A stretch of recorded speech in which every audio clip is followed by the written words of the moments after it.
Welcome to Tyla Walker Romance. You're about to dive into one of Miss Tyla's free full audiobooks. She always knows how to make you forget your life with handsome alpha male billionaire heroes and sassy strong heroines who grab love with both hands. In order for this content to be free, we have to take out the dirty details. Otherwise, we risk disrupting this platform's rules and guidelines.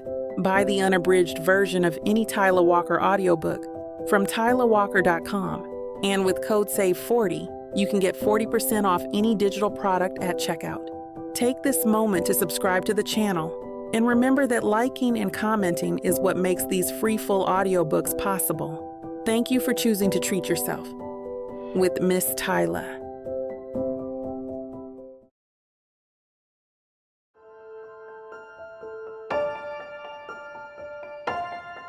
Chapter 1. Gabriel. The rain doesn't fall so much as it lingers in the air, turning every breath into damp heaviness that clings to my suit jacket.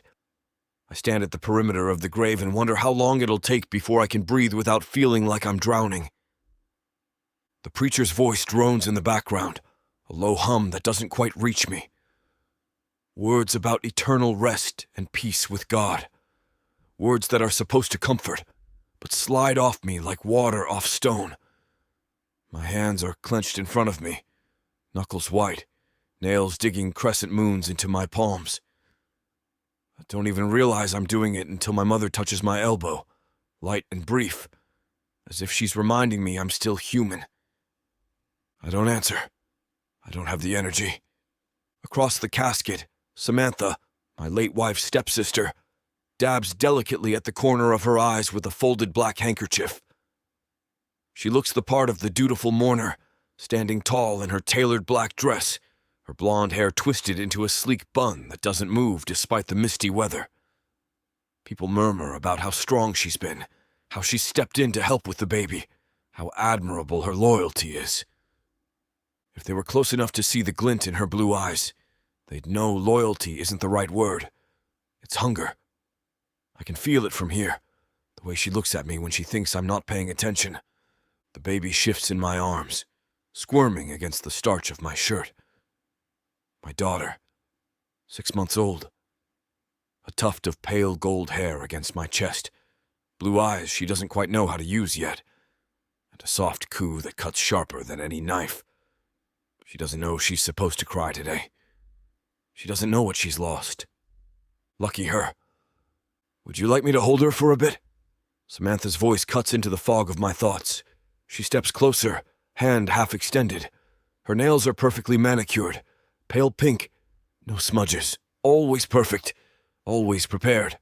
I shift my hold on the baby, drawing her in tighter against me. She's fine where she is. Samantha's smile doesn't falter, but I see the flicker in her eyes, annoyance quickly buried under layers of practiced composure. Of course. You're doing wonderfully, Gabriel. It's not easy. That's the thing about Samantha. Everything she says sounds like it's dipped in honey, but there's always a sting hidden beneath. My mother steps up beside me, dark umbrella in one hand, her other hand resting firmly on my shoulder.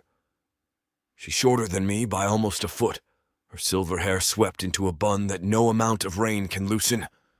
Her dark eyes are sharp, steady, the only anchor I've had since this whole nightmare began. You don't need to stay much longer, she murmurs, her voice low enough not to carry beyond me. The baby's tired.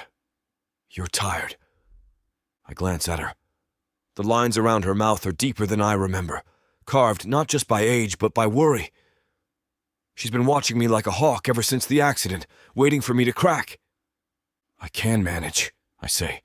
My voice comes out rougher than I intend. Her eyes soften, but she doesn't push. She never pushes. When you're ready, then. The service ends in a slow shuffle of footsteps and closing umbrellas.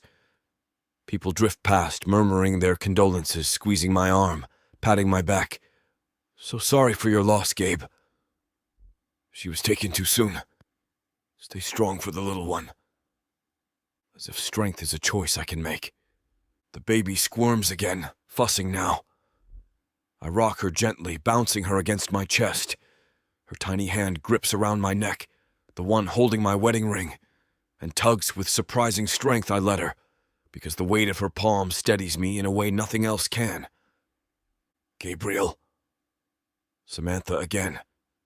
She's close enough now that I can smell her perfume. Something expensive, sharp, floral. She leans in, lowering her voice like we're conspirators. You know I'm here for you. Whatever you need, whatever she needs. I turn my head slowly, meeting her gaze dead on. For a second, her smile falters. I'm aware, I say. Nothing more. Mother clears her throat pointedly and Samantha steps back. We retreat toward the car, my mother taking the umbrella so I can shield the baby instead. The cemetery mud sucks at my shoes. Steady pull I have to fight with every step. By the time we reach the black sedan waiting at the curb, my shoulders ache from tension. Inside the car, the world muffles. The baby coos, grabbing for my tie. I loosen it with one hand, letting her clutch the end like a toy. She gurgles, drool pooling at her chin, eyes bright as though we didn't just bury her mother in the ground. Let her hold on to it, according to my mother from the other seat watching. She needs something solid, you both do. I huff out a laugh that doesn't sound like me. A tie doesn't feel very solid. Then be the solid thing, she says simply. For her, and let me be solid for you. Her words sink in, heavy but not unkind. Samantha's car pulls out behind ours as we leave the cemetery. She waves once when we turn onto the main road, smile pasted back in place, always watching, always there. My mother leans forward, her voice steady. I'll be looking for someone, a helper, someone I trust. You can't do this alone, Gabriel. Not while you're working, not while you're grieving. I want to argue.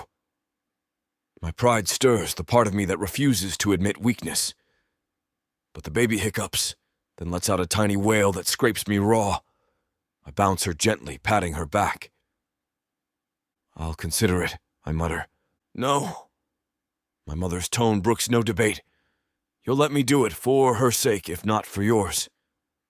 I glance at her, but she's already turned her gaze to the rain-slicked window, jaw set. I know that look. It's the same one I inherited. The baby settles against my chest again, soft breath tickling through the fabric of my shirt. For a moment, it's just the three of us in the quiet car.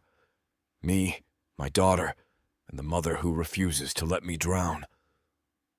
And somewhere behind us, Samantha. The Phillips estate in Illinois doesn't look like a house of mourning when we pull into the circular drive. Lights blaze in every window, cars jam the gravel, and the faint hum of conversation leaks out the front door before I even set foot inside. Inside, the air is thick with perfume, cologne, and the clink of crystal glasses. My wife's name floats from every corner, spoken like an anecdote, a sigh, a chance to fill silence. People smile too much, laugh too loud as though volume will keep grief at bay. I step through the threshold with my daughter in my arms, and the crowd parts. They look at me like a relic, like a man surviving on borrowed time. Gabriel, so sorry. Stay strong, son. She was a treasure. I nod again, say thank you until the words are hollow shells. My daughter squirms, sensing the noise. I bounce her gently, whispering into her downy hair. My mother peels off to play hostess, her sharp voice corralling mourners toward the dining room. Samantha materializes at my side, hands clasped, expression soft. You should let me hold her, she murmurs. Just for a moment. You look exhausted. I'm fine. My answer is clipped. Her smile doesn't falter. Of course you are, but you don't have to be. You've been through so much. She lays a hand lightly on my sleeve, the gesture lingering half a second too long. Before I can reply, my mother reappears with a tray of glasses. Samantha, would you mind helping me in the kitchen? Her tone isn't really a question. For the first time that day, I almost smile. Upstairs, I settle the baby on the changing table and wrestle with the snaps of her dress. She kicks, giggling, as though mocking me. "You think this is funny?" I mutter. She squeals in response. "You're holding her like she's a sack of flour." My mother's voice comes from the doorway, dry as ever. She steps in, plucking up the discarded blanket from the floor. Try not to twist her arm out of its socket. "I'm doing fine," I say, though my fumbling hands suggest otherwise. She arches a brow. "Fine is not the word I'd use. Serviceable, maybe." I snort, shaking my head. "Thanks for the encouragement." She softens, reaching out to fix the strap I missed. "Encouragement isn't what you need, Gabriel. You need rest. And help!" The baby gurgles, clutching at my tie. My mother pries her fist gently open. "I'll make some calls tomorrow. There's someone I think will be a good fit." I want to argue, but exhaustion presses down like wet wool. "We'll see." "You'll see," she echoes, but the firmness in her tone says she's already made the decision for me. By the time the last mourner drifts out, the house is mercifully quieter. I carry the baby downstairs, only to find Samantha still in the kitchen, setting a teacup on the counter. "I thought everyone had gone," I say. "They have," she answers smoothly. "I stayed to make sure you had something warm before bed. Chamomile. It helps." I glance at the cup. The steam curls upward, fragrant. Her eyes are fixed on me, too intent. "I appreciate it," I say, voice flat. "But you didn't have to." "I wanted to," she insists, stepping closer. "You shouldn't be alone tonight. You've lost so much." My daughter fusses, tugging at my collar. I bounce her lightly, avoiding Samantha's gaze. "I have company," I say simply. For a heartbeat, silence stretches taut. Then Samantha smiles again, brittle at the edges. "Of course. I'll check in tomorrow." She leaves through the side door, perfume trailing like smoke.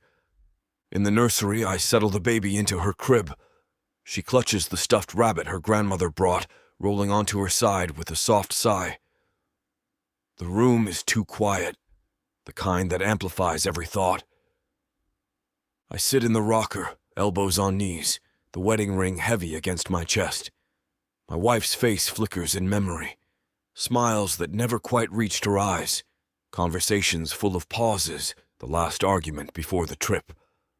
The baby stirs. I hush her gently, the sound cracked and low. "I'll figure it out," I whisper. "I'll figure us out." But even as I say it, I hear my mother's voice in my head. "You need help."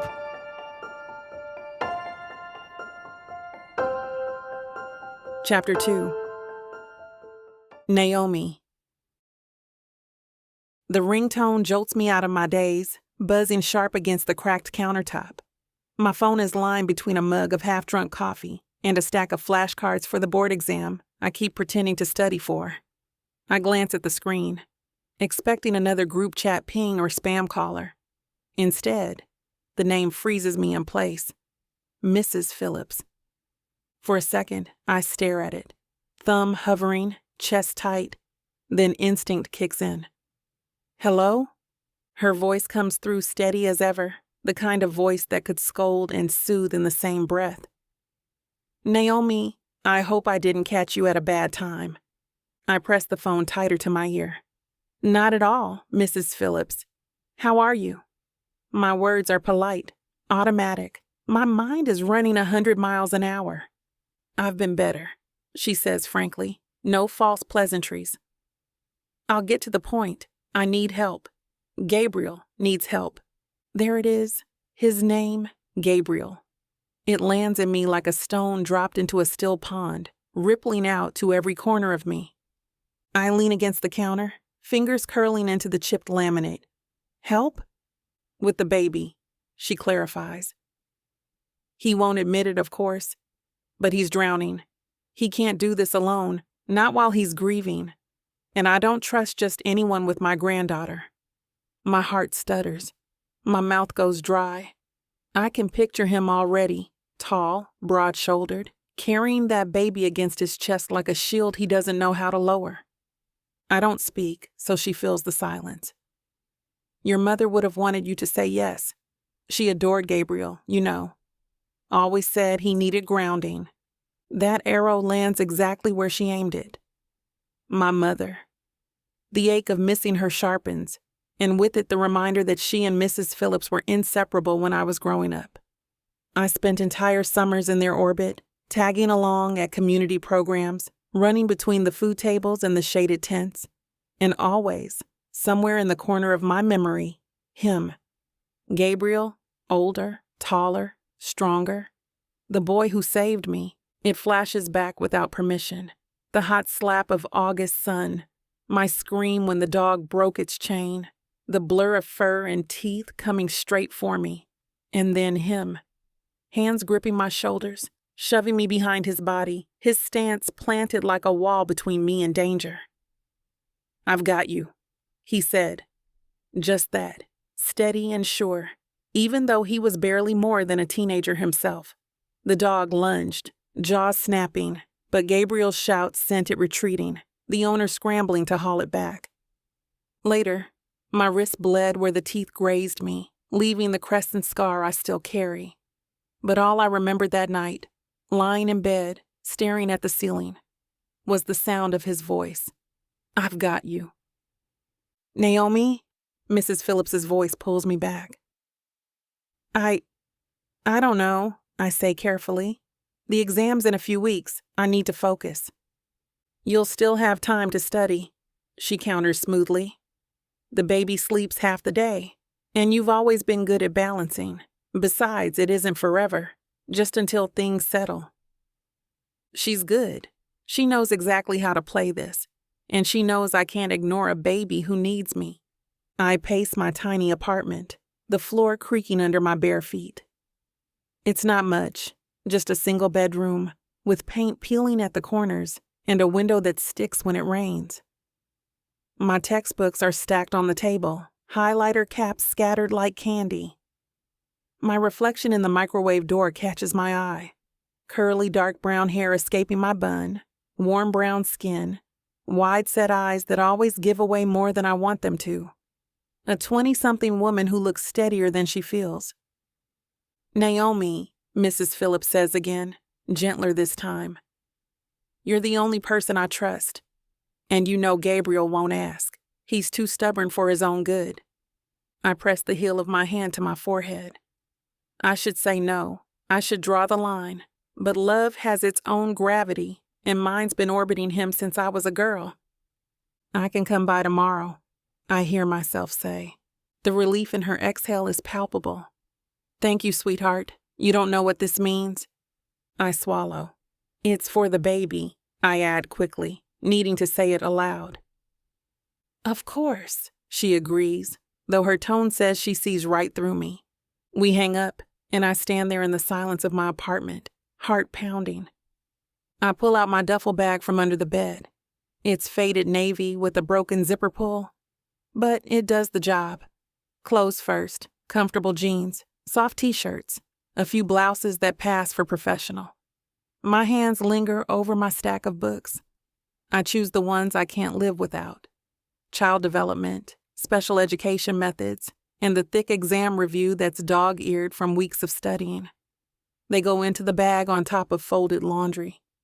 My fingers brush the scar on my wrist again, unbidden. The crescent mark is faint now, but it glows under memory. It feels like a compass point, always pulling me back to him. I settle on the rim of the bed and force myself to breathe. This isn't about Gabriel, I remind myself. It's about his daughter, about being useful, about helping. But when I picture tomorrow, walking into that house, hearing his voice again, hope unfurls quietly inside me, a dangerous, familiar bloom. I zip the bag, sling it over my shoulder, and head for the door. The lock clicks behind me, echoing in the hallway like a verdict. Whatever happens next, I've already chosen. Chapter 3. Gabriel. The doorbell rings at 11 on the dot. a brisk, polite chime that doesn't belong to this house. The Phillips bell is heavy and old, more cathedral than doorbell. Whoever's at the front made a different choice. The tidy silver button tucked beside the antique brass. Efficient.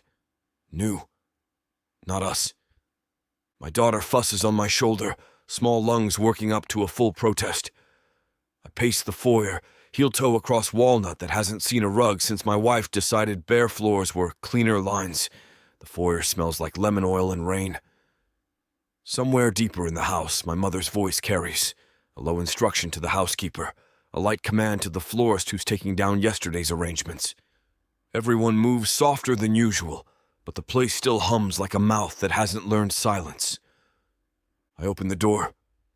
Naomi Vale stands on the porch with a navy duffel at her feet, and a small, steady smile that looks like something she built rather than found. She is shorter than I remember from summers when we were both younger, and the world made promises lightly. Curly, dark brown hair is caught back in a low puff, wisps already damp from the mist. Her skin is warm brown, rain freckling her cheeks, eyes alert but not sharp. She wears dark jeans, a soft oatmeal sweater, and sneakers that say she expects to be on her feet all day. No jewelry except a thin silver band on a chain. No, a charm, not a ring, glinting at the hollow of her throat when she shifts. She reaches automatically toward the baby and stops herself half an inch from my shoulder, hands folding politely. "Mr. Phillips," she says. I should tell her to call me Gabriel.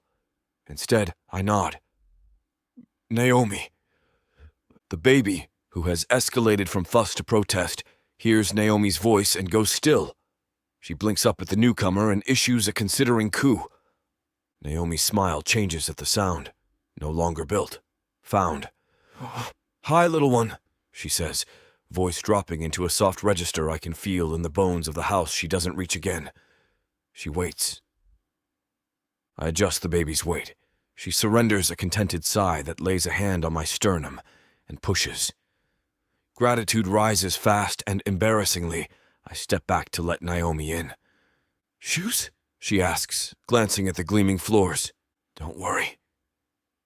My mother appears down the hall like she got here on wheels. Small, compact, in a slate-gray sweater and pearls she could wield as weapons. We'll live. "Mrs. Phillips." Naomi straightens, but my mother ignores the formality and tucks her into a quick hug anyway. "There you are," my mother says, as if Naomi has been late for years and finally arrived. "Put that bag by the stairs. We'll get you settled later, Gabriel. Stop looming and give her the baby." I bristle on instinct. She's fine where she is. Which is with someone who knows where burp cloths live. My mother lifts an eyebrow toward Naomi. "Do you know where burp cloths live, dear?" "Not yet," Naomi says, smiling, "but I'm a fast learner." The baby gurgles. I surrender her, carefully, slowly, like passing a delicate instrument, and Naomi takes her with practiced hands, settling the small body into the crook of her arm. The baby settles deeper, as if the curve was made to measure. Naomi's scent rises when she steps close. Something warm and simple.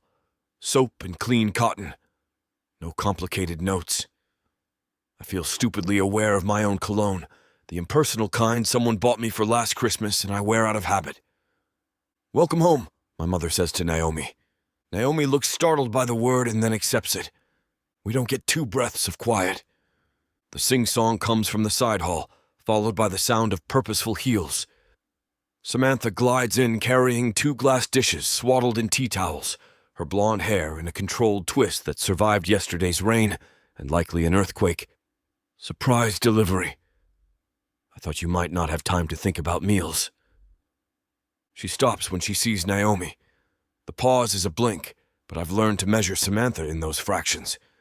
Her gaze takes in the duffel, the sweater, the baby doing an impression of peace. "Hello," Samantha says brightly. "And who is this?" Her smile is all straight teeth, the kind orthodontists promise and kindergarten bullies sharpen. "Naomi Vale," my mother says before I can. "She's here to help us for a while." "Us," Samantha repeats with the kind of sweetness that makes dentists a fortune. How wonderful. She moves to the counter and deposits the casseroles, lasagna because of course, and something topped in crushed crackers and sincerity. Your timing is perfect, my mother says, gliding over to relieve Samantha of one dish. The freezer has more room than it did yesterday. Oh, good. Freezer meals are a lifesaver. Samantha turns her attention back to Naomi and modulates her voice to the frequency adults use for supposedly shy dogs. New faces can be confusing for infants, she says, with a laugh that contains no humor. They don't always take people quickly. Naomi's hum holds neither agreement nor argument. The baby chooses that moment to yawn herself into a puddle on Naomi's arm. Naomi shifts minutely, so the baby's cheek rests against the sweater's soft weave. I notice the way her hands cradle, not just holding, but mapping small needs. Where are you coming from, Naomi? Samantha asks. We want to make sure your commute isn't too taxing. The baby's schedule can be so demanding. Flexibility is crucial. My apartment is 15 minutes away, Naomi says. I brought an overnight bag in case things run late this week. Prepared, Samantha trills. We love that. We do, my mother says smoothly. And we'll do introductions later. Right now, the three of us need to get out of the foyer like civilized people. I step aside to let them pass and catch Naomi's eye by accident. Her gaze flicks down to the baby's forehead, then up again. Quick check-ins that say more than words, when I realize I've been holding my breath since she stepped through the door. When I exhale, the house seems to exhale too. We move toward the kitchen, a space designed to be photographed. White cabinets, pale stone, the island slab big enough to land small planes. My wife loved this room's angles. She had the upper cabinets refaced twice because the first finish wasn't honest. Naomi doesn't look at the cabinets. She looks for function. Where the bottles go, where clean cloths live, where the trash opens without a sound. Can I wash my hands? She asks, already at the sink. Of course, my mother says, pointing with her chin to the soap pump. We put the bottle warmer here. If you'd rather not use the kettle, Gabriel thinks the kettle is the entire world. It is if you're freezing, I mutter. Are you freezing? My mother asks Naomi, genuinely. No, Naomi says. I run warm when I'm nervous. She glances at me like she's said too much and then doesn't take it back. Not that I'm nervous, just first days, you know?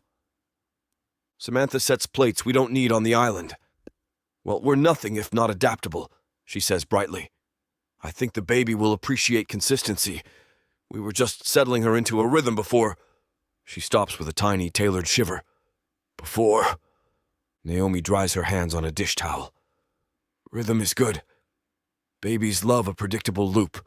Eat, wake, sleep.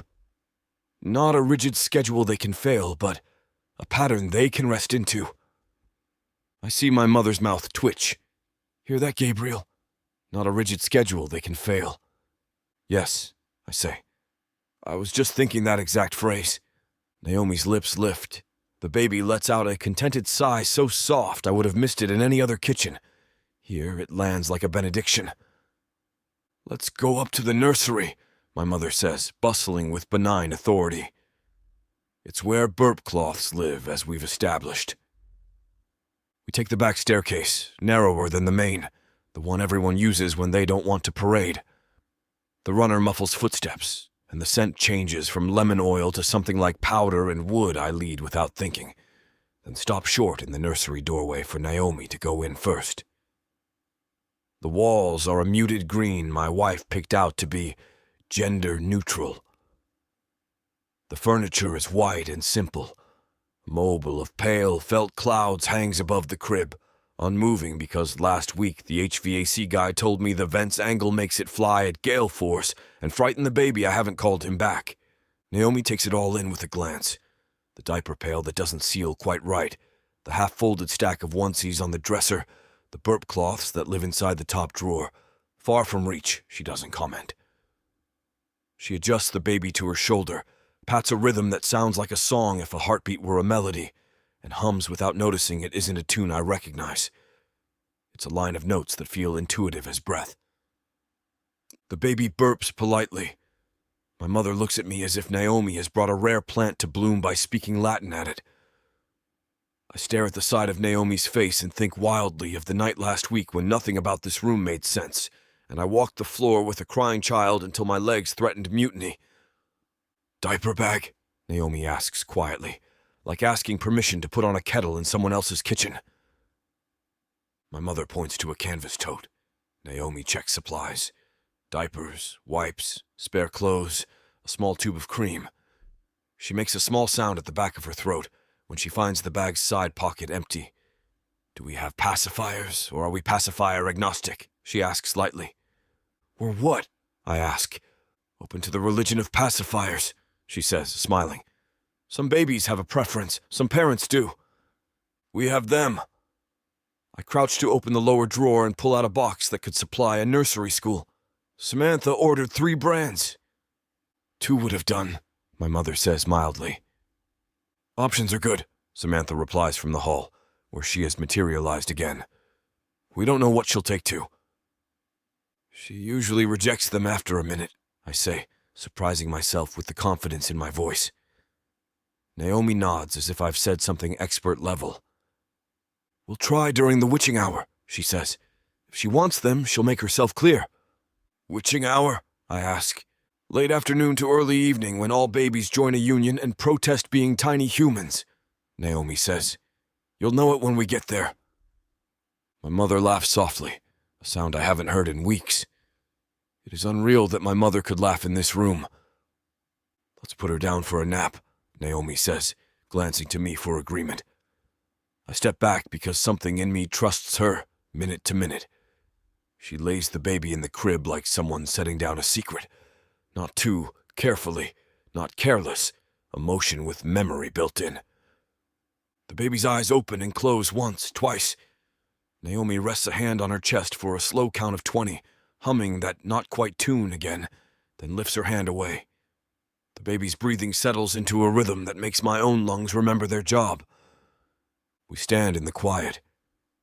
Samantha is a statue at the threshold, all poise and purpose. My mother leans on the doorframe like she'd keep the house up by herself if it came to that. "There," Naomi says softly. The first hurdle.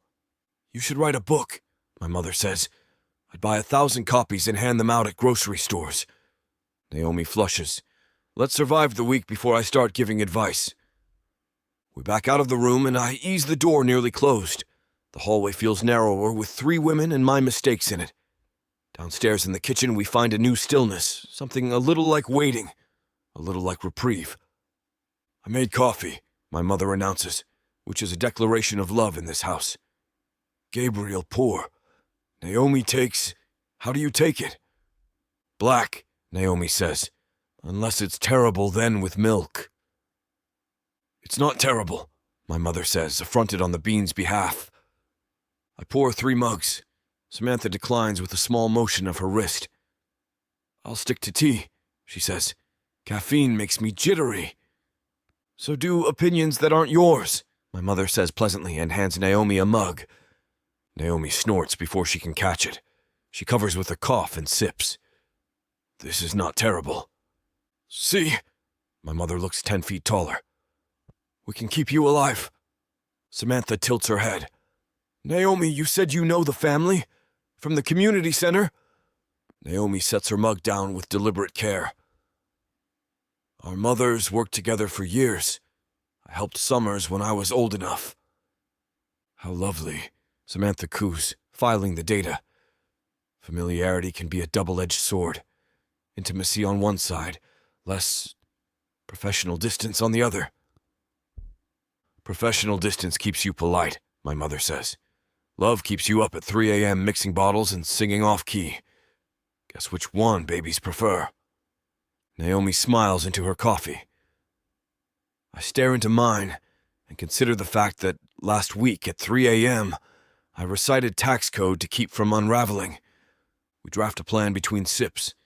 It's more a shape than a schedule. Naomi asks precise questions with open endings. How long does she usually stay awake after a feed? About an hour, I say. Sometimes less. Where does she like to nap most? On me, I hear myself admit. And there it is. The truth that feels like weakness and peace at once. Naomi nods without judgment. How do you feel about stroller walks? She asks. Suspicious of hills, I say, and of the mailman who believes every driveway is a racetrack. Understood, she says, as if I just described a hazardous material protocol. Samantha spreads a cloth napkin on the island and unwraps one casserole like a magician revealing a dove. Since we're planning, I should mention I can take Wednesday afternoon to relieve you, Naomi. You can run home and rest. It's important you pace yourself. Naomi meets Samantha's gaze. It's not a challenge, it's a consideration. I appreciate that, she says. Let's see how she does today before we plan swaps babies tell you their needs if you let them. Of course, Samantha says, gliding the dish toward the oven as if the conversation was her idea anyway. The baby monitor on the counter purrs static. I look at the green bar, waiting for it to spike. It doesn't. Naomi slides her phone out and lays its screen down. The case is cracked at one corner. There's a tiny sticker at the edge, a sunflower, worn at the petals. She pulls a small notebook from her bag and writes a few lines in tidy script. Notes, she says, noticing my glance. Not everything needs memory. Some things should be recorded because sleep is a liar. I could have used that advice a week ago, I say. You get it now, my mother says. Consider it backdated. We move through the next hours without ceremony. Somehow the extraordinary fact of grief makes room for ordinary needs, and it turns out ordinary is the one thing I remember how to do. Naomi shows me how to hold the bottle so the baby swallows less air. Tilt just enough. See her throat? There. She'll tell you when she's done. She tells me a lot, I say. She's opinionated, Naomi agrees solemnly, and my daughter approximates a growl that makes all three of us laugh too loudly for a kitchen with a sleeping infant. We freeze and listen for the monitor. Silence. She's merciful, my mother whispers. In a lull, Naomi asks about the house like she knows to ask about something other than sadness. How long have you lived here? I grew up here, I say. Left for college, came back for work, told myself it was temporary. Decided temporary could be permanent if you say it cheerfully enough. She looks around at the high ceilings and the well-behaved art. It's beautiful, she says, and then adds, and a lot of work to make it feel like yours. That's kind, my mother says. Most people decide houses like this are born with personality. They're born with old wallpaper, Naomi says, unfooled, and even Samantha's mouth twitches. The baby wakes with perfect timing, eyes open, mouth a careful O. Naomi lifts her from the crib before the O turns into alarm. Hello, she says, as if they're picking up mid-conversation. Hungry again, I bet? We set up on the big chair by the window where the sycamore breaks the light into green lattices. Naomi sings as she burps the baby, not an actual song, just a string of notes that circle the same few points like planets. It hits me then what I'm watching. The choreography of competence. No flourish, no look at me. The invisible skill of a person who has done this not just because that she had to, but because she loves the tiny math of it. Samantha watches too. It is not a predatory look. That would be easier to dismiss. It's clinical. Gauging input, measuring outcome, adjusting hypothesis, cataloging. When Samantha moves, it's with purpose. I'll label the casseroles, she announces, as if anyone has ever forgotten to label her contributions. She goes to the drawer with the tape and the permanent marker, because of course she knows where those live. Gluten-free, she narrates as she writes. Dairy-free, no nuts. She holds the second label up with a little flourish. We all know some babies can be sensitive if mom is nursing. We're on formula, I say. Of course, she repeats, and the marker squeaks. My mother takes the tape from Samantha like she's defusing a bomb. Thank you, she says. I'll put them away. She does not ask for help. We put the baby down again after a small protest that yields to Naomi's palm and that hum. The second nap is shorter and more ragged. A leaf blower 2 houses over picks the exact minute to sing. I go to the window prepared to do violence to landscaping and find the guy wearing headphones and indifference. My mother intercepts me at the door. "Murder is frowned upon," she says. "Is it?" I say. "Who knew?" "I'll go ask him to stop," she says, and Naomi calls softly, "Give me 1 minute." She lifts the baby to her shoulder and changes rhythms. Pat, pat, pat, stroke, pause. The leaf blower shrieks. My daughter sighs and sleeps anyway. "Show off," my mother says, admiring. "Lucky," Naomi says, "and stubborn." "Both of those run in the family," my mother says, and shoots me a look. When Naomi heads to the sink to rinse a bottle, I collect the parts and line them up the way she showed me. Nipples, rings, lids, like small machinery. She passes me a towel and I dry without being asked. And I am startled by how this particular obedience feels like agency instead of failure. "Thank you," she says. "You're welcome," I say. And it's the first time all day the phrase has felt like an exchange rather than a reflex. We eat something that pretends to be lunch. Samantha's earnest casserole, cracked top and all, and bread my mother slices like she's cutting paper for a child's art project Naomi eats because she needs fuel. Her appetite doesn't perform. She asks my mother questions about the baby's sleep stretches and writes down the answers, glancing up when my mother says, "Sometimes she sleeps longer on Gabriel," and lifting a brow at me like, "That sounds about right." "Does she like baths?" Naomi asks. "She tolerates them," I say. "She likes the towel after." "Same," Naomi says, and my mother laughs again, softer, easier. Samantha sits near the end of the island, back straight, ankles crossed. "We have a good pediatrician," she says. "I can send his number to you, Naomi. You'll need it for emergency information." "I'll take it from Mrs. Phillips, thanks," Naomi says, gentle but firm. She's not unkind. She's just drawing the kind of line you don't see until you trip over it. The afternoon slides toward the promised witching hour. The light sharpens. The baby senses the universe and lodges a protest. Naomi changes tactics without announcing. Less stimulation, more sway. She takes the stroller to the terrace, and we do a short level loop around the garden while my mother mutters about the mailman's driving from 2 days ago just to test whether I'm listening. I am. I'm listening to the way Naomi narrates the air to the baby. Feel how cool that is. And to the way the baby spits out a pacifier with profound prejudice.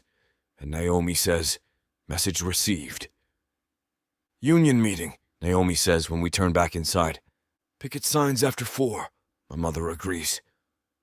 The baby delivers a full-body complaint that would embarrass a politician. Naomi doesn't hush. She answers. She offers a bottle. The baby denies it like we're feeding her taxes. "Walk," Naomi suggests. I start pacing. "I've got you," I hear. And the echo is not my voice but a younger one, pitched in memory. Words that belong to someone who hasn't learned yet what they'll cost. The past nicks me. Naomi tips her head, reading my face without prying. "Try this," she says, and balances the baby across her forearm, face down, hand steady at her midriff. My daughter goes from outraged citizen to outraged lamb, which is to say, less after 20 seconds, more less. After 60, a peace treaty. "Magic," I say. "Physics," she says. "Stomach pressure. Air moves. Bodies remember." Her eyes flick to mine in the last sentence as if she didn't mean to show me something. I pretend I don't see it to give her cover. By 5, the house smells like simmering tomatoes and the last of the florist's roses, which my mother has stuffed in vases like she's daring them not to wilt by 6. The baby is a puddle again, small mouth going slack on my shoulder while Naomi packs the diaper bag for tomorrow with quiet efficiency. 2 outfits, wipes, 1 brand of pacifier we haven't tried, a new pack of burp cloths my mother ordered in a panic, and that arrived like a cavalry. Samantha stands at the doorway with her purse, her smile shining like a badge pinned to a uniform. "I'll come by early tomorrow," Samantha says to my mother, ignoring the way Naomi's hands don't pause. "I want to check a few things upstairs." My mother doesn't blink. "We have all we need." "It's no trouble." "I know," my mother says. "That's why I said no." Samantha's mouth tightens at the edges, paint drying too fast. "I'll call you later then," she says to me, pivoting, reliable as a compass seeking north. "I'll be putting the baby down," I say. "Tomorrow is better." "Of course," she says. She leans in like she might touch my sleeve and stops. "Good night." When she goes, the air loses a note I didn't realize it had been holding. Naomi writes something in her small notebook and tucks it away. "Record of the witching hours demands?" I ask. "Record of the winds," she says, tapping the cover. "There were more than you think." "Name 3, I say. She ticks them off on her fingers. Bottle angle, stomach pressure. You eating something that wasn't coffee. "I had water," I protest. She grins. "Look at you, hydrated." My mother kisses the baby's head and then my jaw like I'm 5. Says she'll be upstairs if we need her, and evaporates in that way she has that is less vanishing than strategic retreat. I walk Naomi to the foyer with the duffel she never took to the guest room. She insists on keeping it by the stairs, until we survive the first night. The house is quiet enough now to hear the cicadas flexing through the screen door. "Thank you for today," I say. The phrase is inadequate. I clear my throat. I didn't expect... I stop, because the word on deck is relief, and that feels too naked. Naomi lets me leave it. "You're welcome," she says, simple. "Same time tomorrow?" "Earlier," I hear myself say, and then add, "If that works for you." "It does." She rolls her shoulders, loosening muscles that have done more lifting than my pride would ever show. "Text me if anything weird happens tonight." "We're defining weird as... anything you can't handle in 3 breaths," she says. "If you get to 4, call me." "You make it sound like I have to count," I say. "You do," she says. "Counting is free." We stand 1 second too long for politeness in a foyer where politeness has been the furniture. The first day is over and I am still standing. The baby makes a soft mum in her sleep, and Naomi's face goes as gentle as her voice. "Good night, Gabriel," she says. "Good night, Naomi." She steps out into the soft dark, shoulders squaring against air that smells like damp leaves and electric lines. I watch her cross the porch and head down the steps, not because I have to, but because the axis of the day has tilted, and I want to see where it points. The door snicks shut. I realize my shoulders are lower than they were at 11. Upstairs, I put my daughter down for the last nap that isn't, and listen to the hum of the monitor. The house feels like a chest that just let out a breath it didn't know it was holding. In the kitchen, I label nothing. I take Naomi's mug to the sink and rinse it like I could rinse the hours that came before. On the counter, her sunflower sticker flashes a remembered yellow from the corner of my vision. Even though it's gone with her phone, I shake my head at myself and go back to the nursery. The baby sleeps with one hand splayed above her head like she's already learned how to take up space. I reach through the crib slats to touch the tips of her fingers. Not enough to wake her, enough to convince my heart this is real it is. Outside, a car engine fades and the cicadas take over again. Somewhere in the next room, my mother is making a list she will never show me somewhere on a nearby street. A woman walks home with a duffel and a cracked phone case and notes about our day. I picture the curve of her hand over my daughter's ribcage, the way a hum made gravity less cruel. I stand there longer than I need to, and when I finally sit in the rocker, the ring on my chain lies flat and warm against my chest.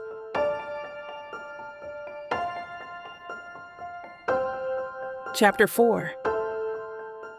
Naomi. Another day begins, not with the gentle chime of an alarm, but with a sound that cuts through the silence of the night. A familiar broken cry pulls me from the warmth of my bed and into the cold hallway. It's a day defined by a selfless act, an instinctual response to a need that doesn't wait for the sun to rise. The nursery light glows soft and red through the crack in the door, enough to outline the crib, the dresser, the mobile that sways in the faint push of air from the vent. The baby is on her back, fists tight, mouth open in protest, her little chest rising and falling like she's preparing to summon something louder. "Hey, little star," I whisper, easing into the room. She flails when she sees me, but the second my arms slide under her, she softens against me like she's been waiting for that. Her head nestles under my chin, warm and damp with sweat, her tiny fingers tangling in the neckline of my t-shirt. I sway without thinking, left to right, then back again. A rhythm my body learned long before this house. And then the song comes, as if my mother slipped it into my throat while I wasn't looking. The melody is older than memory, a tune I hummed into dolls, and later to children at the daycare where I volunteered summers. "Sleep, my darling, sleep. The moon keeps watch above. Dreams will carry you safe, on wings of gentle love." The notes steady me more than they steady her. The ache in my chest stretches out like it's been cramped too long. My mother's voice floats in memory, low, sure, always enough to convince me the dark wasn't dangerous. I swallow. Let the words thread through me again, softer this time. The baby's fists unclench. Her breaths lengthen, the tiny hiccups smoothing into sighs. Movement stirs at the door. My voice falters. Gabriel is there, shoulder pressed against the frame, arms folded loosely, like he stopped in mid-motion and forgot how to move again. His gray t-shirt hangs loose, sleep-mussed hair falling over his forehead. Eyes dark and fixed not on the baby, but on me. "I didn't mean to interrupt," he murmurs, voice hoarse with sleep. "You're not interrupting," I whisper back. She's almost down. But he doesn't move. He stays there, gaze steady, like my lullaby held him the same way it held her. When I finally lower the baby back into her crib, my hand lingers against her chest, counting the rise and fall. 1, 2, 3, 20. She sighs, mouth slack, and stays asleep. Relief slides down my spine like a warm hand.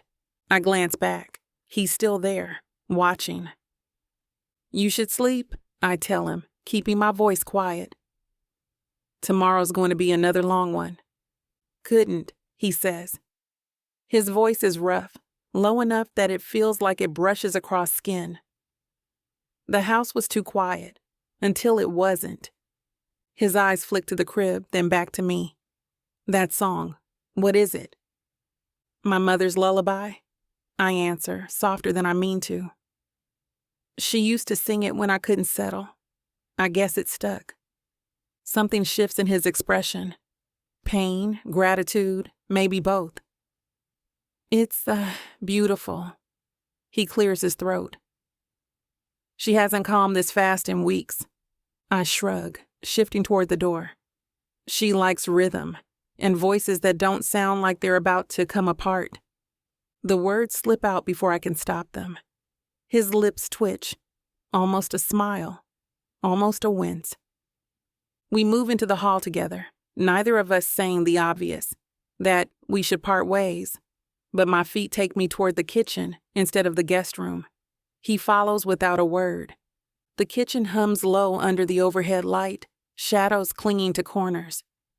I head straight for the sink. The bottles from earlier still sit there, rings and nipples scattered.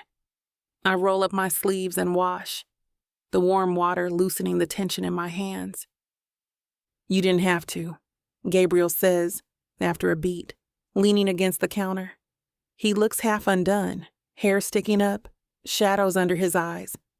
The sight of him like this, bare, unguarded, does something unsettling to me. "I like leaving things ready," I say, rinsing. "Mornings are easier when the small things are in order." A quiet huff escapes him. Spoken like someone who's done this before. Daycare kids, nieces and nephews. I've wrangled more spit-up cloths than textbooks some days. I glance at him, smile tugging. Honestly, Babies don't scare me. Adults are the unpredictable ones. He lets out a low sound that might be a laugh. That's fair. I dry the bottles, line them neatly, pull a pad from the fridge, jot tomorrow's feeding times in blocky handwriting, stick the note under a lighthouse magnet. You're organized, he says after a moment. You say that like it's a flaw. He shakes his head, pushes hair out of his face. No, just different from me. I've been making it up as I go. You've kept her alive, I point out. That's half the battle? Only half? The other half is surviving yourself. Our eyes catch. His linger, longer than appropriate. My heart trips. I clear my throat, fold the towel, set it aside. You should get some sleep. I'll keep the monitor tonight. He studies me, something unreadable in his expression. You didn't have to say yes, you know. I freeze. To what? To be here. My mother asks a lot of people for things. Not everyone answers. My throat tightens. I force a shrug. Some things aren't hard to say yes to. His gaze sharpens, like he's hearing what I didn't mean to say. The air between us hums. For a moment, I think he'll step closer. Before I can fumble for a response, the shuffle of slippers pulls our attention.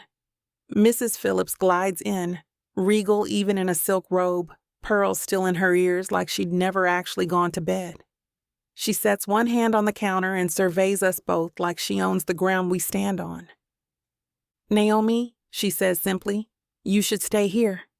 My head jerks up. I am here. Not just tonight. Her tone is final, velvet over steel. You shouldn't keep running back and forth to your apartment.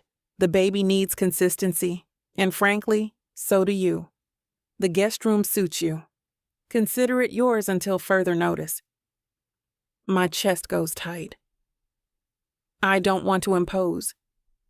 You won't, she answers, already dismissing the objection. Families make adjustments. You're family now. The words tilt the floor under me. My mother used to say the same when she folded me into their church picnics, their holiday dinners. But here in this kitchen, with Gabriel's eyes flicking toward me, quick, unreadable, the word family feels both comforting and dangerous. Thank you, I managed. My voice is too soft. Mrs. Phillips nods once, satisfied, then sweeps back toward the stairs like a queen exiting court. The faint perfume of her hand cream lingers. Then a sound cuts through the stillness. At first I thought it's the monitor, but the baby's bar is flat. The sound comes again, lower. A voice. Female. Gabriel turns, frowning. Did you hear that? We both go still. It drifts up faintly from the side door, hushed but distinct. He'll never look at you the way he looks at me. My stomach knots. Samantha. Gabriel stiffens, jaw tightening. He starts toward the hall, but I catch his arm before I can think better of it. Wait, I whisper. His eyes lock on mine, startled by the touch. The air between us crackles, too charged to name. The voice comes again, sharper this time, like someone rehearsing to an audience only they can see. I was always meant to be here, not her.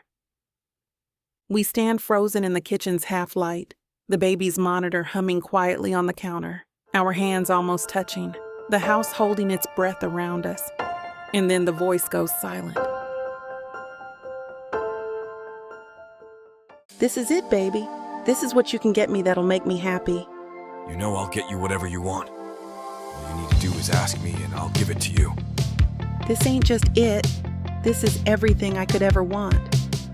Now I'm curious. What does a strong, sassy woman like yourself want so badly? Baby, you know what I want? I can't wait to hear. The Big Baddie Bundle from Tyla Walker. It has everything I need. 20 ebooks with over 1 million words of sassy romance and spice that'll keep you on your toes. 10 audiobooks containing over 60 hours of that seductive voice telling me naughty things all night long. You don't need an audiobook for that, baby. Right here. You may be fine and all, but no one tells it like the way Miss Tyla does. And I need her in my life. The Big Baddie Bundle is everything you need.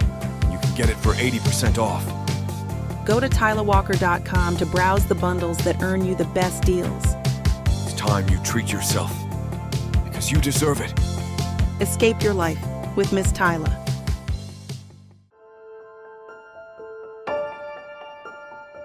Chapter 5. Gabrielle. I don't sleep after the whisper. I sit on the edge of the mattress until the digital clock rolls from 2:29 to 3, then to 4:12, the red numbers pulsing like a wound. Every time the house creaks, I hear her voice again, syrup poured over glass. He'll never look at you the way he looks at me. Maybe it was a call outside. Maybe she was rehearsing to nobody. Maybe we imagined the ownership in it because we're both raw. I get up once, pad down the side hall to the mudroom, and check the side door. The chain is set. The deadbolt turns smoothly. I press my palm to the glass and breathe ringed fog onto the pane, listening for movement in the wet garden. Nothing but a slow drip from the gutter and distant tires hissing on the avenue. When I come back through the kitchen, the monitor's green bar holds steady. Naomi must have turned the volume low, sensible. I stand there a minute longer than I mean to, hand on the back of a chair, waiting for a reason to move. At 6, I give up, shower hot enough to chase the night off my skin, and dress on autopilot. Charcoal trousers, white shirt, gray tie, the color of not choosing. In the mirror, the man looking back at me could sell anyone a life insurance policy they don't want. The only thing that doesn't match the catalog is the chain around my neck with the ring lying dull and warm against my sternum. Downstairs, I grind beans like the devil is in them and remember at the last second to keep the noise down. The espresso machine hisses, a dragon tamed for domestic use. Steam curls up into the hoodlight, coloring the air the way Naomi's lullaby colored the hall last night. My hand nearly lifts the second mug by itself. She's already awake. "Smelled coffee," she says from the doorway, voice a little rough around the edges. She's in a slate blue sweatshirt that looks soft enough to sleep in, and a pair of black leggings, hair in a loose puff with a narrow scarf knotted at the base of her neck. No makeup, no pretense. Wide, careful eyes, a faint line on her cheek where the pillow pressed. She moves into the kitchen like she doesn't want to disturb the air. "Did I wake you?" I ask, and pass her the mug anyway. "No, your dragon there did." She nods at the machine, cradles the cup. Worth it. I watch her blow across the surface and sip. A small, satisfied sound slips out of her, and it lands somewhere specific in my chest. "How's she?" I ask. "Out again." Naomi tips her head toward the monitor on the counter. "We did the 2 a.m. negotiation. She accepted terms." "What was the sticking point?" "Her position on pacifiers remains firm." Naomi leans a hip against the island and smiles into her mug. "We compromised with rhythm and a very dignified lullaby." I intend to say fine. The word sticks. "Do you ever have a feeling you can't file?" I ask instead. "Like you know all the drawers where a thought could live and it still won't go in?" "Only on days that end in Y," she says, and it's not glib. It's mercy. "We'll watch the drawers." I huff out air that might pass for a sigh. "Thanks." We drink in companionable silence for a minute, steam veiling the nothing we're not naming. She sets her mug down and washes her hands in a practiced ritual. Wrist, palm, between fingers. The way nurses on TV demonstrate. When the water shuts off, another sound slides into the kitchen. The click of heels in the hall, measured and certain like punctuation marks. "Morning," Samantha sings, appearing with a wicker basket looped over one arm and a smile you could hang a painting on. Her hair is pulled into a twist sharp enough to cut with. Her black coat is belted tight. Her lipstick is a kind of berry that suggests restraint, congratulating itself. "I brought muffins from Leclerc's. Fresh. Still warm." Generous, my mother answers, stepping in behind her, having heard the heels from upstairs as surely as I did. She wears navy and pearls, her version of a sword and shield. We have coffee. Samantha sets the basket on the island, unties the checked cloth, and peels it back like a magician revealing a dove. Blueberry, poppy seed bran, for those who are sensible. Her gaze flicks to Naomi's sneakers, black, worn at the heel. Early start? Babies don't respect the clock, Naomi says. We're negotiating. How exciting! Samantha folds the cloth back over one corner of the muffins, smile widening toward Naomi. You know, it takes a while to adjust. My mother moves to the cupboard and pulls down plates, ceramic chiming soft against each other. We're adjusting just fine. Of course, Samantha says, with a tilt of her head that signals she has a list of exceptions if anyone wants to hear them. She reaches past Naomi for a small knife to cut the muffins. How are you, Naomi? Not too overwhelmed? We wouldn't want to strain a schedule when you have, what was it, an exam? I do, Naomi says evenly. I built time into the day for study. She naps like an athlete. That's as ambitious, Samantha says, voice sugared. Manageable, Naomi counterbalances, and lifts the monitor to check the green bar. A wail rises then, not a real cry, a question asked loudly. Naomi's head turns toward the hall like a compass. She sets her mug down, already moving. We'll be right back, she says, and disappears. Samantha watches her go and slides a blueberry muffin onto a plate with the kind of precision you use when you need to control something. Her shoes, she says lightly, and I don't know whether she's talking to me or my mother. Not much support. She'll be on her feet all day. Some shoes are built for comfort, my mother says, placing forks with a neat click. Some for speed. Some for stepping around people who don't need commenting upon. Samantha's mouth holds the smile without cracking. We all want what's best for the baby. She's getting it, my mother says. I follow Naomi upstairs without deciding to. The nursery door is open. The nightlight's red glow has given way to pale morning. Naomi has our daughter in her arms, cheek to cheek, the two of them breathing each other into calm. Naomi's sweatshirt is dusted with formula from yesterday, like a badge she forgot to take off. She kisses the baby's temple and sets her down on the pad to change her, hands sure, motion small and practiced. You don't have to narrate, I say, moving to the dresser for wipes, but if you do, she likes adjectives. Naomi grins down at the kid. Oh, you like adjectives? This is a very important diaper, then. We're doing a magnificent job. My daughter lets out a damp gurgle that could be a laugh and could be a protest about being without pants at sunrise. Samantha's heels announce the approach before she does. She stops in the doorway, a glossy shadow. I heard crying. Thought I might help. We've got it, I say. She steps in anyway, smile hovering, eyes scanning. Swaddle tighter, she suggests. Her arms are too loose. They like containment. Naomi tucks the last corner with the ease of muscle memory. The swaddle isn't tight. It's right. I can adjust if she fights it, she says mildly. And when you bottle, Samantha continues, tip more. She takes an air at that angle. I feel the familiar twitch in my jaw, the learned reflex to keep the peace, to nod, to adjust, to apologize for the imposition of need upon opinion. It rises in my throat like a cough I could hold forever. Naomi's shoulders square a fraction. She says nothing. She doesn't shrink. I hear my voice before my mind approves it. She's doing fine. The small room pays attention. Naomi's eyes lift once to mine. We exchange a current at the level of breath. Samantha's smile goes glossy and cold, like a lacquer that hit a crack until you touched it. Of course she is, she says after a beat. Of course, a scalpel. I was only trying to help. Help by observing, my mom says from the threshold, because of course she has timed her entrance to the syllable. Her brows lift in that pleased, dangerous way. You can pour juice downstairs.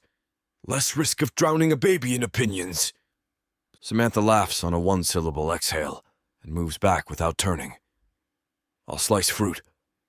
We have a knife, my mother says sweetly, and I can feel Samantha calculating whether the comment is about cutlery or something sharper. Naomi lifts our kid, who immediately snorts and burrows under the curve of Naomi's jaw. Naomi pats a soft rhythm and hums a thin line of melody that last night unkinked a bone in me I hadn't known was locked. Hungry? She asks the baby. I vote yes. Seconded, I say. Naomi angles past Samantha without brushing an inch of fabric, a geometry lesson in grace. I follow, not because I have to, but because the choice rearranges something in me that was stuck. Downstairs, the kitchen is bright with early light and the smell of coffee and warm sugar. The housekeeper has left a fruit bowl that would satisfy a critic. The muffins send up steam like the ghost of a bakery. My mother pours orange juice into glasses like she's baptizing us all into civility. Naomi sits with the bottle and demonstrates again without showing off. Angle, patience, watch her throat, pause to let her breathe. Samantha stands remarkably near. The way people stand near art they want credit for recognizing. Did you sanitize the bottle nipples? She asks the air. They can harbor. They were boiled last night, I say. We're not growing cultures over here. Of course not. She takes a bran muffin with the smile of a martyr and eats it in small, composed bites. Schedule, my mother says briskly to me and Naomi, as if we're kitchen staff before dinner service. You go to the office today, Gabriel? I'll try, I say. You'll do, my mother corrects. 3 hours at your desk won't kill you. You can come back at lunch to exhale loudly about it. I don't exhale loudly, I say. You exhale like a steam train, she says. The house shakes. Naomi, what's your plan? Naomi wipes a milk comma from the baby's lip and checks the monitor out of habit, even though the baby is here. Feed now. Nap in 30. After the first wake window, we'll try a walk around the garden. I'll avoid the south path. The gravel's uneven. Study during her long nap if we get one. Tummy time after the second bottle. If she's happy, call the pediatrician's office to confirm dosage on the vitamin drop you mentioned. My mother's eyebrows go up, impressed as if Naomi just recited the nuclear codes. Excellent. See if you can teach Gabriel the part where he doesn't wear himself out apologizing to appliances. Appliances are doing their best, I say. So are we, Naomi says quietly, and the statement rolls through the room and settles in everyone differently. Samantha takes a sip of water and sets the glass exactly on the ring, left by the last one. We should consider a more rigorous schedule, she says in the tone of a person approaching a whiteboard. Babies thrive on predictability. We can chart her feeds, naps, output. I've been tracking the last 3 days.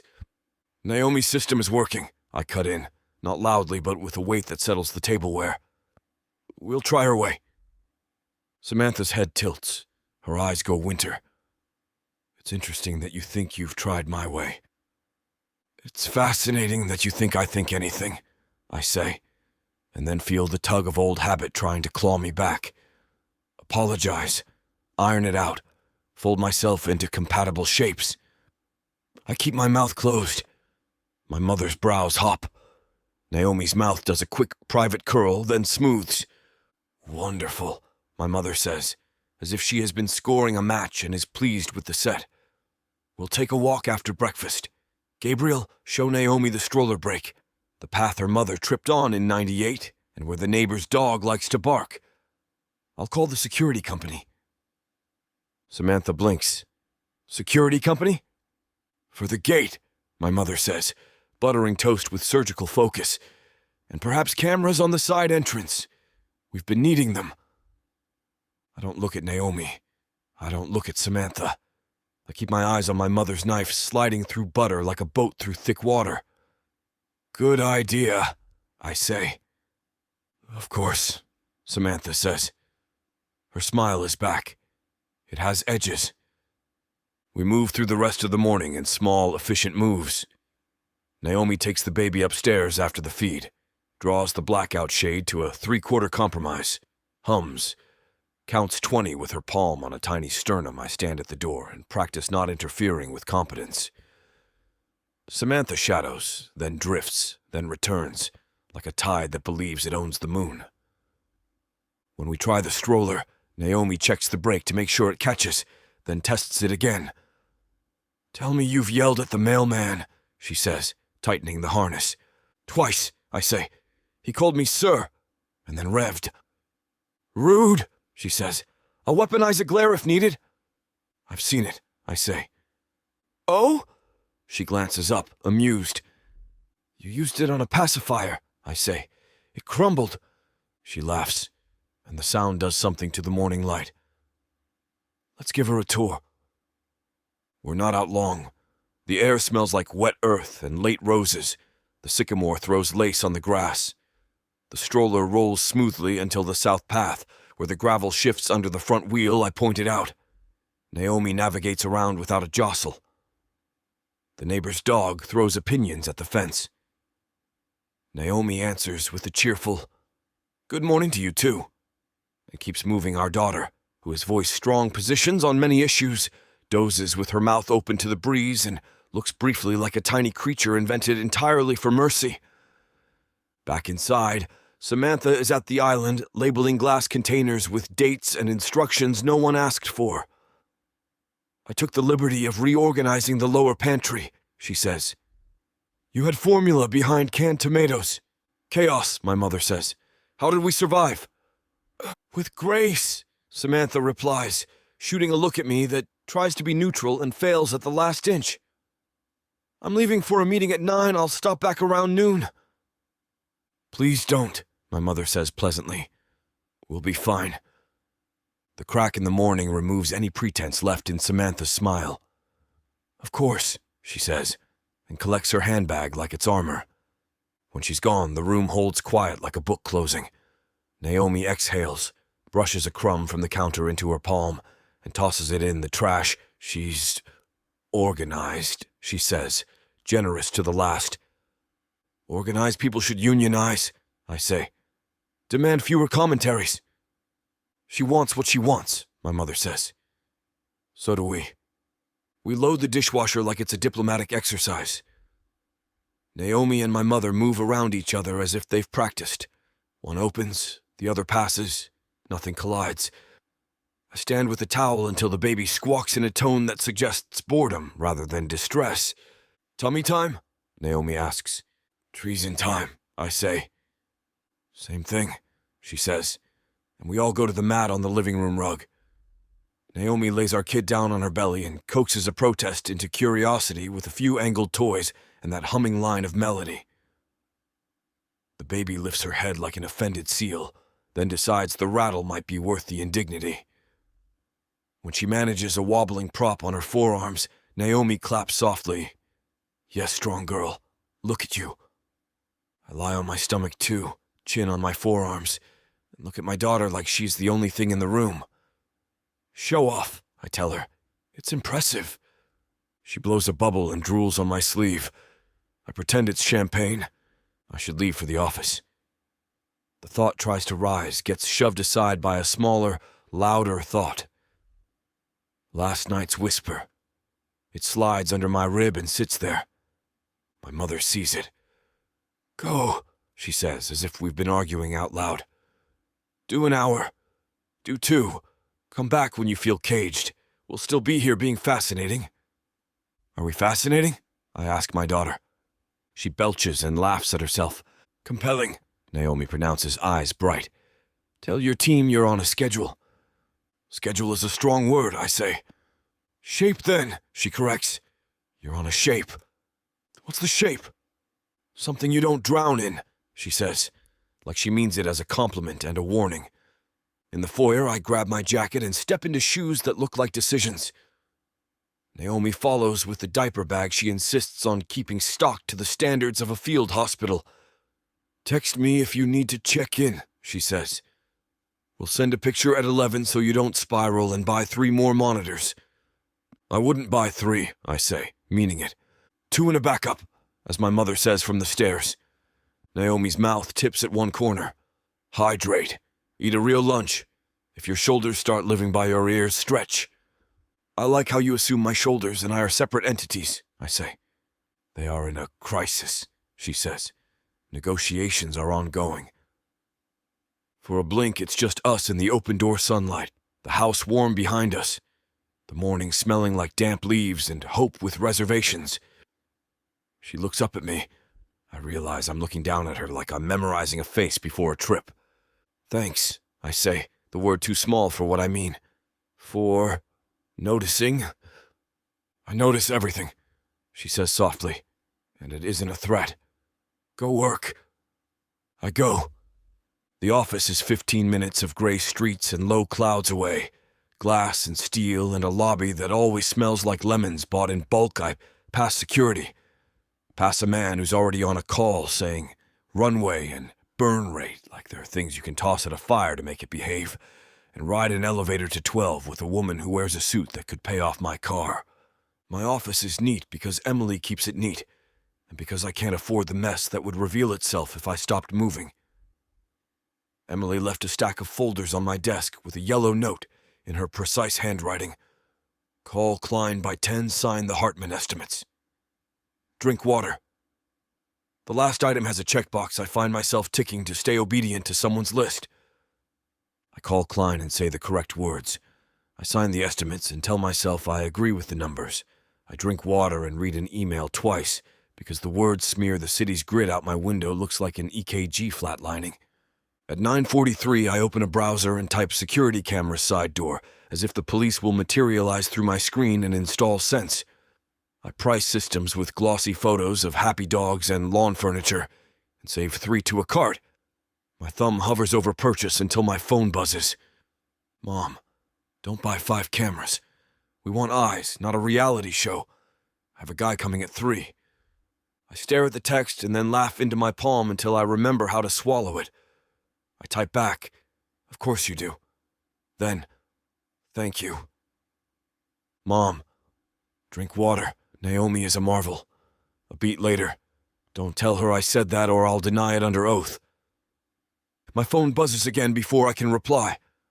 A photo fills the screen. Our daughter on the mat, gripping a rattle like she intends to use it as a philosophical text, her mouth open in delighted outrage at gravity. In the corner of the frame is Naomi's knee, leggings dusty from the carpet. The caption reads, "We are negotiating with the floor." Progress, a second text follows. Drink water. I try not to grin like an idiot. I fail. I type, tell the floor the board remains skeptical but hopeful. Then, hydrating. You two okay? Naomi replies with a picture of a coffee mug beside an open textbook, a highlighter poised like a small sword. Nap time and study time. Today's topic, small humans and big feelings. Will report findings. A beat. Go be a person for 2 hours, Gabriel. My fingers hover over a reply longer than I should let them. I type, trying. I don't type.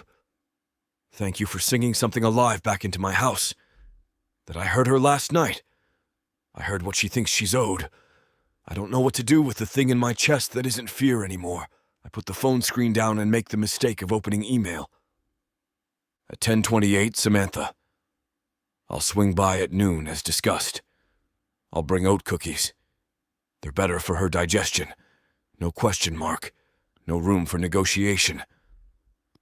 I stare at the message and feel again the tug of my jaw toward acquiescence. My thumbs move. I erase what I write twice. I finally send, "We're covered, thanks anyway." A minute later, her read receipt pops and no reply comes. The silence is louder than the city. Work drags me by the sleeve until noon. I get through a budget meeting without swearing. I get halfway through rewriting a proposal that uses the word synergy unironically. I nod at 2 colleagues in the hall who pretend not to see the part of me I'm pretending not to see. When I stand, my shoulders crackle like old paper, and I hear Naomi saying stretch like a person who believed, and then became proof. I go home for lunch because the car turns that way on purpose. The sycamore is bright against a sky trying to make up its mind. In the kitchen, the island is a map of having lived.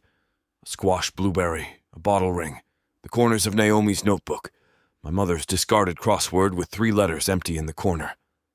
Naomi is standing at the sink, sleeves shoved to her elbows, rinsing a pacifier like she's handling porcelain. There's a smudge of something pink on her cheek, the faintest shadow of a smile even before she notices me. "You look like a man who almost used the word synergy," she says, back still to me. "I'm reformed," I say, 12 steps. She turns, drying her hands on a dish towel. The scarf at her neck has slid off center. One loose curl has escaped the puff and falls along her temple. "Lunch? Is that a command?" "A kindness," she says. "I made an omelet, very serious. It has spinach." "Threats now," I say, and sit where my mother would want me, at the island like I live here. Naomi slides a plate in front of me. The omelet is competent and green. I want to tell her it's excellent even if it isn't. It is. The baby monitor ticks lightly, the green bar holding steady. Naomi pours water into a glass and pushes it toward me without comment. I drink because I've been trained and because she's right. "How was your morning?" I ask. "She dominated the floor," she says with a pride that lifts something in me. "We read a book about a bear who doesn't like bedtime. She sympathizes." "She has a strong union," I say. "They've negotiated wages I can't pay," she says. "Your mother is on their side."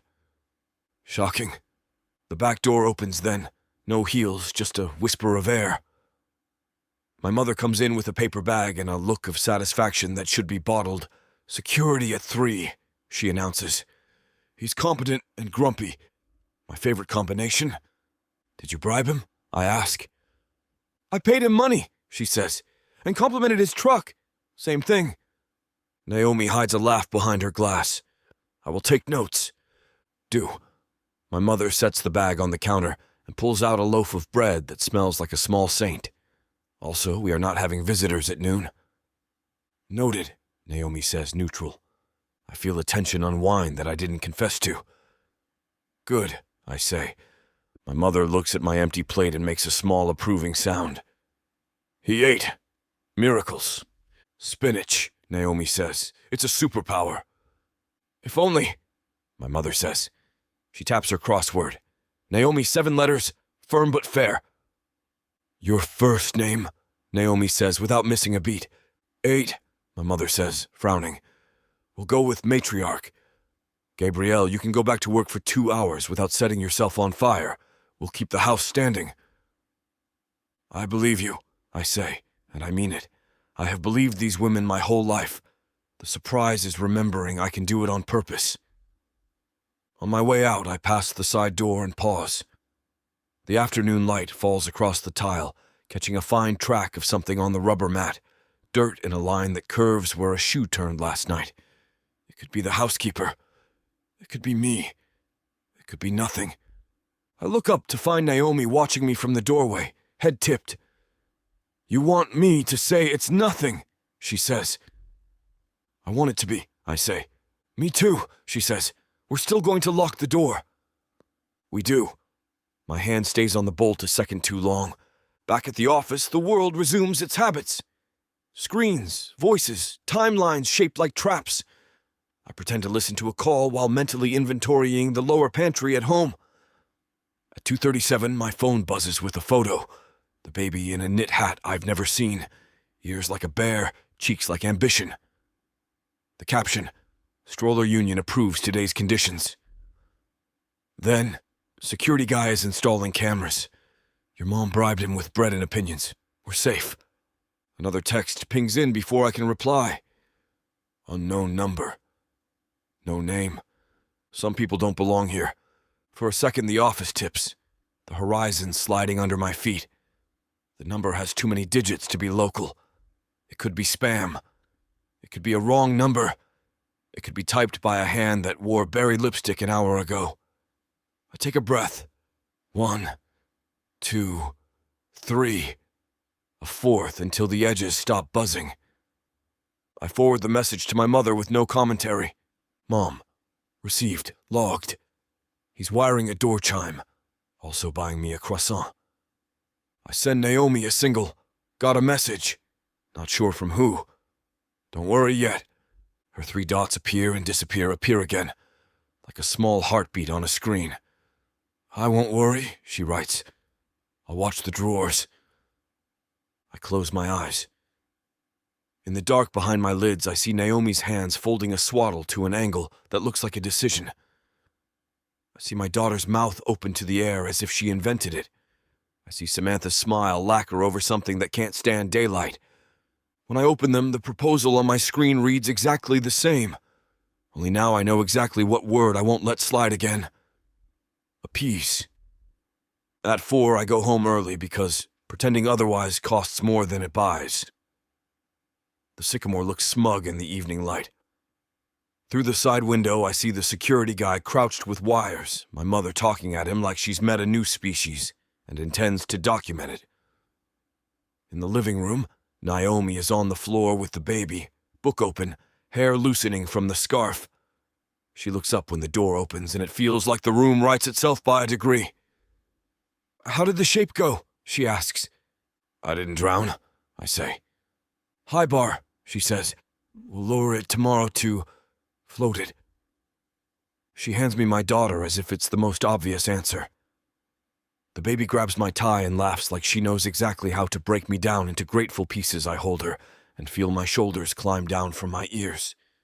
Samantha doesn't come back. The cameras blink their small red eyes like new stars. The door chime sings a polite note when my mother tests it and pronounces it acceptable. We eat soup at the island with bread that tastes like competence. Naomi writes a note on her pad, vitamin drops, 1 per day after feed, and sticks it next to the lighthouse. It looks like a prayer stuck on the fridge in a house learning to keep faith with itself. At 7:12, my phone buzzes. A new message, the same unknown number. You'll see. It sits on my screen like a pebble in a shoe, small and impossible to ignore. I don't show it to Naomi in that moment because the baby is chewing on a corner of a board book and Naomi is laughing and my mother is calling the chime a triumph, and because if I bring the night into the kitchen now, I won't know how to get it back out. Instead, I put the phone face down and say to nobody, and to myself, she's doing fine. My mother looks at Naomi and lifts her brows in that way. That means good. More. Keep going. Naomi meets my eyes for a second that stretches longer than it should and nods once like she heard the other part too. The one I didn't say, so am I. I clean the bottles without being asked. Naomi writes tomorrow's shape without apology. The house breathes. On the drive to the office this morning, I wondered why defending Naomi felt like breathing. Tonight the answer isn't a word. It's the way my daughter sleeps with her hand open. It's the way my mother stops smiling when something needs protecting. It's the sound of a lullaby I didn't know I remembered I needed. Breathing, it turns out, is easier when you decide which air you want to live in.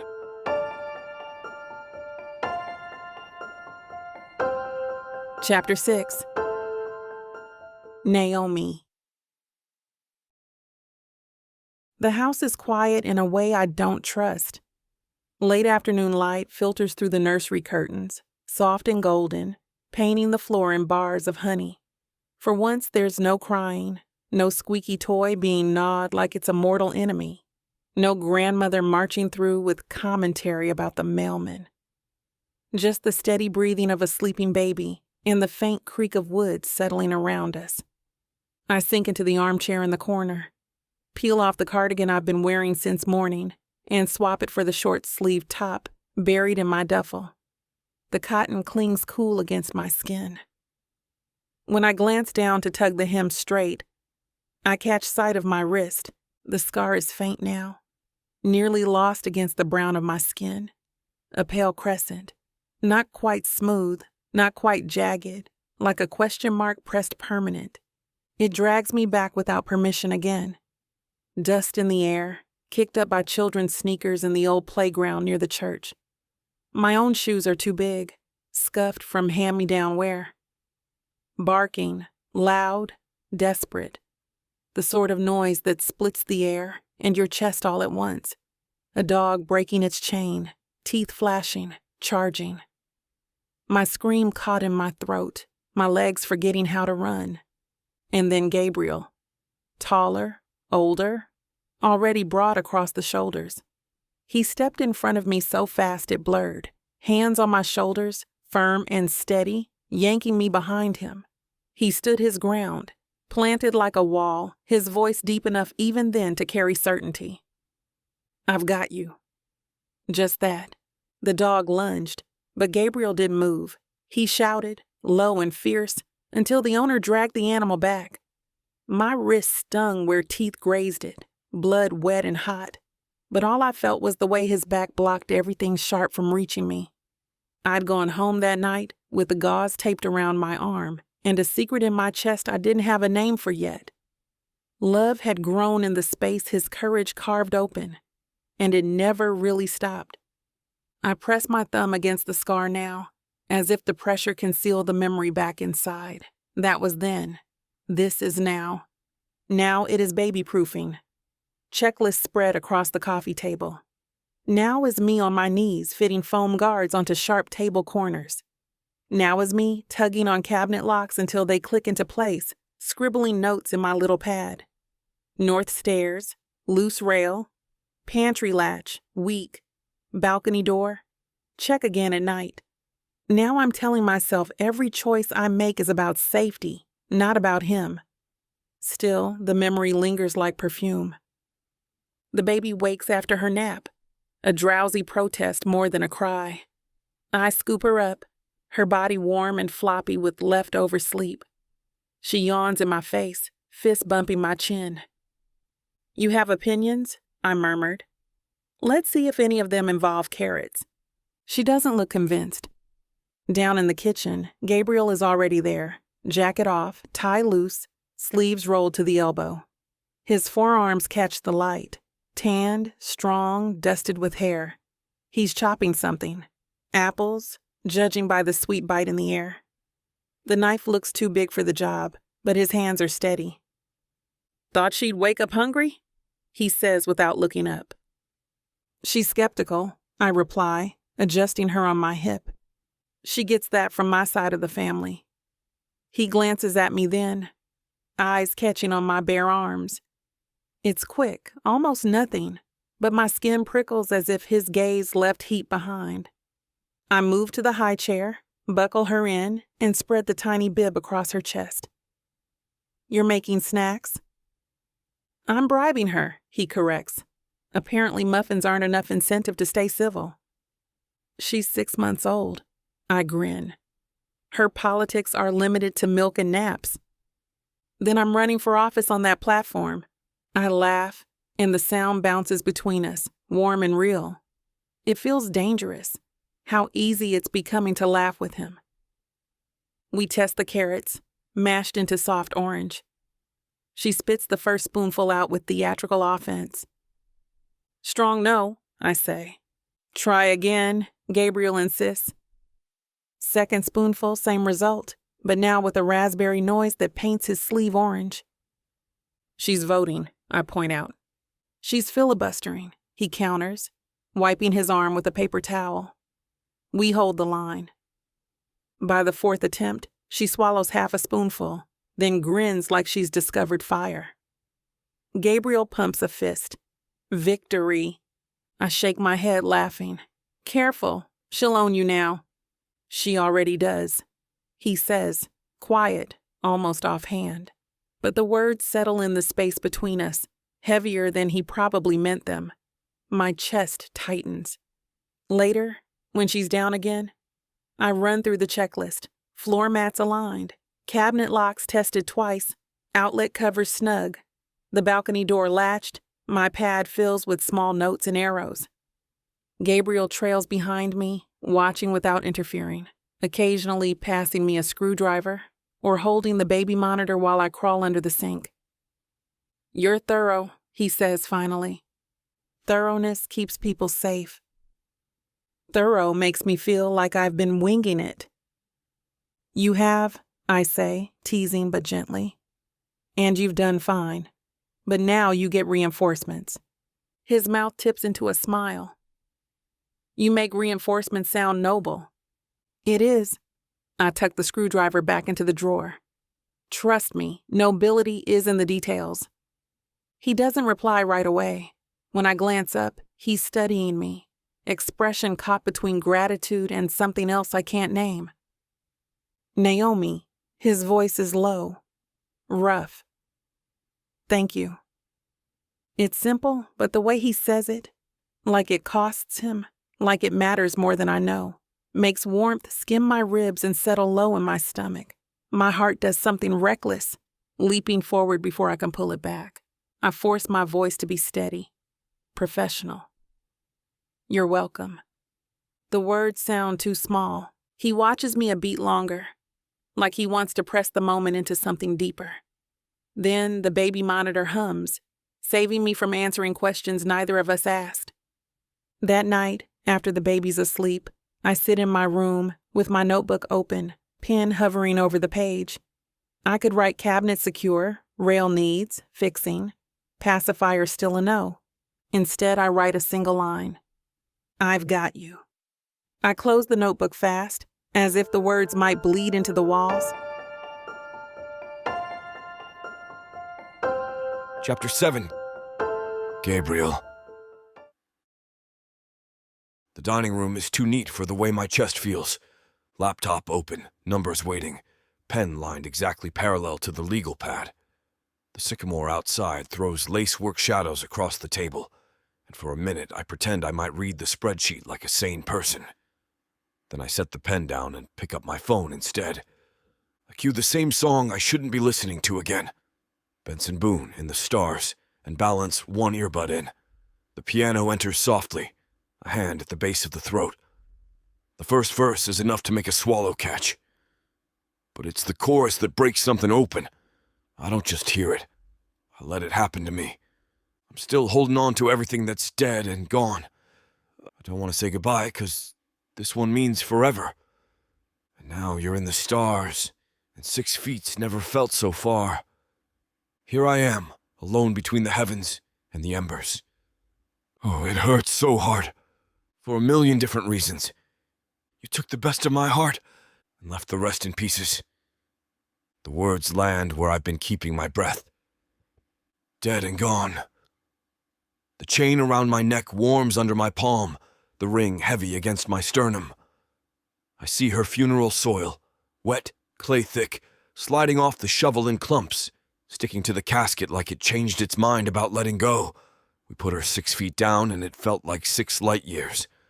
Far enough I couldn't get there even if I built a ladder. Far enough that every room now has a draft that wasn't there before. I don't want to say goodbye. No, I didn't. Not to the part of her that cataloged my bad jokes with a secret smile. Not to the way she pressed 2 fingers to my wrist when she wanted to bring me down from pacing. Not to Sundays, the ones with the cafe paper we never paid for and her bare feet on our tile. The song snags on Sundays and drags them out of me like a net full of glinting fish. You're in the stars. I tip my head back until my neck protests and stare through the ceiling, through the roof, through the pale sky I can't see from here. Stars are proof of light outliving bodies. That's what my science teacher said. The last of a bright thing crossing space after the source is gone. I want to believe it. That she's there, mapped in the night. But the chorus is right about the other half. 6 feet has never felt so far. The grave is a wall. The sky is a taunt. Between the heavens and the embers. I look at the cold fireplace across the room and think of the last time we used it. She hated the smoke smell in the curtains. We left a wedge of ash, pale as old bone. I feel lodged there between the clean high air she might inhabit now and the low, sooted remains of what we burned to stay warm.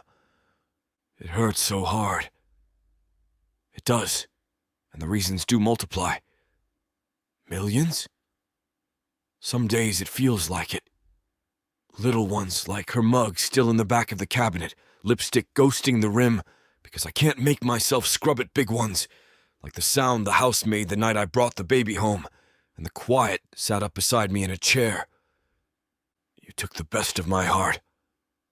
She did. She held the good pieces in her palm, and when she left, some came with her, and left the rest in pieces. The pieces are sharp on the inside, I keep nicking myself on them when I try to breathe. I hit repeat because I'm a fool or a penitent or both, and let the chorus pass over me again. The piano swells. The voice finds the exact ache it found last time my eyes blur, and I press my thumb hard into my ring until it hurts on purpose, because sometimes pain you choose is easier than the kind that chooses you. The baby monitor on the buffet shows a single flat green bar, steady as a held note. Somewhere down the hall, Naomi is turning pages in a board book, or writing in that tiny notebook, the one that makes list-making look like a sacrament I should get up. Instead, I close my eyes and let the chorus crest one more time. A small sound interrupts. Not the monitor. Something else. Plastic against wood. A faint roll and stop. I yank the earbud out. The house is too quiet for accidents. The sound comes again. Soft, circular. I stand so fast the chair legs scrape the floor, and the scolding squeal makes me wince. The hallway is washed in midday light. The staircase gleams like a polished stage. That's where it sits. A rattle. Blue plastic with a clear bubble and bright beads inside, perched at the very lip of the top stair. Not dropped, not abandoned. Placed balanced with the kind of precision you give to a dare. Heat flushes the back of my neck.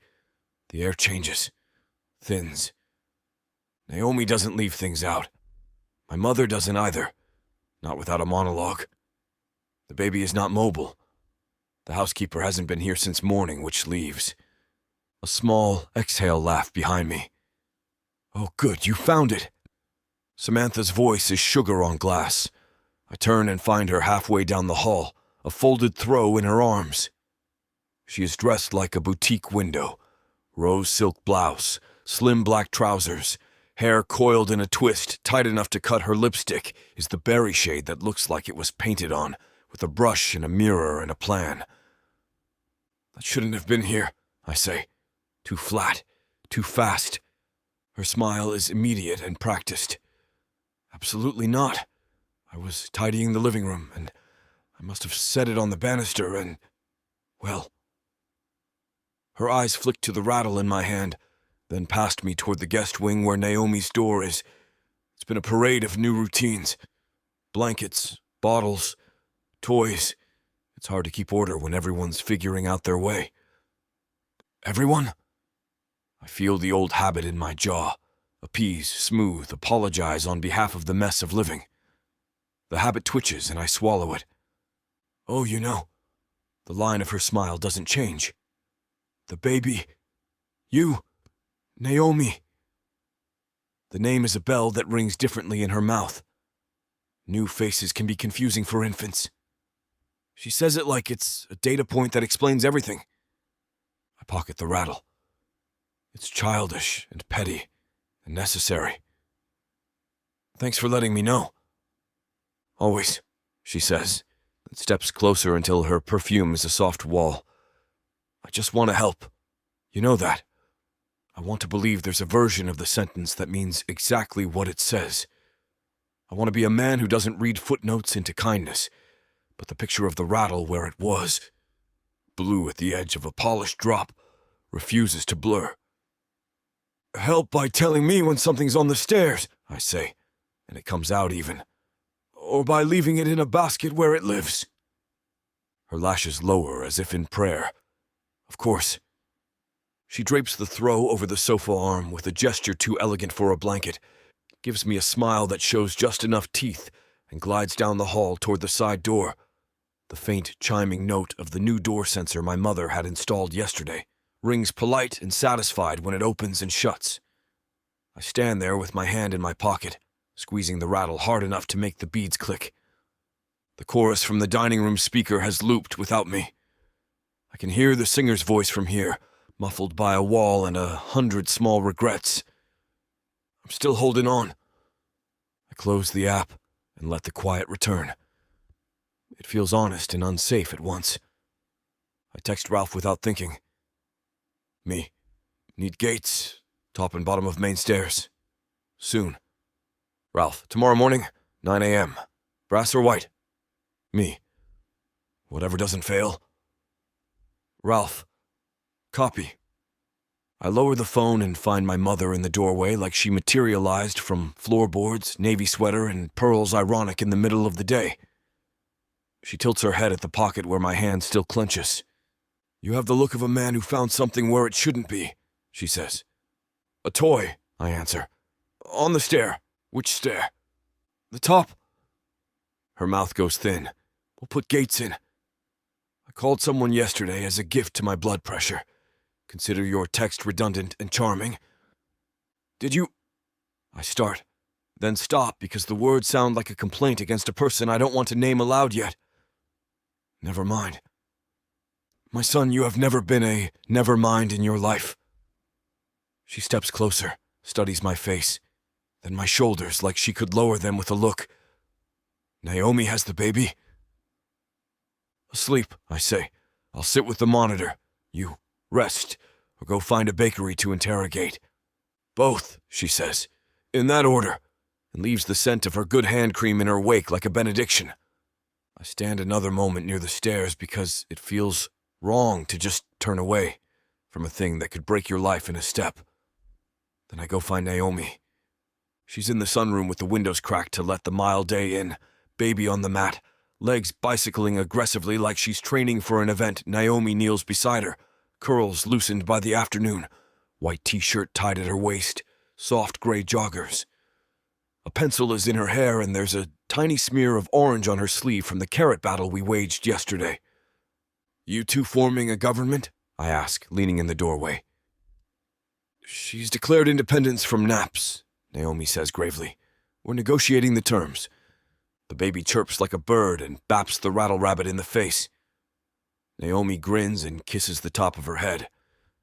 It's astonishing how much of my day now hangs on that simple act, someone loving my daughter in front of me. "You're quiet," she says after a beat, eyes cutting to mine and not away. "Quieter than yesterday, which is saying something." "Was I noisy yesterday?" "You were alive yesterday," she says, soft but direct. "Today you look like you're listening for a sound you hope you imagined." I let a corner of my mouth move. "You're very specific for someone who's been here 48 hours. 48 and change." She taps her notebook with the pencil that escaped her hair. "What's on your list?" "Gates," I say. "Top and bottom." "Good." She nods, businesslike relief flitting over her face.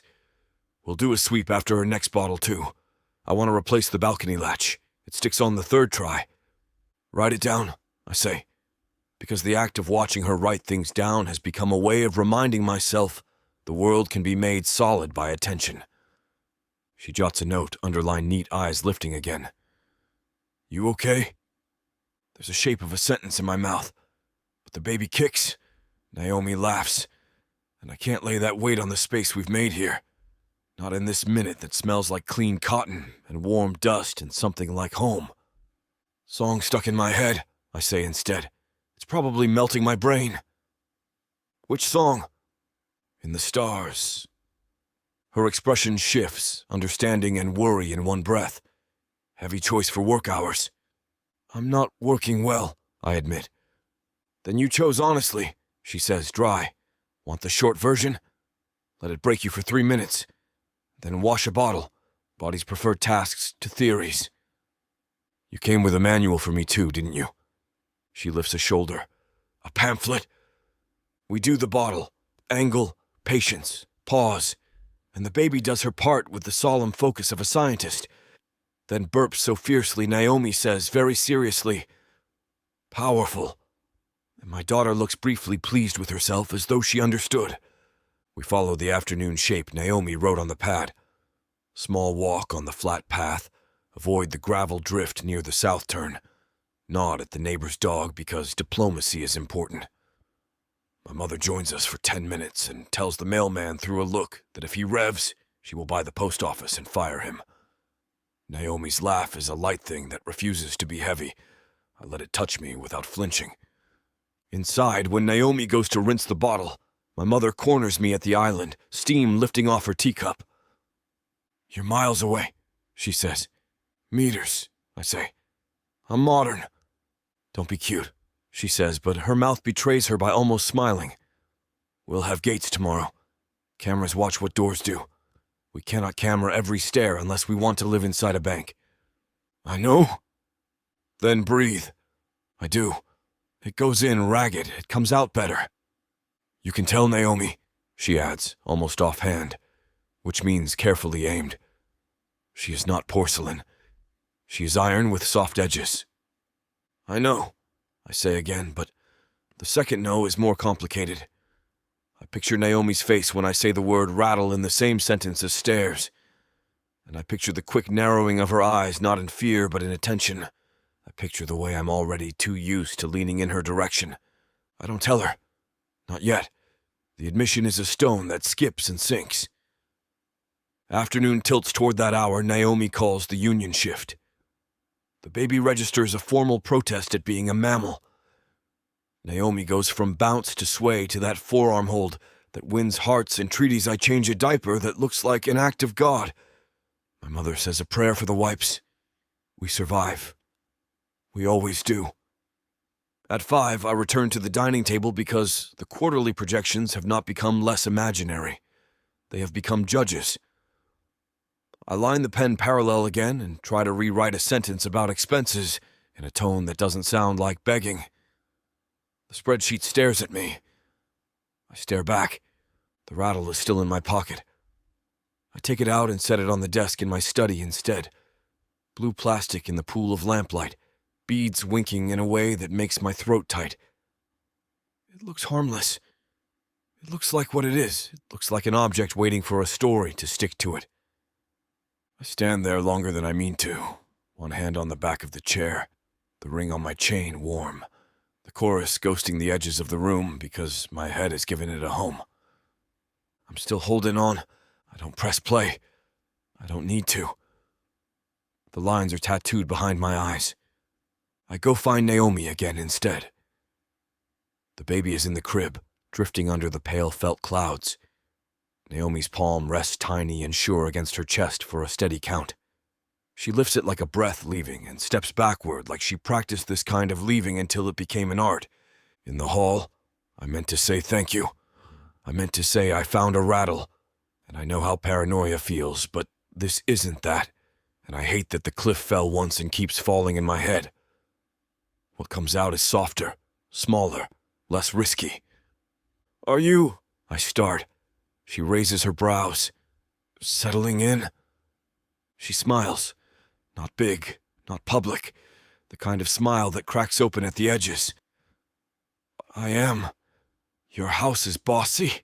I like it. That explains my whole childhood. And your aesthetic, she says, eyeing my shoes, my 2-white shirt, then flicking a glance up to my ring on its chain. Not long. Just enough to say I see it without saying let it go.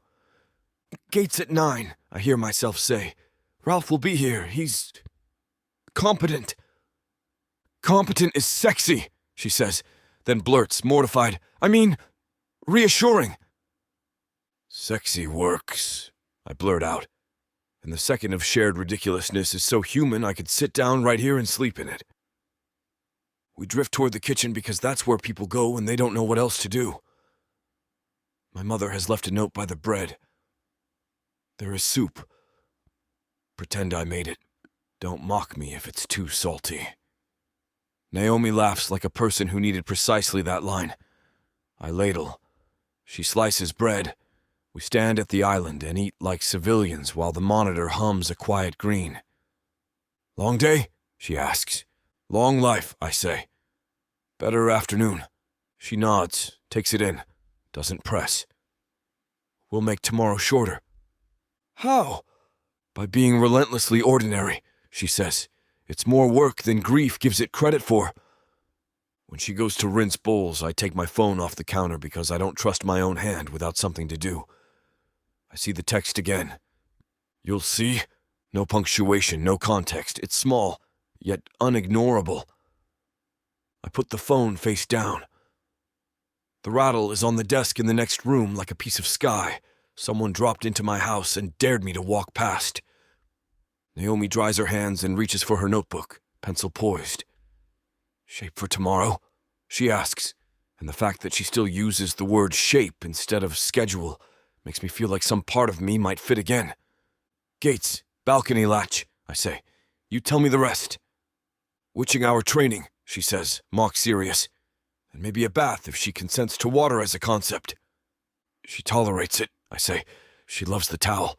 Same, she says. When she heads toward the guest hallway, she pauses.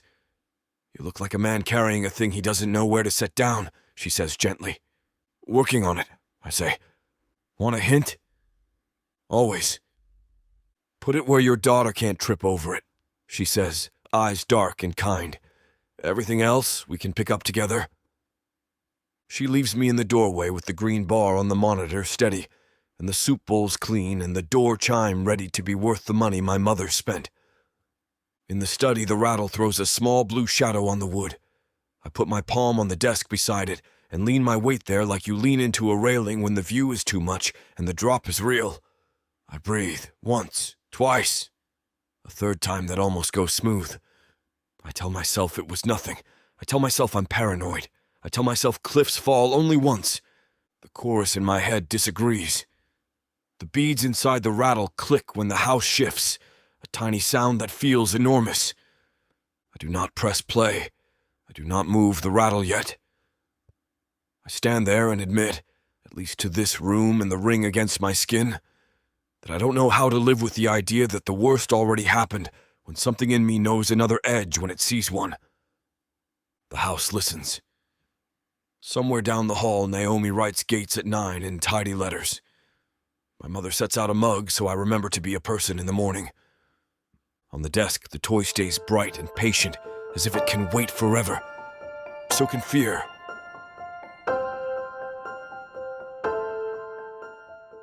I thought I was getting a fake marriage, but I didn't know my story was being told by Miss Tyla. This isn't just any fake marriage now, is it? No. You introduced me to the devil. Come on, girl. Jacob isn't that bad. Oh, I love Jacob. His family, on the other hand? Beggars can't be choosers, Nyla. You should be grateful I even let Jacob Stone look your way. I just wanted to save my granddaddy. Is that so bad? Why couldn't you let this be a normal fake marriage? Instead, you put me in a twisty story filled with money, betrayal, power, and lies. Let's not forget love. That's what keeps me going. But not gonna lie, Miss Tyla. This story you got me in ain't the simple fake marriage happy ending I thought it would be. It's not. Where would be the fun in that? Treat yourself to Say Less, I Love You. New releases every Thursday, now with longer episodes. Or skip the wait and grab the full series bundle from TylaWalker.com for up to 85% off. Treat yourself with Miss Tyla.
Chapter 8.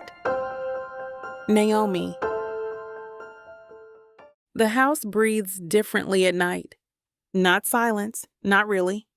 The refrigerator hums in its corner. Wood contracts, releasing tiny ticks into the stillness. Somewhere upstairs, a pipe gives a slow groan like it's exhaling. And always, faintest of all, the steady rhythm of the baby's monitor. Green bar glowing, soft static like white lace spread across the silence.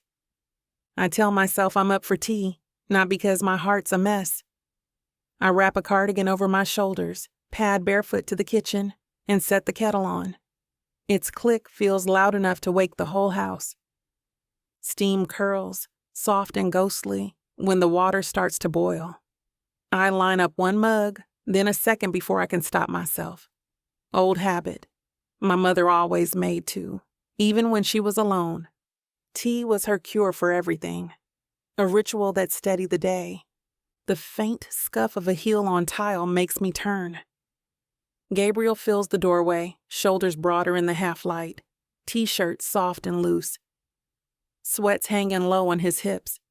His hair is mussed. His face tired but softer, without the edges he wears during the day. Couldn't sleep? He asks, voice low. Tea? I answer, lifting the mug like proof. Cheaper than therapy? That earns a ghost of a smile. He steps inside, leans against the opposite counter. Arms folded, forearms taut. His posture is easy, but there's tension under it. Do you really think it works?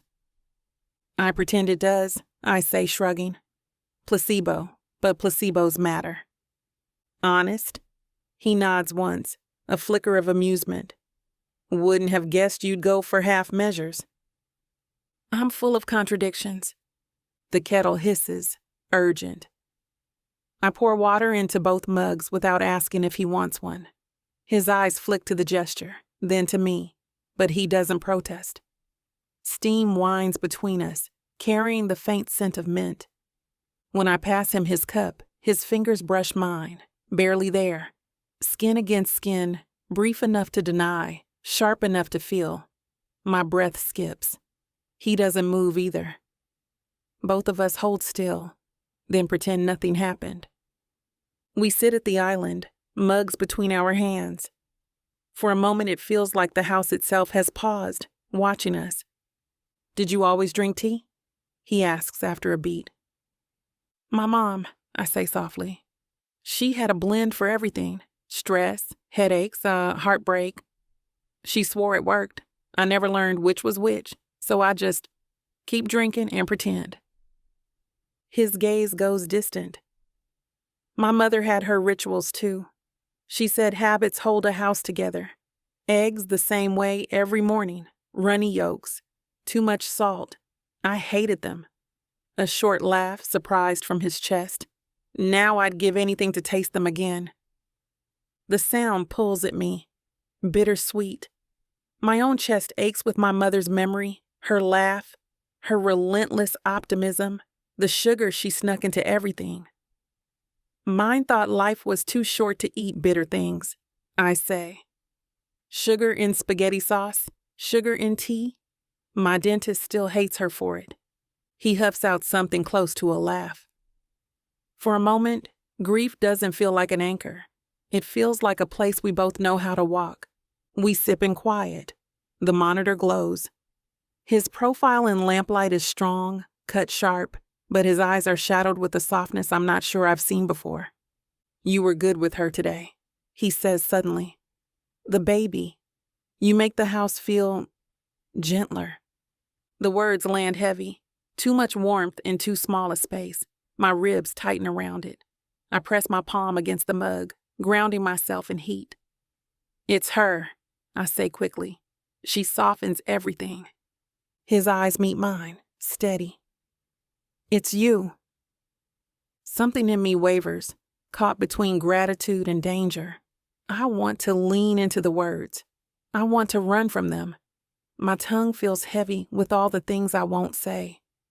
I've loved you since I was a girl. I swore I'd never let it show. You still undo me without meaning to. The kettle is already off, but the hiss still seems to hang in the air. The air shifts again, fragile.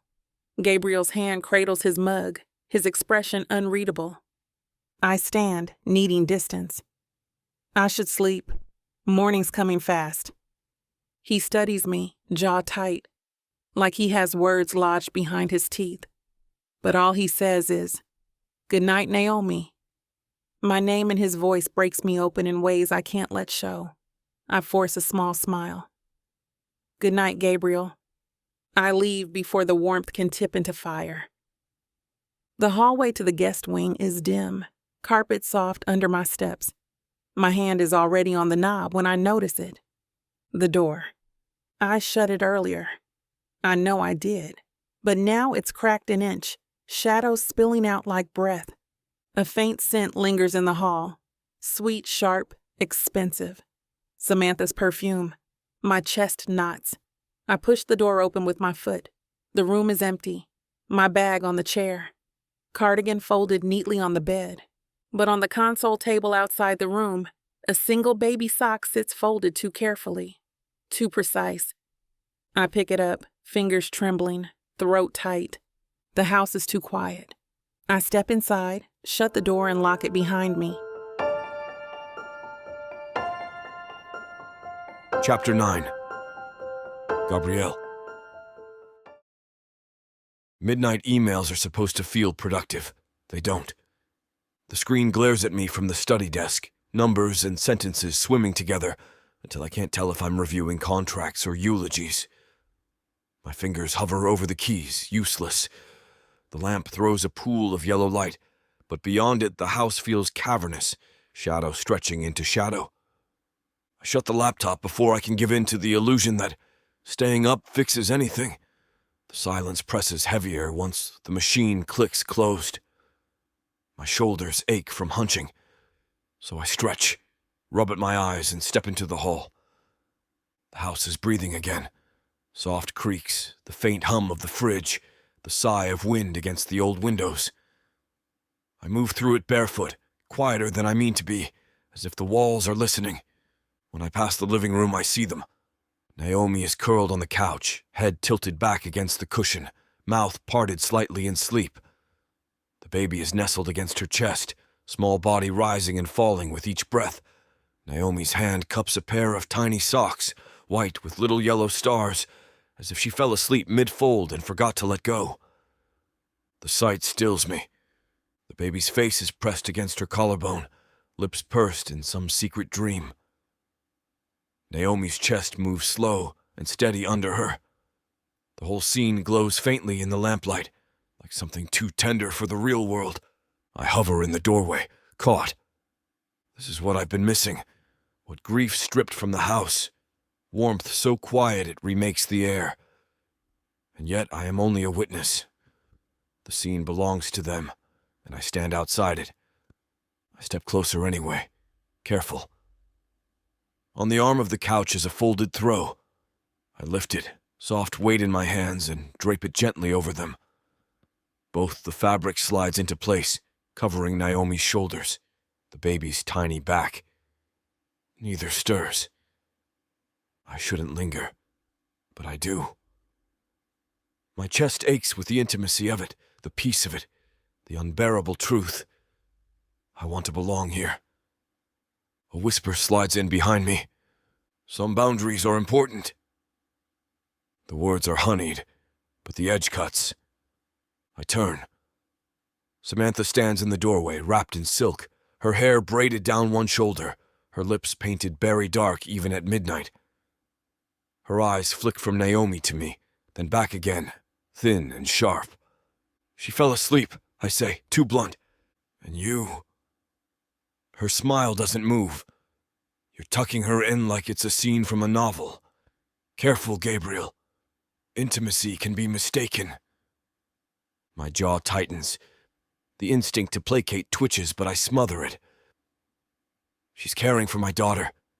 She's doing it well. That's all. Samantha steps closer, her perfume sharp in the still air. That's not all. Houses remember these things. So do people. Go to bed, Samantha. She blinks, lips parting at the dismissal. For half a second, the mask slips, eyes flashing something brittle. Then she smooths it back, smile polished again. Of course. Just looking out for you.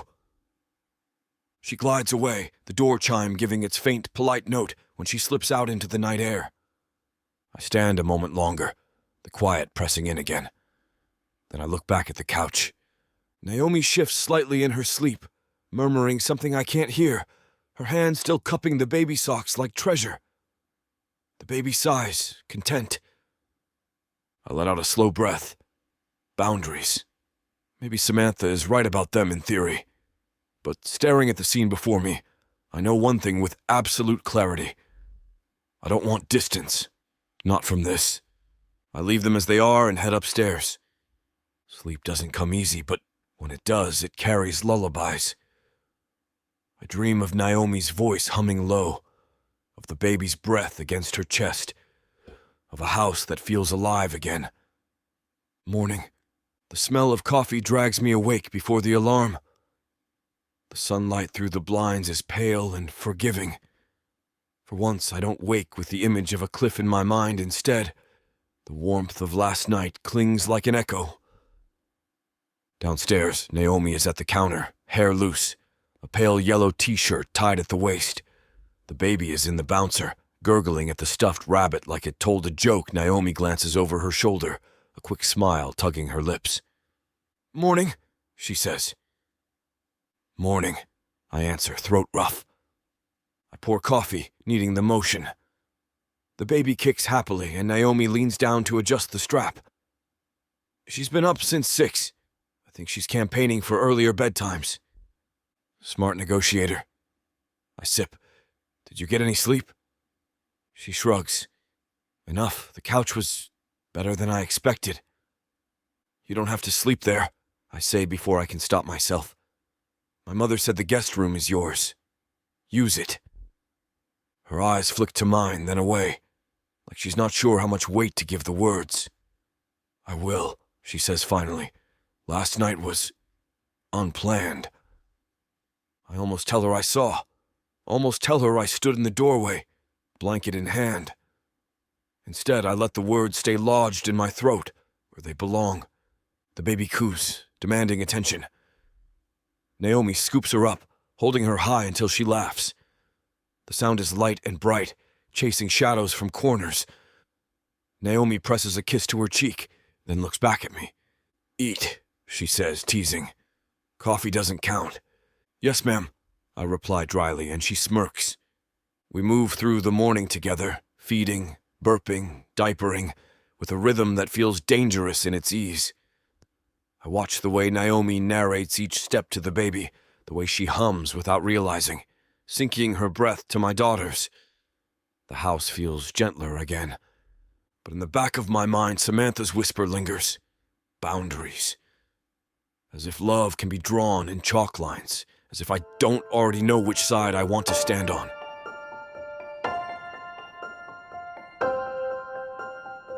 Chapter 10. Naomi. Morning comes softer than I expect. The baby's cries ripple through the monitor just as the blinds in my guest room catch the first light. I stretch, pull my cardigan tighter, and slip down the hall. The house is quiet, almost pretending at peace. My feet sink into carpet, muffling my steps until I reach the nursery. She's already squirming against her blanket, mouth twisting into the beginnings of a protest. I scoop her up, breathing in the warm, milky scent of sleep, the soft fuzz of her hair tickling my chin. And there it is, a square of paper, folded neatly, tucked into the folds of her blanket. My stomach knots. For a second, I think it's a scrap of packaging, something harmless. But the handwriting, cursive, clean, deliberate, makes my skin crawl. Some people don't belong here. The words are too tidy. The neatness is the threat. I freeze with the baby against my chest, heartbeat racing. Whoever wrote this didn't rush. They took their time, each loop precise, each letter sharp. I grab my phone, one-handed, and snap a photo. The click sounds too loud in the still nursery. Then I fold the paper smaller, until it's a tight square, and slide it deep into my pocket. Gabriel already looks like the weight of the world is balanced on his shoulders. I won't add another stone until I have proof heavier than paper. I kiss the baby's cheek, steadying my hands by focusing on her warmth. It's okay, I whisper into her hair. I've got you. By breakfast, my spine feels straighter than it did last night. I plant myself in the kitchen with her on my hip and run through the mental checklist. Bottles sterilized, outlet covers double-checked, doors locked, cameras blinking red at their posts. The more I act like the fortress is intact, the less anyone can smell the crack in it. Gabriel walks in, hair damp from his shower, sleeves rolled as if he's already preparing to tackle the day. His tie hangs loose around his neck. He looks at me, then at his daughter, and something in his expression softens. Morning, he says. Morning, I answer, grabbing the warmed bottle. You're just in time to play bad cop. He quirks a brow. Bad cop? She's decided bottles are beneath her this morning. I need backup intimidation. He smirks, takes the baby from me with practiced ease, and lowers his voice. Listen here. This bottle is state-of-the-art, FDA approved, and personally endorsed by your father. Cooperate. The baby stares at him like he's lost his mind. I bite back a laugh. Very convincing, I say dryly. She's blinking, he insists, mock serious. That's acquiescence. She's blinking because she has eyes. He gives me a look, and for a moment the room feels lighter. Easier. Normal. The paper burns a hole in my pocket, but I keep my smile steady. When Mrs. Phillips joins us, she's brisk and efficient, pearls already in place. She surveys the kitchen like a general, then nods at me. You've adjusted well, Naomi. Thank you, I say. My voice doesn't shake. She turns to Gabriel. Office, 2 hours, no excuses. He sighs but doesn't argue. The rhythm here is obedience, though lately he's been testing its edges. Once he leaves, I double down. I check every cabinet lock, test every latch, count each corner guard. The routine is both shield and sword. It keeps my hands busy, my mind sharp, my heart from galloping. By the time Samantha arrives, perfumed and polished in her cream silk blouse, the house feels braced. She sweeps into the living room, a basket of pastries dangling from her hand. I thought we could all use a treat. Her eyes land on me, too sharp, too sweet. You look tired already. The words are dipped in honey, but the sting is deliberate. I straighten, wipe my hands on a cloth, and meet her gaze head on. Occupational hazard comes with keeping your niece alive and happy. Her smile falters for a fraction of a second before she smooths it. Of course, I just wouldn't want you to overextend yourself. Don't worry, I say lightly. I don't break easy. Her eyes flick, narrowing almost imperceptibly, but she says nothing more, only sets the basket down with precision. Mrs. Phillips appears in the doorway, eyebrows raised as if she heard more than she let on. Lovely, she says crisply. We'll all survive another day. The rest of the morning moves like a dance I refuse to stumble in. Feedings, naps, burps, study time wedged between. I hum when I need to steady my nerves, scribble notes in my pad to keep the world from slipping. But the paper in my pocket stays with me. Heavy, sharp. I know what it means. I know who it points to, but until I can hold more than neat cursive in my hand, I will not give Samantha the satisfaction of rattling me in front of anyone else. Morning pretends to be kind. The blinds let in a thin wash of gold, the monitor hums steady, and the baby greets me with a sunrise sigh instead of a siren. I tell my heart to act normal. I tell my hands not to reach for my pocket, where the folded note lives like a hot coal. I tell the house I'm not scared. We negotiate diapers without drama. She fist pumps the air like she invented mornings. I kiss the soft comma of her ear and bring her downstairs, counting the door chime, the steps, the corners, any rhythm I can own. Gabriel is already at the island, sleeves rolled, tie slung over his shoulder like a truce flag. He looks up and something in his face unknots. "General Vale," he says, mock saluting the bottle sterilizer. "Troops ready for deployment?" "Boot camp at 0800, I say, setting the baby in her chair. "Today's lesson, swallowing, not spray painting the nearest parent." "She's avant-garde," he says. "The medium is puree." The baby snorts as if on cue. My laugh comes out too quick, bright as foil. I fix the bottle angle, watch her throat, pause to breathe. Gabriel's shoulder brushes mine as he reaches for a burp cloth, a soft, accidental press that steadies more than the cloth will. He tips his head toward me. "You okay?" "Define okay." "You're on level red." "Level mint," I say, tapping my tea bag. Very soothing. He gives me the look that says he knows I'm dodging, but he lets me keep the dodge. Mrs. Phillips appears with pearls and a list and sends him to the office with 2 hours of orders and a kiss to the baby's forehead. When the door chime sings his exit, the house lowers its voice. I double-check the cabinet latches. I test the outlet covers with my thumb until the skin shines. Lunch is scheduled in pencil. My resolve is ink. We head out for a garden loop before the sun turns sharp. I strap her into the stroller, fingers quick, the small clicks loud in the quiet. I unlock the brake, roll forward, stop to tuck the blanket edge. And that's when I see it. The lever is up, unlocked. I know I clicked it. The muscle in my wrist remembers the motion. The morning holds still around us, and my mouth goes dry. I lock it. I test. I lock it again. I take a photo with my phone, the shutters sound too bright. "Nope," I whisper, and the word tastes like metal. We walk the flattest path, talking to the leaves like they're jurors. The neighbor's dog announces opinions from behind the fence, and I answer with diplomacy.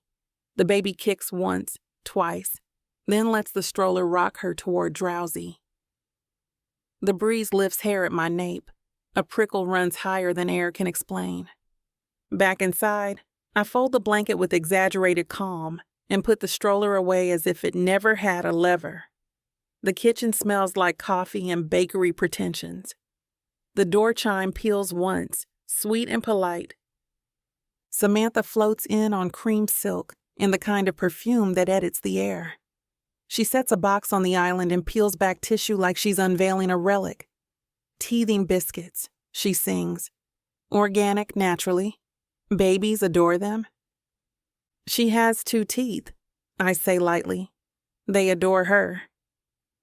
"Prevention is a philosophy," she replies, and her smile finds my face, hovers. "You look tired already." A soft blow disguised as concern. I wipe my hands on a towel, meet her eyes, and don't blink. "Occupational hazard. We sleep after we keep her safe." Her smile holds. The edges don't. "Of course." Mrs. Phillips arrives like court reconvening. "Lovely. We'll ration kindness and carbs." Her gaze flicks between us and then to the baby, who has chosen that exact moment to blow a drool bubble of victory. Proceed. The day's middle stretch is elastic. Feed, burp, rest, note, tiny study window, laundry folded sharp as paper. I hum because it keeps my breath even. I make myself laugh when the baby sneezes so hard, it scares her into another sneeze. Every time I pass the notebook, my pocket knocks against my thigh, reminding me there's a square of neat cursive that wants me gone. Fine. It can want. I can want harder. Mid-afternoon, the house feels too quiet. I check the balcony latch. It catches on the second try. I test the nursery door. The hinge sighs like an old lady. The blackout shade hangs at 3/4, just how she sleeps best. The mobiles felt clouds rest. The vent hums a temperate breeze. Footsteps press the hallway carpet. Not heavy, not mine. I step into the nursery. Samantha stands at the crib, hands on the rail, face carved from good intentions. She looks down at my girl with a smile that could be mistaken for fondness if you didn't know the temperature of it. "Just checking in," she says, not turning. Isn't she sweet? "Yes," I say from the doorway. "Also asleep." Samantha glances up, lashes lowering. "I didn't touch her." I move to the other side of the crib, palms open, every muscle a wire under wool. The baby's breath rasps at the edge of a dream, soft, regular. I lay a hand near her ribcage and count. 20. "We like quiet checks." "Of course."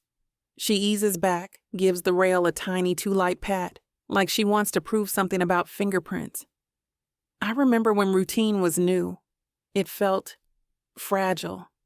"It isn't," I say. "It's practice." She considers me the way someone considers a chessboard.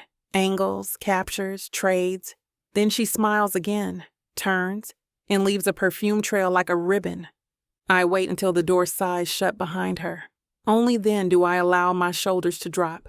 I lean in, close enough to feel the baby's warmth through my sleeve, and let the hum find me. "I've got you," I whisper, not to the room, not to the fear, but to the little universe in the crib. Her fingers flex, catch air, release. The mobile doesn't move. I do. In the hall, I open my notebook and slide the photo of the break alongside the photo of the note. The edges catch, paper against paper, evidence against evidence.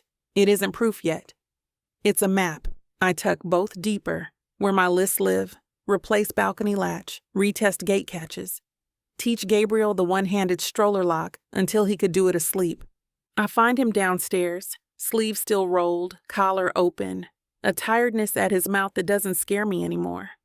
He's rinsing a bottle, and he's doing it like he's been watching me rinse bottles for a week and decided ritual is a religion he could try. "How's the union?" he asks, nodding toward the monitor. "In session," I say.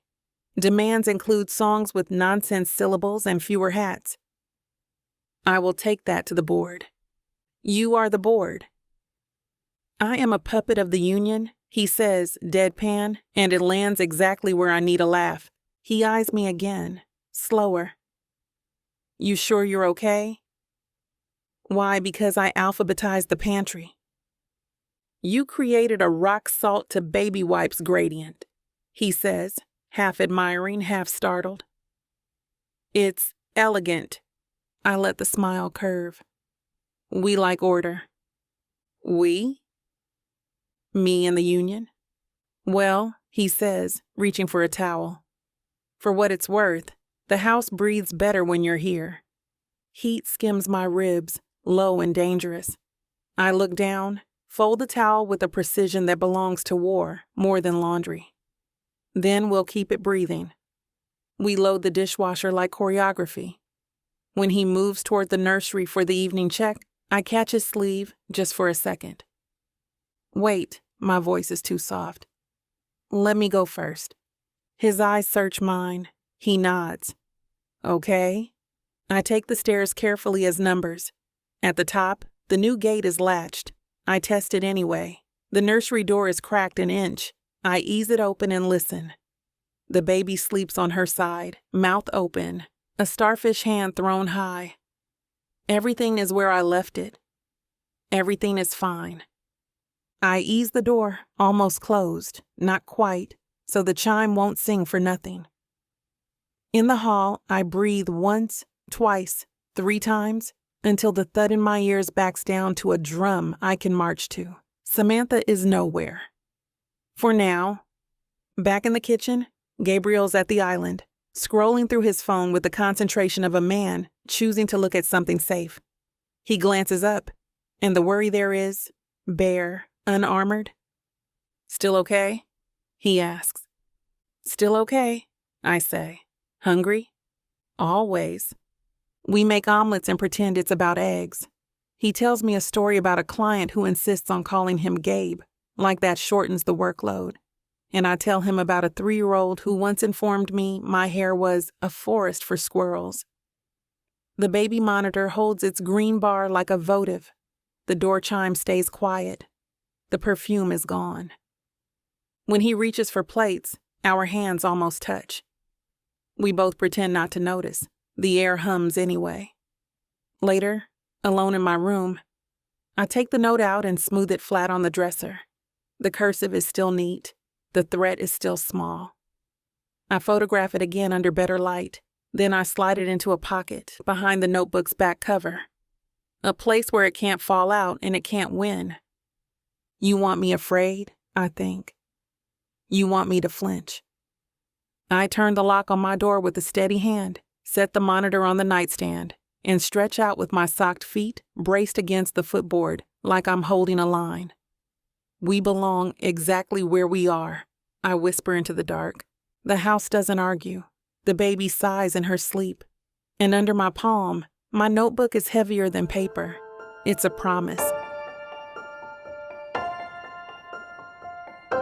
Chapter 11. Gabrielle. Lunch is supposed to be simple. Warmed puree, spoon, bib, predictable. It isn't. The baby has decided peas are not food, but ammunition. The first spoonful splatters her tray. The second dribbles down her chin. By the third, Naomi sighs with theatrical despair, reaching for a cloth. She's staging a coup, Naomi mutters. This is no longer about nutrition. It's about dominance. I can't help it. The corner of my mouth twitches. You're losing the war. Me? Naomi gestures to her shirt, already streaked green. We're losing the war. As if to prove her point, the baby grabs the spoon in Naomi's hand and flings it. A neat arc of pea mush lands squarely against Naomi's cheek. For a second, the kitchen holds its breath. Naomi blinks, cross-eyed at the smear near her mouth. Then she exhales, slow. Traitor. That does it. My laugh bursts free, sharp and surprised, cutting through the air like a sound I haven't made in too long. It fills the kitchen, echoes off tile, and leaves me a little dizzy with how good it feels. Naomi's lips curve, soft and amused despite the battlefield on her shirt. Glad you're enjoying this. I am, I admit, still grinning. Immensely. The baby squeals like she understands victory, pounding her fists against the tray. Naomi groans and reaches for another cloth. Here. I step closer, the laugh still tugging at my mouth. You missed a spot. Before I think better of it, my hand lifts. My thumb hovers just beside her mouth, so close I feel the heat of her skin. A smear of green dots the edge of her cheekbone, half an inch from where her lips part in surprise. Time narrows. The baby's babble fades. The refrigerator hums softer. All I hear is breath. Hers, mine mingling in the small space between us. Her eyes catch mine, wide, uncertain, but not moving away. My chest tightens. The distance between us feels fragile, a thread waiting to snap. Half an inch. One breath. I jerk back. The air collapses. Shame floods in, hot, fast. Too soon. Too raw. Too wrong. My wife's ghost is still in these walls. Naomi deserves better than to be pulled into my gravity out of grief. Sorry, I mutter, reaching for the cloth instead. Sorry. The word tastes like chalk. Naomi exhales, steadying herself. She doesn't push. Doesn't name it. Just takes the cloth, dabs her cheek clean, and smiles for the baby, like the last 10 seconds didn't scorch the air. But I saw it. The spark. The flicker of almost. And worse, she saw it too. A presence shifts at the doorway. My back prickles before I turn. Samantha stands there, lips thin, eyes sharp as needles. She leans lightly against the frame, her blouse immaculate, her smile absent. Her gaze flicks from Naomi's flushed face to mine, then back again. The silence is a blade, pressing into the space we just burned. I straighten, jaw tight, forcing my voice level. We're fine. Of course, she says, her tone smooth as glass but brittle underneath. Some messes are amusing. Naomi wipes the baby's tray with deliberate calm, her shoulders squared like armor. She doesn't look up. Samantha's eyes linger on me a fraction longer before she moves away, perfume trailing sharp and sweet. I let out a breath I didn't realize I was holding. The kitchen hums again. Fridge, monitor, the baby's delighted squeals, but the air isn't the same. It's heavier, threaded with what almost happened and what was witnessed. I grab a spoon, scoop more peas, and offer it to the baby. Like routine is the only thing that matters. Naomi takes the spoon from me, our hands brushing too fast to register. "We'll call this a draw," she says lightly. I nod, but the word that wants to leave my mouth isn't draw. It's yes.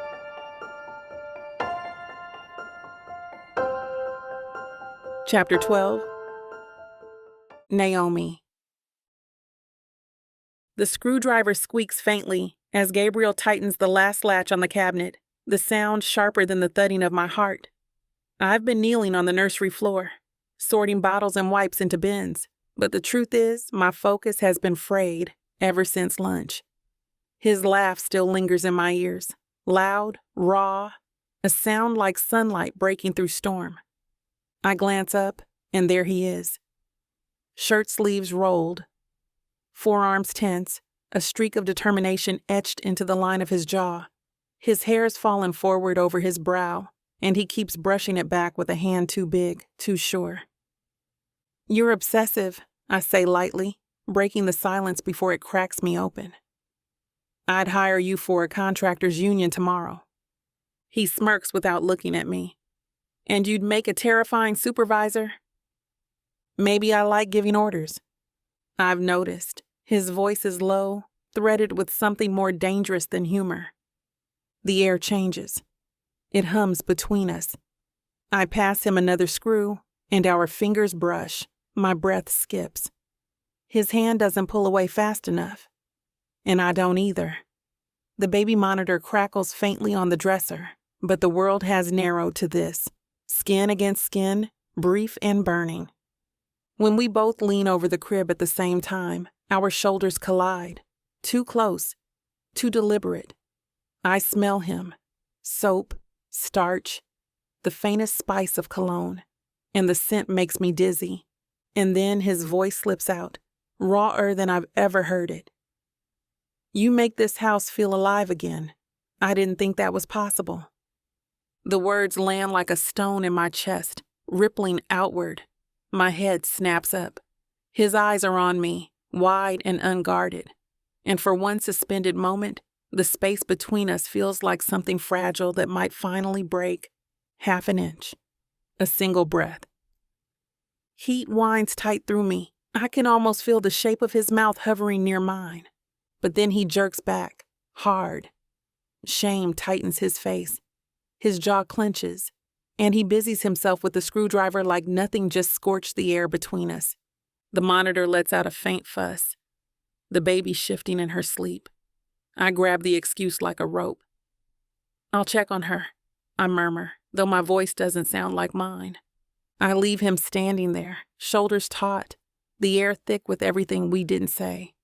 By the time night falls, I can't stop replaying it. His voice, his eyes, that fraction of space where breath tangled with breath. My lips still feel singed from what didn't happen. I shut myself in the guest room, pressing my back against the door and whisper the reasons like spells.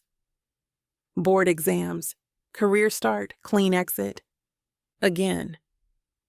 Board exams, career start, clean exit. Practical, logical, rational. The scaffolding of a life I swore I'd build. But my chest doesn't unclench. The words rattle hollow in the quiet. The truth is, if this were only about career, I would have left days ago. What keeps me here is smaller and larger, all at once. A baby's laugh, a man's laugh, the weight of devotion I've carried since childhood. My throat burns. I sink onto the bed, elbows on my knees, whispering the reasons again like they might harden into armor. A soft knock cuts through. The door opens before I answer. Samantha glides in, silk draped like water, a tray balanced with 2 teacups. Her perfume arrives before her, sweet and sharp enough to sting. She sets the tray on the nightstand with delicate precision. "I thought you might need this," she says, voice dipped in honey. "A little comfort." I stiffen. "Thank you." She watches me too closely, eyes gleaming in the lamplight. "This house," she says softly, "has a way of chewing up hopeful girls." The words are silk over steel, designed to cut without leaving a mark. Something in me, something I've been holding down all day, lifts its head. I want to spit fire. I want to scream, but instead, I steady my voice, calm, polite, sharp in its own way. "Then it's a good thing I don't break easy." Her lashes lower, her smile faint, as if she expected flinching, not defiance. Of course. She leaves the tea untouched on the table, the faint chime of her bracelets trailing as she slips out. The perfume lingers long after her steps fade. I stare at the cup. The steam curls upward, ghostly. I don't touch it. Instead, I reach for my notebook. Not for lists this time, for myself. The pen feels heavy, the paper crisp. I write without pausing, without second-guessing. Fear wears many costumes. Prudence, practicality, politeness. I will not mistake it for wisdom. I will not run. The words steady me more than tea ever could. I fold the page, slide it into the back pocket of the notebook, where it will stay like a promise. I exhale slowly. Board exams. I whisper once more. Career start? Clean exit. But then I add aloud firmer. And we belong exactly where we are. The baby sighs through the monitor, soft and content, and the lamp burns late into the night. Chapter 13. Gabriel. The nursery is too small for the weight of all of us. Naomi stands near the crib, swaying gently with the baby pressed against her chest. She hums under her breath, something tuneless but steady, the kind of sound that makes breathing easier. The baby's eyes droop, lashes brushing her cheeks as she sighs into Naomi's shoulder. I linger in the doorway. This room has carried grief since the moment we came home from the hospital. Blankets folded by hands that never used them, a rocking chair that stayed stiff and silent. But Naomi changes the air when she's in here. She makes the place feel like it was meant to hold life, not loss. Samantha's voice cuts through. That's not how she's supposed to go down. Her tone is silk, carefully polished, but the edge underneath slices clean. She crosses her arms, nails gleaming, posture too perfect for casual. Her eyes don't leave Naomi. Rocking makes them dependent. She'll never learn to self-soothe. Improvised routines confuse infants. You'll spoil her. Naomi doesn't lift her head. She keeps rocking, humming. But I see it. The tiny tighten of her jaw, the flicker of tension around her mouth. She's absorbing the blow in silence, and part of me knows she's used to this, letting criticism wash over her, pretending it doesn't sting. Something sharp twists inside me. My teeth clench before I know it, and the words leave me fast, unsoftened. It's working. The room freezes. My voice is firmer than I intended, final enough that even the mobile's felt clouds seem to pause in their lazy rotation. The baby stirs once, then sighs again, burrowing deeper against Naomi proof enough. Samantha blinks at me.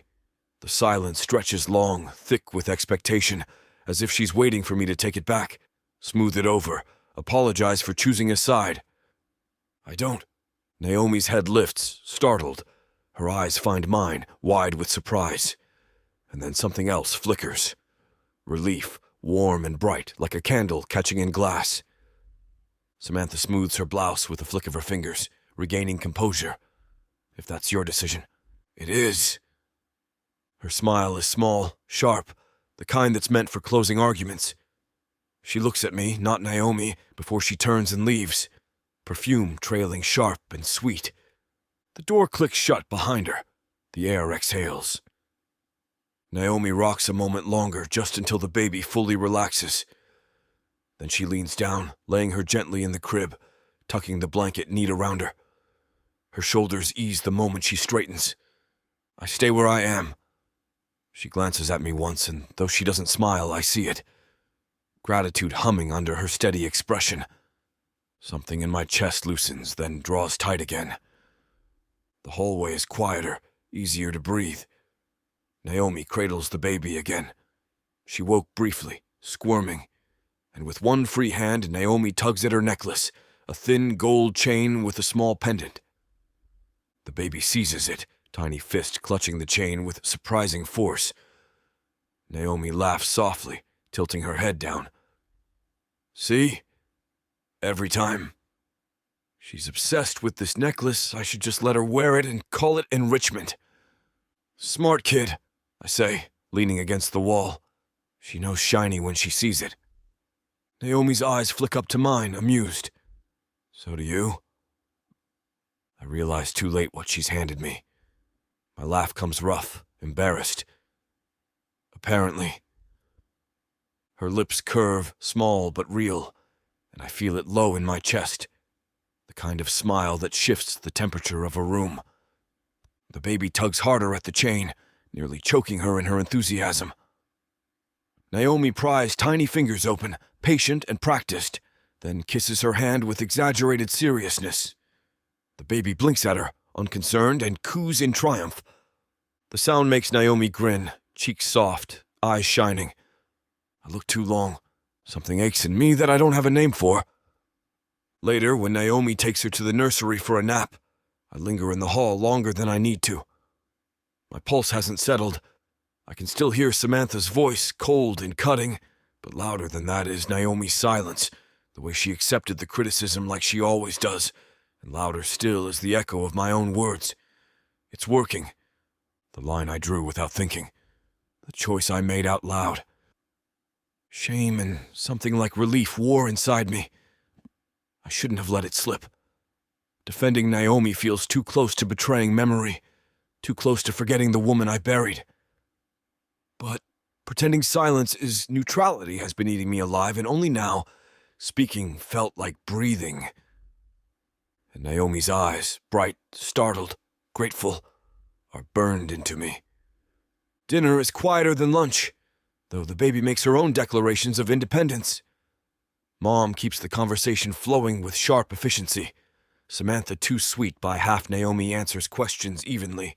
Smile polite, but when the baby flings a spoon across the table and peas splatter the floor, she laughs. The sound draws me before I can stop it. Her laughter has become dangerous. It reminds me of what it felt like to be alive before everything fell apart. I don't say a word the rest of the meal, afraid of what else might slip out if I do. That night, I pass by the guest wing. The light under Naomi's door is still on. I should keep walking, but I pause, listening to the faint scratch of a pen across paper. I picture her bent over her notebook, curls falling forward, that necklace glinting faintly against her throat. I imagine her writing lists, steadying herself the way she always does. And I realize I've stopped pretending. When I enter a room, I look for her first. It's not gratitude anymore. Not just. Something hungrier, heavier. Something that makes me ashamed and grateful in equal measure. I press a hand to the wall, lean there in the dark, and whisper what I can't say out loud. It's working. The house doesn't argue.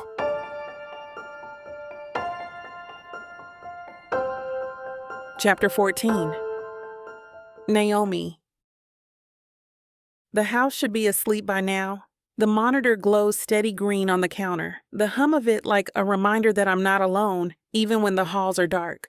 But my body is restless, my head too full. So I've retreated to the kitchen with flour and sugar and the idea that stocking the freezer is an acceptable excuse for avoiding bed. The truth is simpler. I need to keep my hands busy. I measure and whisk with the kind of focus I usually save for exams, lining muffin tins like it's sacred ritual. The smell of cinnamon rises in the air, warm enough to settle my nerves. Baking has always been therapy. Numbers you can control, ratios that behave, sweetness that doesn't betray you. I'm sliding a tray into the oven when I hear him. You always cook at midnight? I jump, then glare at the doorway, where Gabriel leans, barefoot in sweats and a t-shirt, hair mussed, like he gave up on taming it hours ago. His voice is low, rough from disuse, but the hint of amusement is unmistakable. You always patrol the house like a ghost?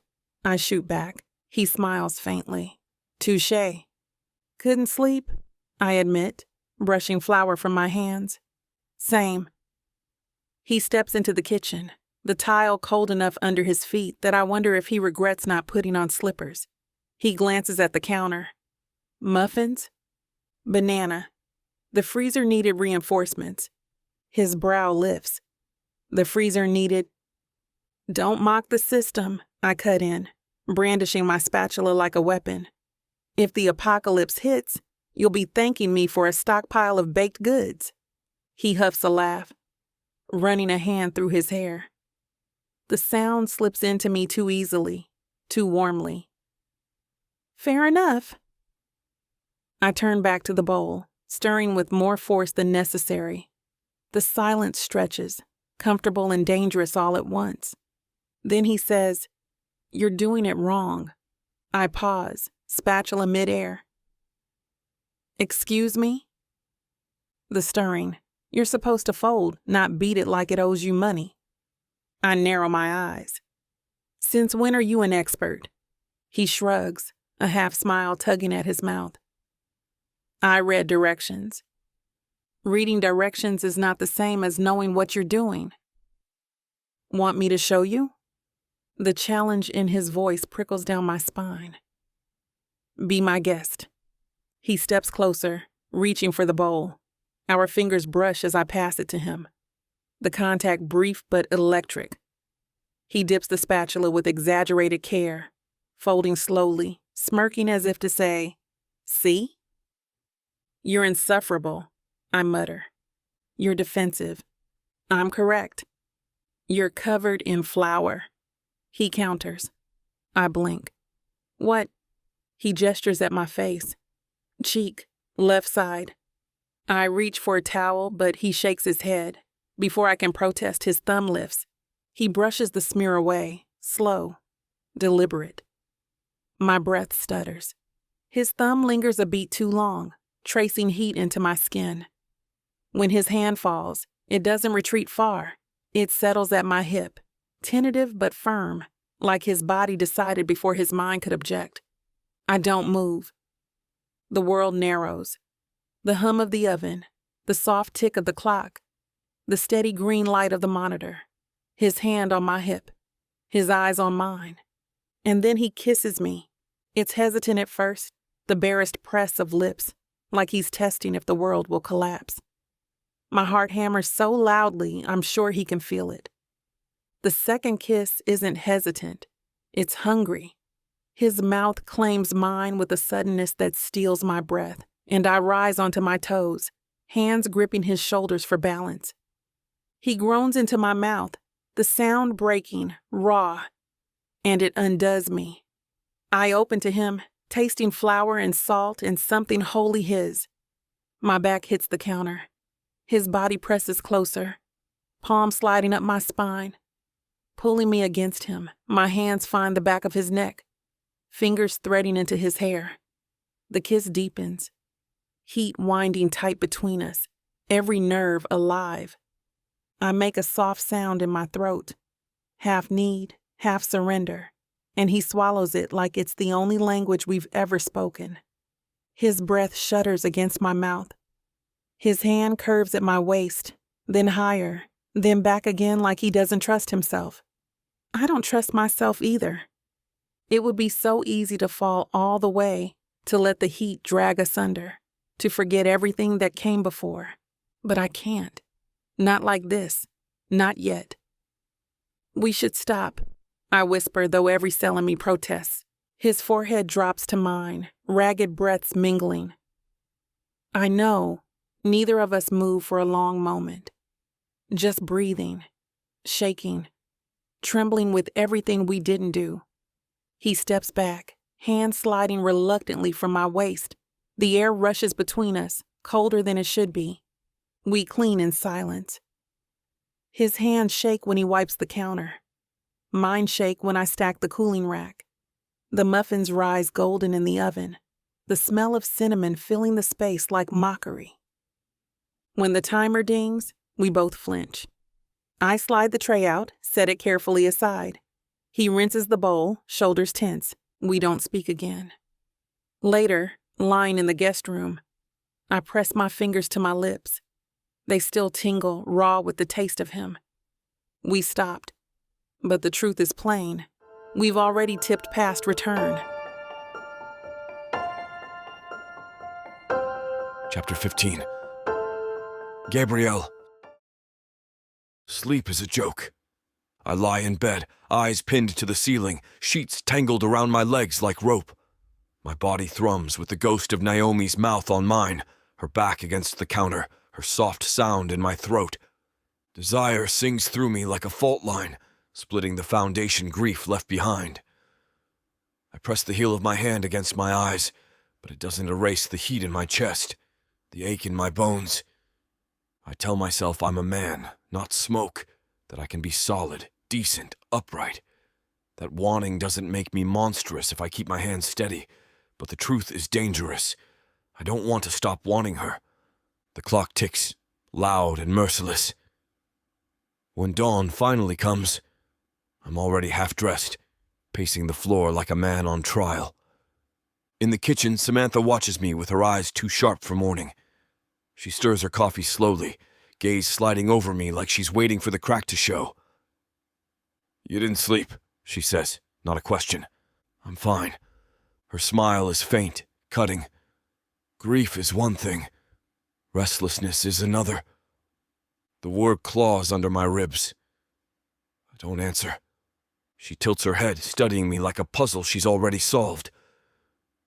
"You should be careful, Gabriel. People notice." "Notice what?" Her silence is the answer. She sips her coffee, lips curving as if she's satisfied.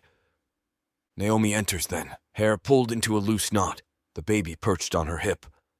The air shifts, lighter, steadier.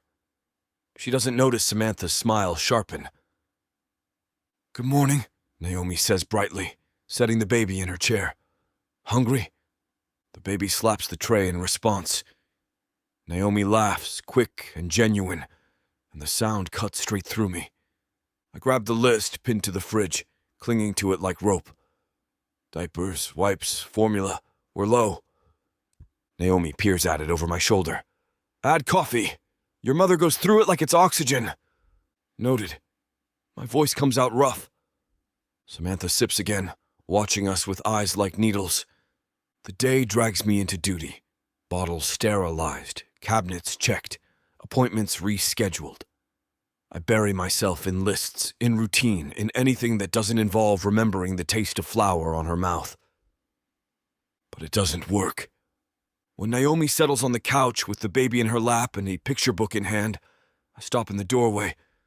She reads softly, her voice lilting, her mouth shaping each word with care.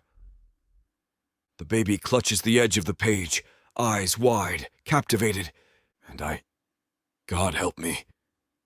I watch Naomi's lips. Each syllable pulls me back into the kitchen, into heat and laughter and restraint breaking. My chest tightens. I shift against the doorframe, fists clenching, fighting the urge to step closer, to hear her say my name with the same tenderness she gives to those words on the page. She glances up suddenly, eyes catching mine. For a heartbeat, neither of us moves. Then she smiles, small, almost shy, and turns back to the book. I leave before the fault lines in me give way. The lists grow longer, the walls grow closer. I refuse the suggestion of a hike even when my mother insists fresh air will clear my head. I don't need air. I need control. But the truth hangs heavy, control is slipping, because every time Naomi laughs, the house feels alive again. When she hums, grief loosens its grip. Every time I see her mouth shape words, I think of flour and heat, and the way we almost didn't stop. I don't know how much longer I can pretend. He's the mysterious man I had a fling with last night, and it turns out he's my dad's new boss. I was getting IVF, but the donor came in and wanted his stuff back. It was too late. Now we're stuck together and I'm having his baby. Ready to dive into a world where passion meets intrigue, where love knows no bounds. If I don't find a woman to marry in the next 24 hours, then my entire company is going to be taken from me. There's only one woman I can ask, but she hates me because I ruined her father.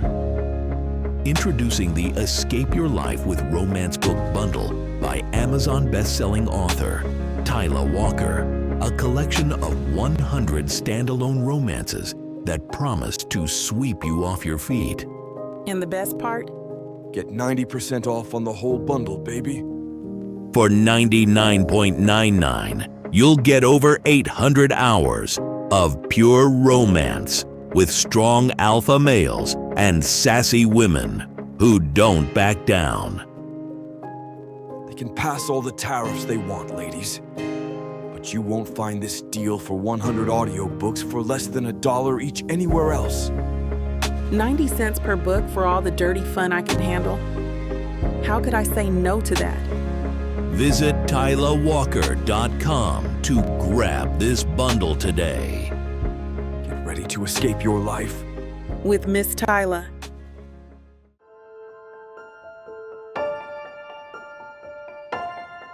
Chapter 16.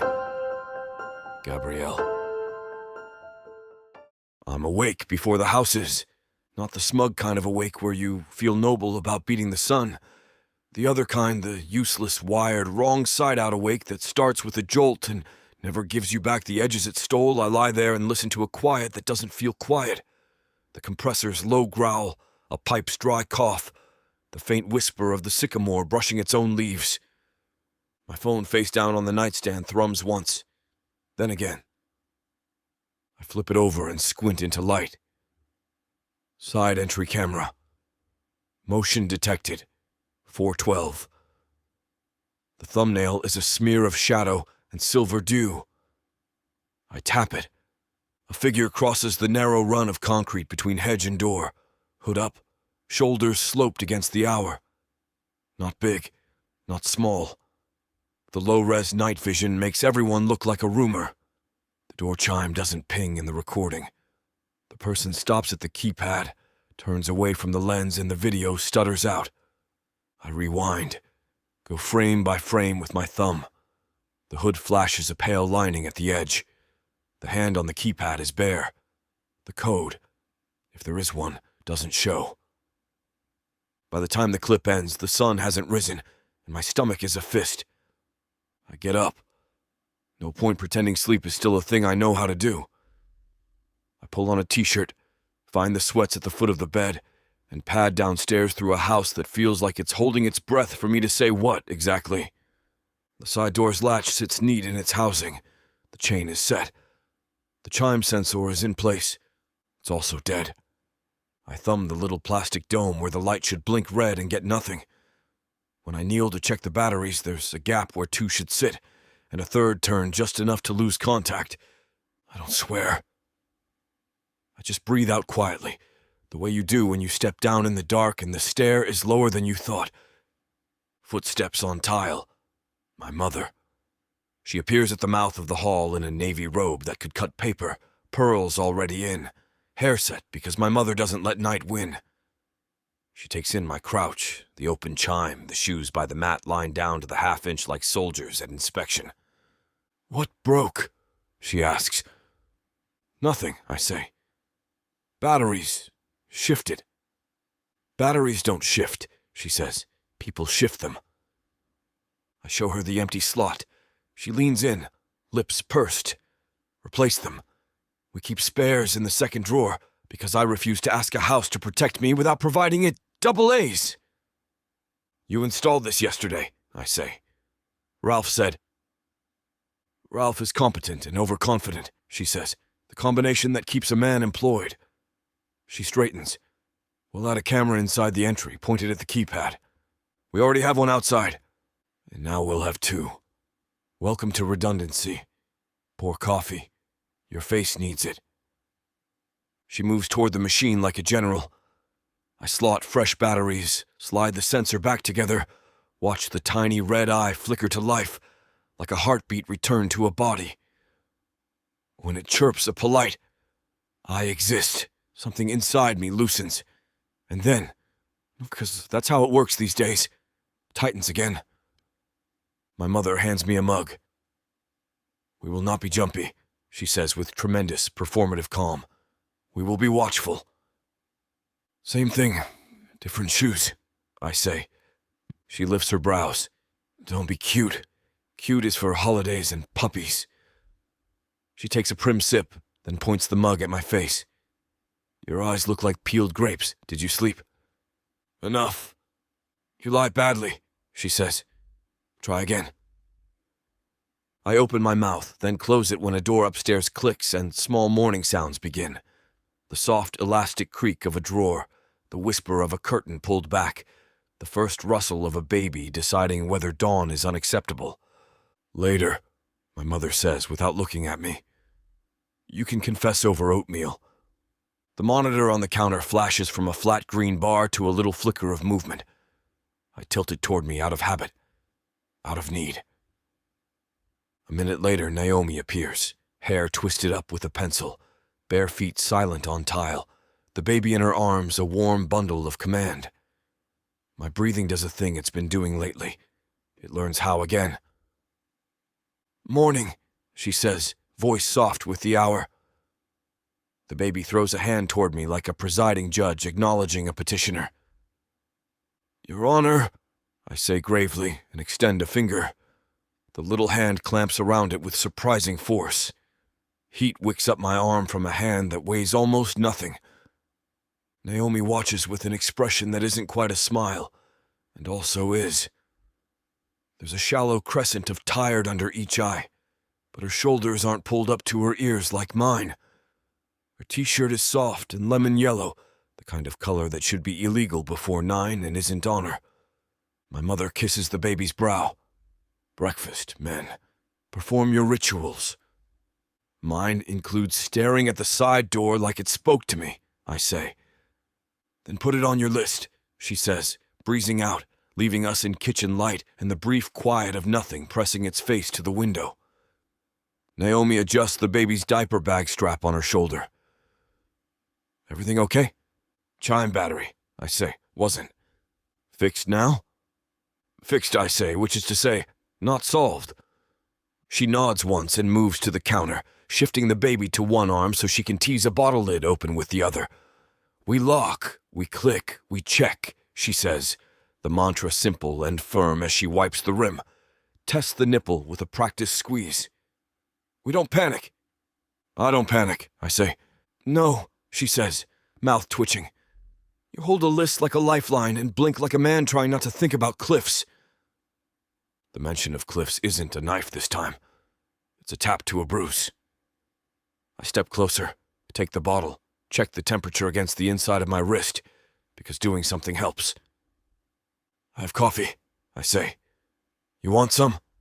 I always want some, she says. Your mother will stage a coup if we empty the pot.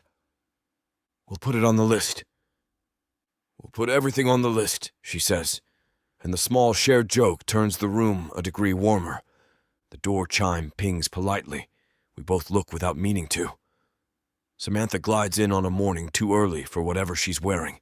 Silk blouse, the shade of cream that refuses to forgive stains. Trousers you buy from people who say, investment piece, and mean it.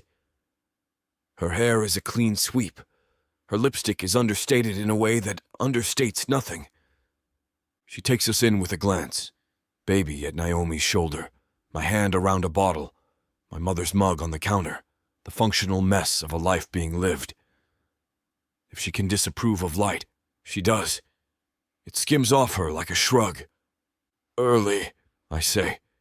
I'm bringing order, she says, and sets a glossy box on the island. Carrier. Ergonomic. I had one rushed over. I thought Naomi could use it for hands-free. Tasks. Naomi, who has in fact been hands-busy since she walked in, answers without any of the snap I deserve to bring to the conversation. Thank you, she says. We'll see if she likes it. She will if it's used properly, Samantha says, tone not pointed at all if you don't know what bullseyes are. Naomi breaks the seal on the box. I cradle my daughter in the crook of my arm and watch my own jaw flex from a place just behind my face. The carrier folds out a sleek slate thing with straps and buckles, and a promise printed in 6 languages. Samantha hovers, close enough to be a shadow, far enough to swear she isn't one.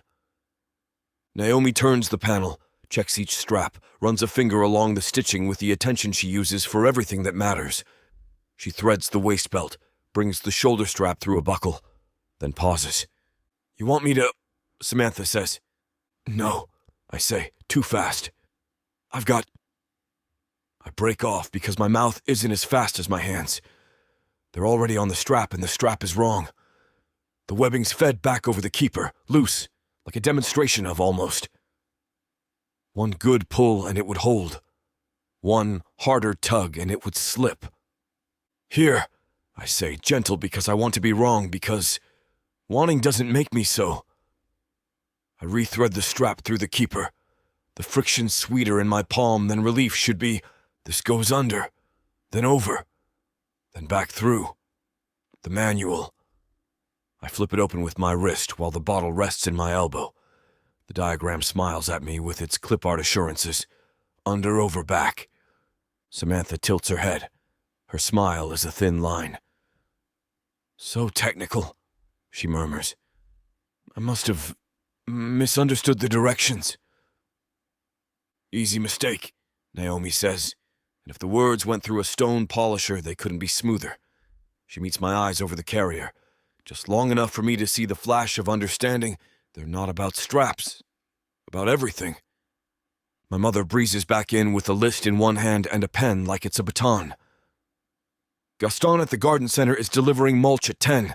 Nobody gets run over, Gabrielle. There's a motion alert on your phone. Naomi, God bless you for existing. Samantha, do you drink anything that might stain if it gets upset at you? She drops a kiss on the baby's temple and a pen on the box because my mother believes in arming people with something to write with as a matter of policy. Proceed. We proceed, which is to say, we live. I feed my daughter while Naomi buckles herself in, tests the fit, tucks the baby into the seat facing inward so tiny ears press against soft cotton and tiny fists settle against the hollow above Naomi's ribs. The baby's body relaxes like the carrier has a secret only babies know. Naomi sways once, twice. The tiny head finds the spot beneath her collarbone that was carved there the day humans invented being held. Samantha watches like a curator, waiting to see if art will offend anyone. It's good, Naomi says to the room, to me, maybe to herself. Thank you. 1,000 answers want to leave me. I nod. The door chime pings again. The morning has started. The day fills itself without asking. Mulch arrives in mounded brown moons. The gardener hums a song that might be about rain.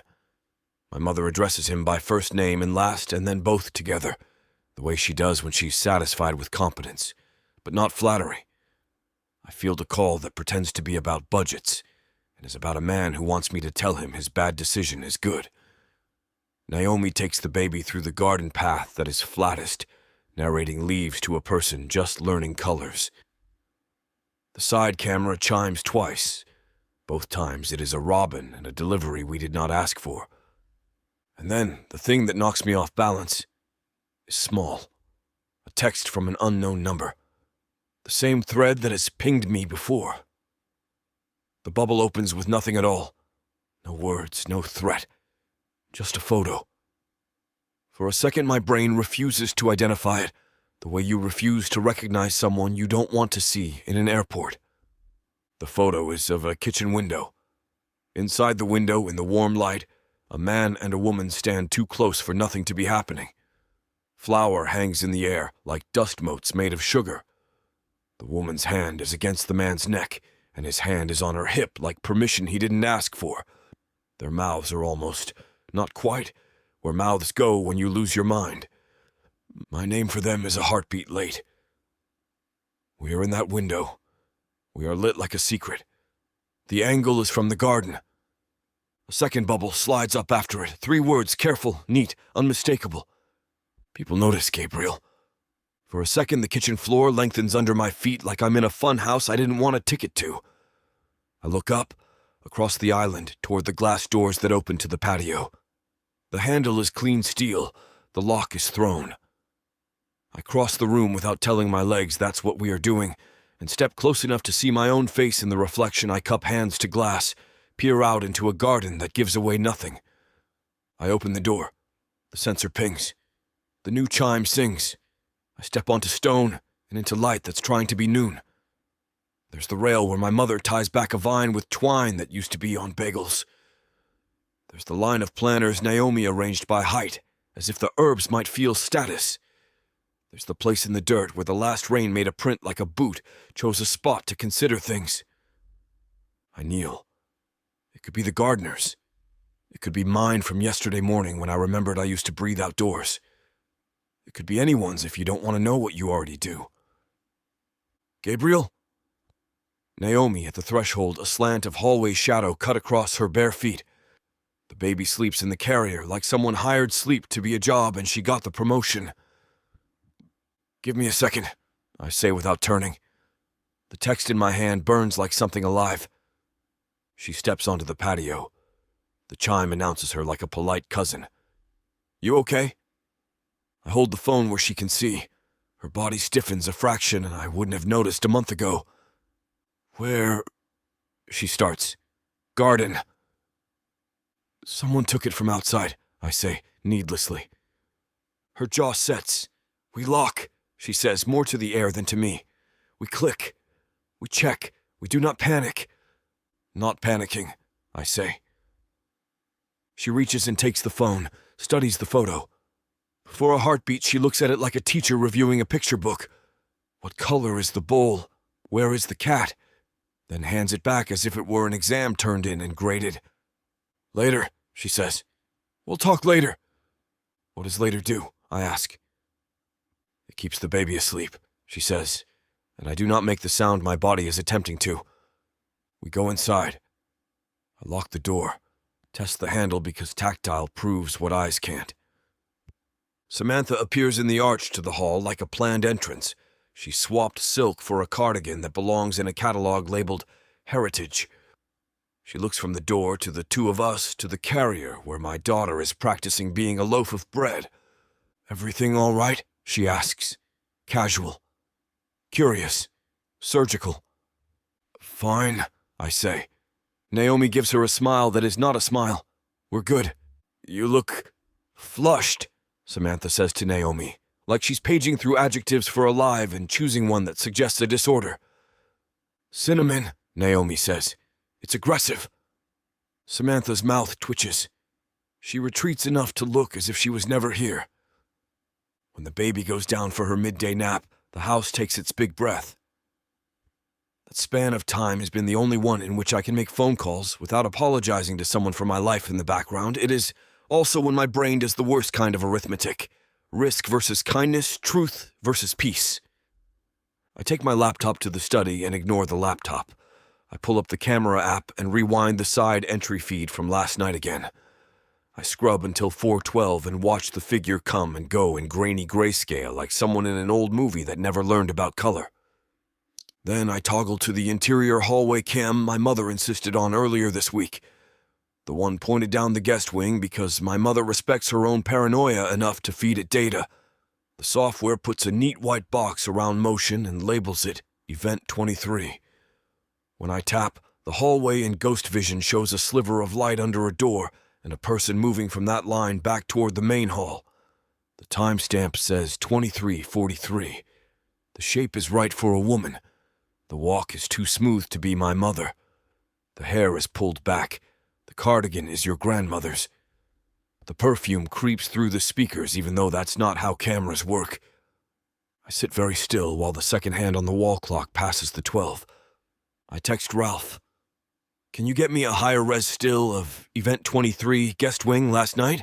He replies with a thumbs up because Ralph refuses to be held to grammar. A second later, a new ding. Unknown again. Boundaries. I type. Who is this? The typing ellipsis appears. Disappears. Appears. The reply arrives in 2 parts, like an idea that can't keep itself together. People get hurt when lines blur. You should remember that. I stare until the phone blurs, then blink until it doesn't. I don't answer. I forward the number to my mother because you cannot hide a fire from the woman who put your hand near one and taught you what heat does. Her reply is immediate. Mom, I have a man who can lean on a carrier company for shipment logs and a florist for gossip. Drink water. It's not the strategy I expect, and is therefore exactly what works around here. Study door taps softly. Naomi. She doesn't step in. She leans against the jamb, hands tucked under the point of the carrier, which is empty now. The baby is on camera, asleep on her side, mouth open like a person exhausted by winning. You see anything useful? She asks. Grainy shadows, I say. A cardigan at 11:43. Someone at the side door at 4. Maybe the gardener, she says. Maybe, I say, and the way the word sits in the room tells both of us it isn't. She looks at the phone in my hand. She doesn't ask to see it again. We're okay, she says, which is a thing you say when you intend it into being. You should have told me, I say, before I can tell myself not to. Told you what? Her voice is careful. If you've gotten notes. The word tastes childish and also like it could tear a throat. Her mouth does a shift that isn't a smile. I told you what mattered, she says. Brakes, latches, doors. We solve what can be solved. What about who? I ask. We're working on it, she says. And in the meantime, we don't feed fear. My laugh is small and humorless. Fear doesn't starve.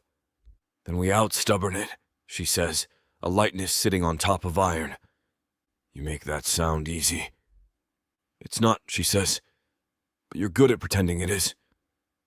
Her eyes flick to my mouth, in a way like that motion costs her. How are your lists?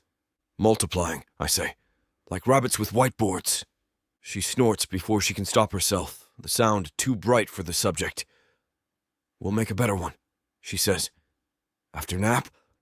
After nap, I echo, because commitment to a time people sleep is the only sane religion left. She pushes off the jam. And Gabriel? Yeah? Don't go into the garden alone, she says, light like a joke, heavy like a thing people write down. I'll come with you. We can let the dog next door give us his editorial. I thought I was the board, I say. You are, she says, and leaves me with a room and a set of words I needed, and did not want. Early afternoon, Samantha appears with a vase full of something that looks like the idea of flowers. From the market, she announces, placing them on the island with a thunk that suggests a point. Fresh. They're already dead, my mother says, without looking up from a bill she is signing with the fury of a woman who refuses to let an invoice win. That's what cutting means. Gabrielle, call security. I want the installer back today to add the interior entry cam. Naomi, darling, you're a miracle. Samantha doesn't glance at the cameras. She glances at Naomi. You're very brave, she says, choosing the word like a knife. I mean, sleeping here, it can be disorienting. Everything worth doing is, Naomi says, and cuts an apple like a person who knows how to hold a blade.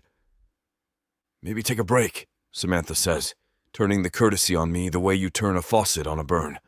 Go for a hike. Clear your head. I'm fine, I say. You've been saying that for months, she says, the kind of concern that dulls edges so you can't see how sharp it is. Everyone would understand if you needed space. Space. The kitchen isn't that big, but I look at the doorway and feel how far a door can be if there's a text in your pocket telling you lines are real, and you're crossing them by living. I'll be here, I say. We all will. She smiles. It doesn't go anywhere. At 4, Ralph texts a still from the hallway cam. It's brighter than the feed, crisp enough to see the curve of a cheek and the exact cardigan. There's a habit people have when they know they're being watched that isn't the same as being good at disguises. The person in the still hasn't learned it. I look at the photo longer than I meant to.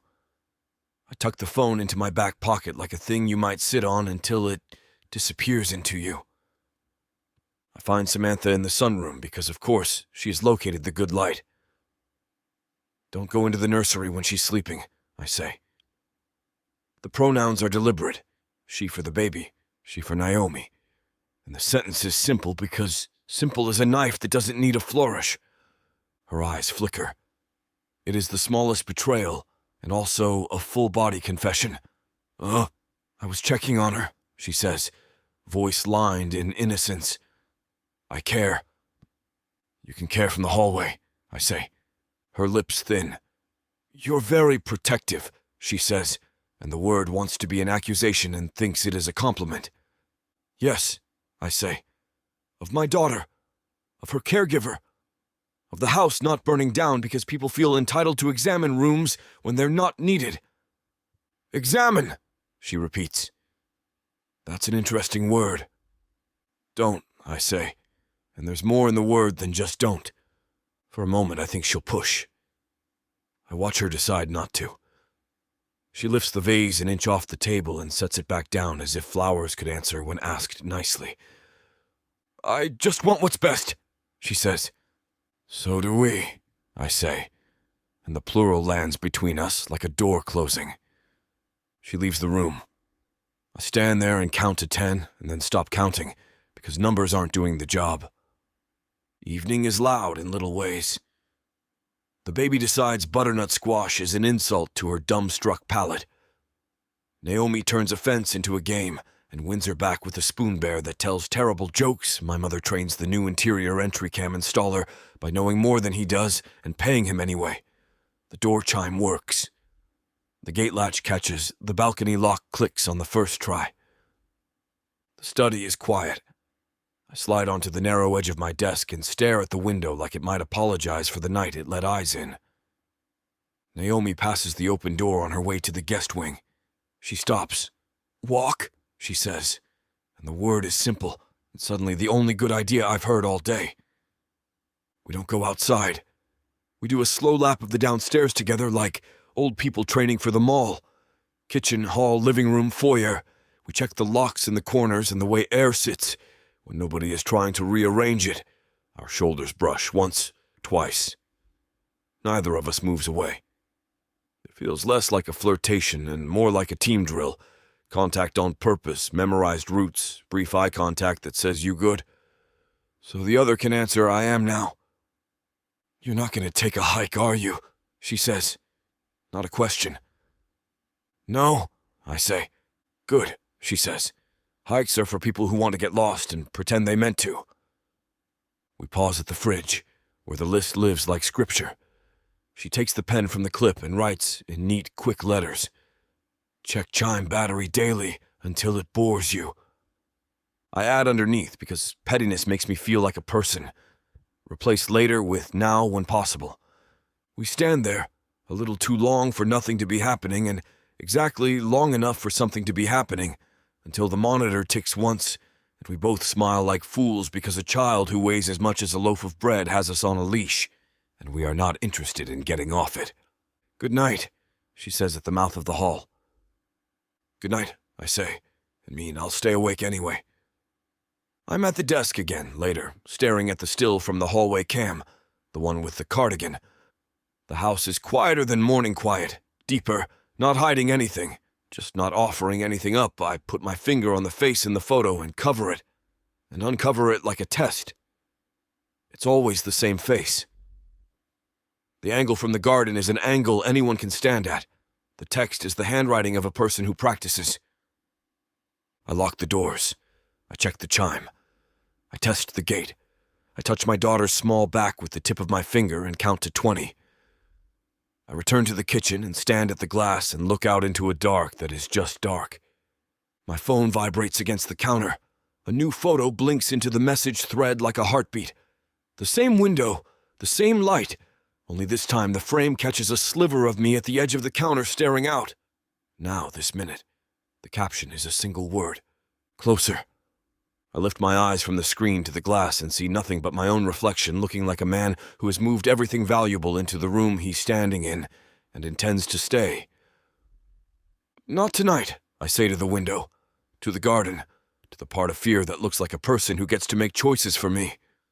Behind me, the monitor glows a small, stubborn green. Down the hall, Naomi turns a page in whatever she writes when the house is quiet. Upstairs, my mother reloads a drawer with batteries like ammunition. The chime's red eye blinks its tiny pulse. If fear has teeth, so do I. Chapter 17. Naomi. The baby's laugh is the only reason I notice it. She's on her playmat, clapping her fists together like she's discovered percussion, squealing at the stuffed giraffe dangling above her head. Her whole body jerks with delight. I laugh too, but then my eyes flick toward the balcony door. Instinct scanning the room the way it always does now. Then I spot it. The door isn't latched. The lock sits half-turned, the metal catch resting loose in the frame. The curtain lifts with the breeze like a hand gesturing, "Come here." Adrenaline spikes so fast it scrapes my throat raw. My heart drums hard enough I feel it in my teeth. I whip back to the playpen and freeze. It's closer to the balcony than I left it. Just a foot, maybe two, but closer. Every nerve in me detonates. No thought, no analysis, just motion. I scoop the baby into my arms so fast she squeaks in protest, clutching her giraffe against my shirt. My knees nearly buckle from the rush, but I keep moving, stumbling back until my spine hits the far wall. My lungs drag air in sharp bursts. I stare at the door, wide open now to imagination. The push of a hand, the slip of a latch, the slow, deliberate drag of a playpen across hardwood. The baby whimpers. I press my cheek to her hair, whispering nonsense until her breathing steadies. My hands don't. Thank God. The voice is behind me, breathless. I turn fast. Samantha stands in the doorway, one hand pressed to her chest, pearls catching the light. Her eyes go wide at the sight of me clutching the baby. Oh, thank God. She repeats it, too fast, too smooth, a script run once too often.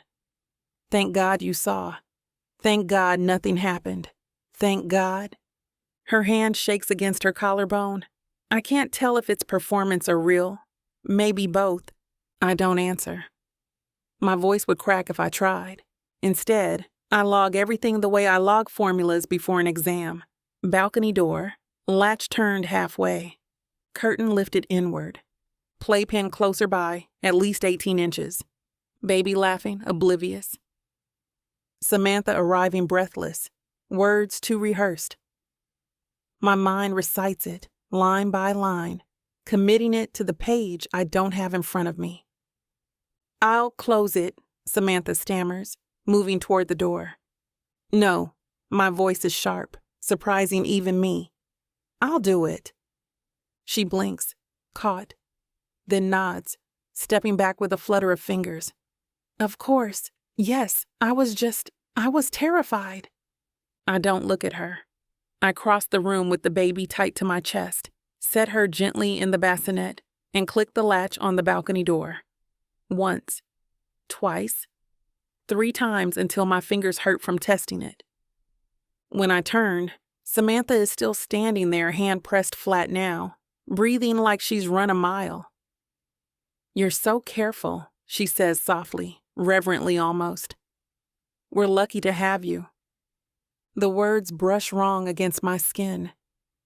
She leaves after a moment, perfume trailing sharp behind her.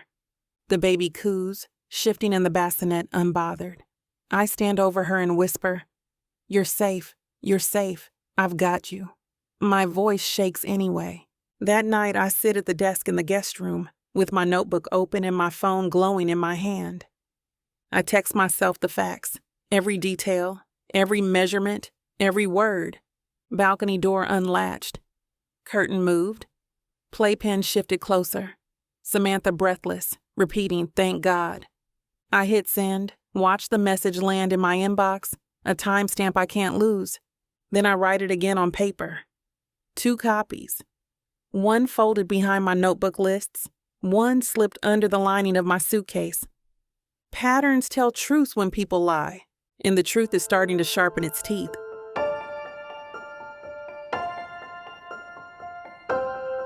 Chapter 18. Gabriel. The rain starts before breakfast and doesn't let up once. At first, it's a whisper against the windows, a polite knock. Then it builds into something relentless, rattling the gutters, pounding the roof, soaking the world beyond the glass until the yard looks more like a drowned canvas than grass. By mid-morning, the house has resigned itself to being an island. I've always hated days like this, trapped inside, the air thick with humidity, the walls closing in. Days like this make the house feel like it did after she died. Too big, too hollow, every creak echoing louder than it should. The baby hates it too. She's fussy, restless, refusing bottles, rejecting toys. Naomi scoops her up without hesitation, pacing the living room as if she can outwalk the storm. "Listen," Naomi says, bouncing her gently.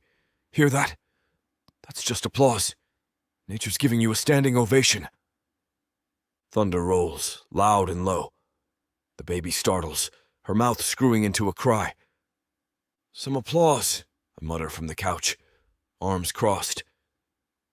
Naomi glances at me over the baby's head, eyes narrowed in mock severity. "You're supposed to support the narrative, Gabriel." Feels more like a warning shot than a compliment, I say. She makes a face at me, half exasperation, half laughter, and returns her attention to the baby. "Don't listen to him. He has no imagination." "Not true," I say. I'm imagining at least 5 different leaks forming in the roof right now. Naomi snorts, the sound warm and genuine, and the baby's cry cuts off as if she recognizes humor as an acceptable lullaby. Her small head rests against Naomi's shoulder, soothed by the vibration of her laugh. I watch them until I feel something crack open inside me. The day slows into the kind of rhythm I've forgotten how to keep. With the rain drumming steady, time blurs. Naomi moves through the house with the baby on her hip, like she's lived here for years instead of weeks, checking bottles, narrating laundry, humming while she folds. At one point, she slips into the kitchen and starts pulling ingredients from the pantry. "You're baking again?" I ask, following her. "Rain requires carbs," she says matter-of-factly. "Basic survival." "Didn't you just bake last night?" Her hands pause over the mixing bowl. "Yes, and?" "At this rate, we'll need a second freezer." She lifts her chin, feigning dignity. "You complain now, but when the world ends, I'll be the only one keeping you fed." "Pretty sure that's the plot of at least 3 apocalypse movies," I say. "The one where the woman with muffins saves civilization." She laughs, shaking her head, and the sound threads through the storm outside until I can't tell which steadies me more. I hover uselessly while she stirs, every accidental brush of our hands making my pulse jump. Her hair slips free of its knot, curling damply near her neck, and I force myself to look anywhere else. By evening, the house has quieted. The baby is finally asleep upstairs, lulled by exhaustion more than contentment. Naomi checks the monitor twice before leaving it on the counter. She and I end up in the dining room, both too drained for conversation, but not ready to disappear into our separate corners of the house. The lamps are low, throwing warm pools of light across the table. Rain still presses hard against the glass, steady as breathing. Naomi curls into her chair, legs tucked under her, hair loose now, damp from steam in the kitchen. I sit across from her, hands wrapped around a mug of coffee gone lukewarm. "You pace when you're restless," she says suddenly, breaking the silence. I glance up. What? She gestures to the scuff on the floor near the window. You've worn a path. Left to right. Right to left. Like a soldier on duty. Better than sitting still, I say. Debatable, she says, smirking. Sitting still means you get more muffins. You bake when you're restless, I counter. At this rate, we'll need to buy a bakery. She leans back, tilting her head. Maybe I just like muffins. Maybe I just like pacing. Her grin slips softer, her gaze steady on me. Or maybe we're both bad at admitting we don't know what to do with ourselves when the walls close in. The truth of it lands sharp in my chest. I set the mug down, fingers tapping against the wood like I can drum away the tension. The words come before I can stop them. This house was so lonely before you. The admission is heavier than I expect, pulled from a place I've tried to keep locked. I stare at the table, at the ring left by the mug, at the pale scratches in the wood. After she died, I thought the house would eat me. Every room echoed. Even the baby's cries sounded hollow. I didn't think life could live here again. I swallow, throat raw. The rain fills the silence. I can't. I try to fill it with lists. I continue, voice low. Schedules, repairs, alarms, locks. I thought if I controlled every corner, maybe it wouldn't feel like a tomb, but it did. Until... I stop. The word stuck. Until you. The silence after is unbearable. I almost take it back, soften it with sarcasm, turn it into nothing. But Naomi reaches across the table and covers my hand with hers. Her palm is warm. Her grip is steady. She doesn't speak, but she doesn't have to. I look up. Her eyes hold mine, fierce and gentle all at once. Gratitude. Compassion. Something more dangerous I can't let myself name. Guess I'll add Resurrector of Ordinary to my resume, she says softly, trying for banter but landing somewhere deeper. It's not ordinary, I murmur. It's life. Her lips part like she might argue, then close again. Her thumb shifts slightly against my hand, the smallest stroke, and the air between us hums. I want to lean across the table. I want to close the space, taste the warmth I know waits there. But I don't. The wanting sits between us anyway, bright, undeniable, like a candle left burning on purpose. Let it light the room. She pulls her hand back, slow, as if reluctant. She rises, chair scraping softly. Good night, she whispers. Good night, I answer, though I know sleep will stay far away. At the hallway, she glances back once, just once, before disappearing into shadow. I sit at the table long after, the rain still hammering outside, the candle of wanting burning steady, daring me not to see it. Chapter 19. Naomi. The storm from yesterday has passed, but the house still carries the hush it left behind. The windows are still streaked, the garden drenched, and the air smells faintly of wet earth and soap. Upstairs, the baby has gone down early, her monitor on the counter humming with white noise that could almost be waves. I'm in the living room folding laundry, tiny onesies patterned with clouds, Gabriel's shirts pressed sharp, my own sweaters that smell faintly of cinnamon from baking.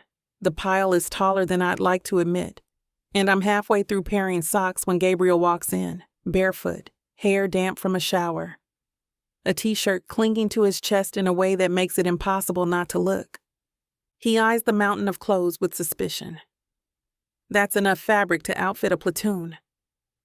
You fold like a soldier, I say, holding up one of his perfectly squared t-shirts.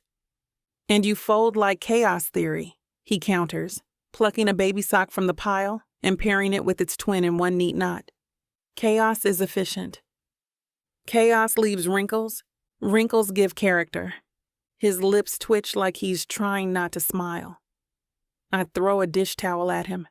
He catches it easily, grinning, and the sound he makes, warm, deep, unguarded, rolls through me like sunlight after too many gray days. My chest aches with how much I want to keep that sound, hoard it, press it between pages like a flower I don't want to lose. The warmth hangs between us, heavy and undeniable.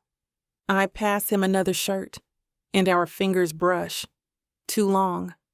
Neither of us pulls away. The air shifts, sharp and charged. My pulse leaps into my throat. His thumb grazes the side of my hand, rough skin against soft, and the small contact feels louder than thunder.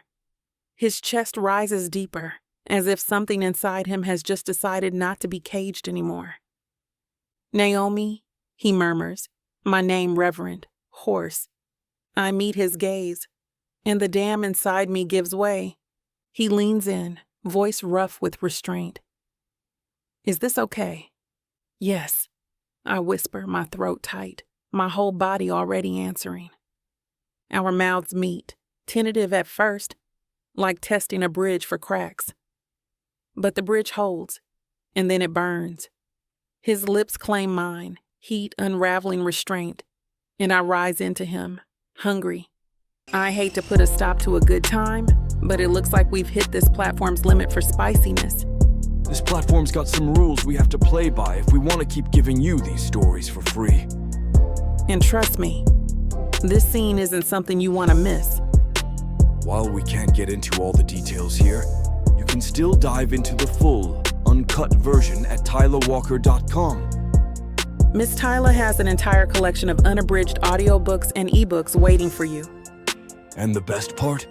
You can treat yourself with 40% off when you use the code SAVE40. That's right. You'll save on any digital product, even bundles that are already discounted. Miss Tyla would never let anyone feel the kind of disappointment you must be feeling right now. So why wait? Treat yourself with Miss Tyla. I hold him, tears slipping silently, feeling chosen, whole. The baby monitor hums with white noise like surf. The world is narrowed to this. Us tangled together, finally us. No promises spoken. But the future nudges the door open and peeks in.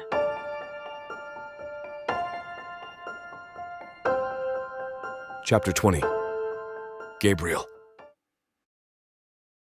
Morning feels different, not just because the storm is finally broken, leaving the windows glazed with gold. Not just because the air smells cleaner, the garden washed, the house alive with bird chatter. Different because when I open my eyes, I don't feel the claw of guilt waiting on the other side. I roll onto my side, the sheet pulled low across my hips, and watch. Naomi sits cross-legged on the rug near the window, hair loose, face lit by the spill of sunlight. The baby wriggles in her lap, kicking her feet against Naomi's thighs. Naomi lifts the blanket, drops it with a flourish. Peekaboo! The baby shrieks with delight, her laugh high and pure. Naomi laughs too, softer, the kind that tugs low in my chest. Sunlight threads through her hair, catching curls and strands of copper and gold. For a moment I just watch, breath snagged. This isn't a dream, this is my morning. I expected guilt, that jagged knife edge of betrayal, the whisper that I'd done something unforgivable. But what I find instead is relief. Relief so deep it steadies my bones. She doesn't look like a mistake. She looks like salvation, ordinary and extraordinary at once. And the sight of them together, the woman I've wanted for longer than I'll admit, the daughter who saved me without knowing it, fills me with something clean. I sit up, dragging on sweats, raking a hand through my hair. You're corrupting her already. Naomi glances over her shoulder, grinning. With peekaboo?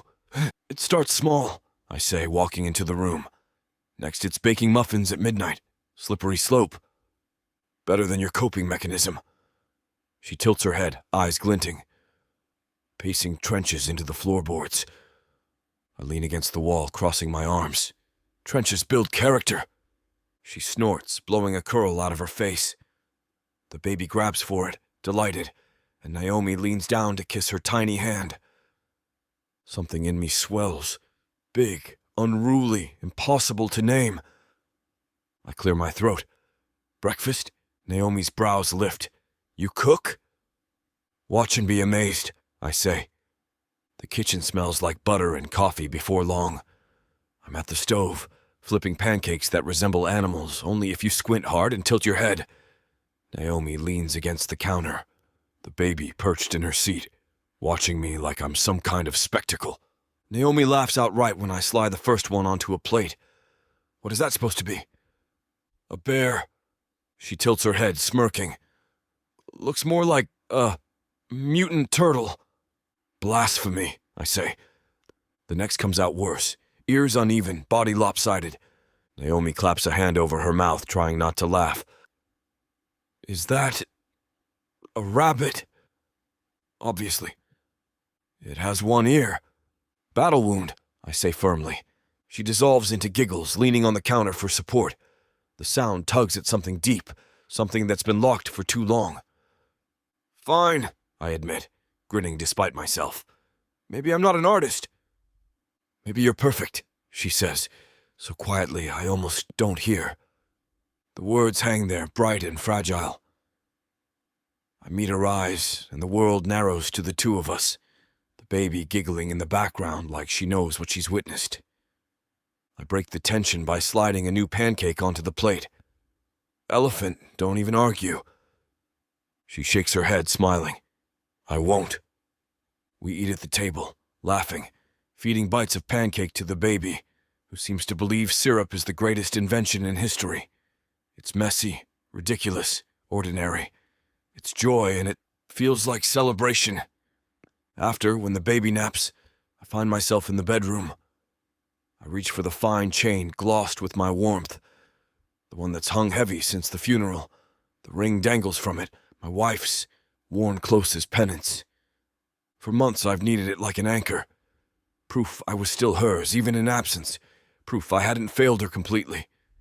But now, standing in the quiet sunlight warming the floor, I slide the chain free and let the ring pool into my palm. It doesn't feel like failure anymore. It doesn't feel like betrayal. It feels like memory. Like love that mattered and always will, but doesn't demand that I bury myself with it. I close my fist around the ring, chest tight. For the first time, I don't need it to atone. I slip the chain into my pocket. Not ready to let it go. Not yet. But no longer needing it as a shield. Naomi's laugh carries faintly from the hall, the baby cooing in reply. The sound is sunlight itself. I think about telling her, about how even symbols can shift. Not today, but soon. Because for the first time in a long time, the future doesn't look like a cliff.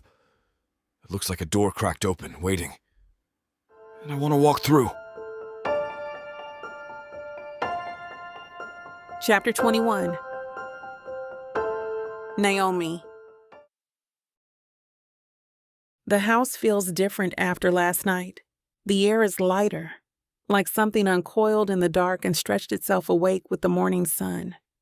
Even the creak of the floorboards sounds less like grief and more like memory.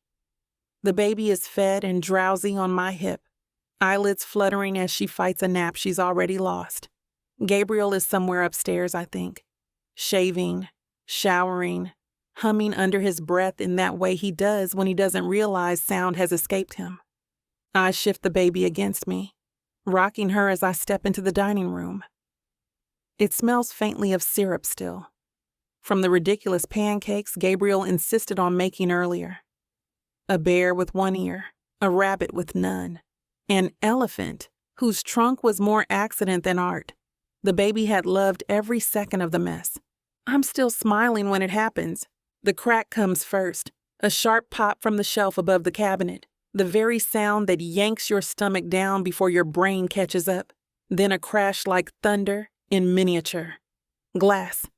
It shatters inches from my bare feet, shards exploding across the hardwood in a glittering spray. My heart slams into my throat. I yank the baby higher against me before thought can even form, my entire body jerking back a step. Her small head burrows into my neck, startled but not crying.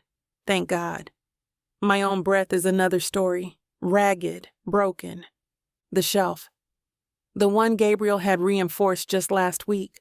The one I checked myself yesterday, tightening each bracket until my knuckles ached. It didn't give way. It was made to give way. The baby shifts in my arms, her tiny hand flailing near the sharpest glitter on the floor. I catch it just in time, pulling her close again, and in the scramble, a sliver of glass slices my palm. The sting is immediate, sharp enough to make me hiss through my teeth. Blood wells, red and bright.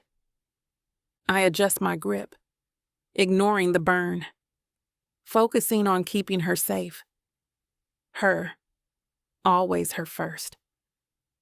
Oh my God, Samantha's voice. Too fast, too smooth. She appears in the doorway, hand pressed to her chest, eyes wide in a performance that feels rehearsed. Are you okay? Thank God she's not hurt.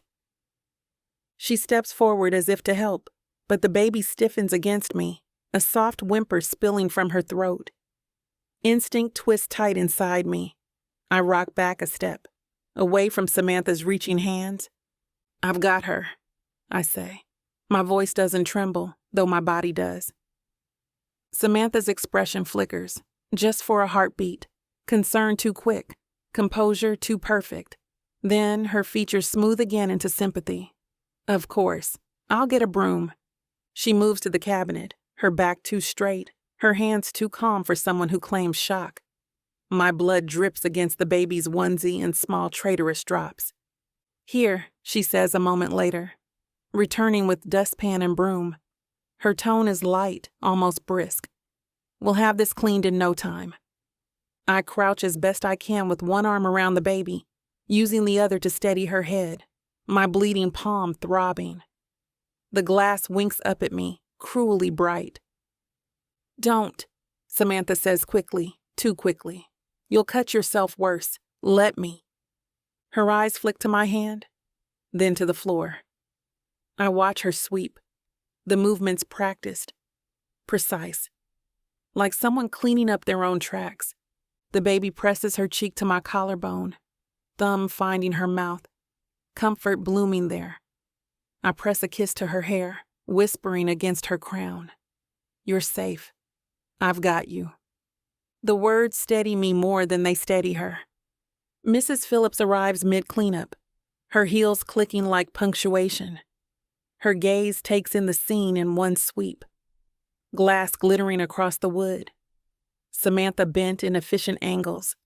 My hand curled protectively around the baby, blood smeared along my palm. Her brows lift, the smallest tell. She doesn't ask what happened, doesn't demand explanation. She only says, Naomi, take her upstairs.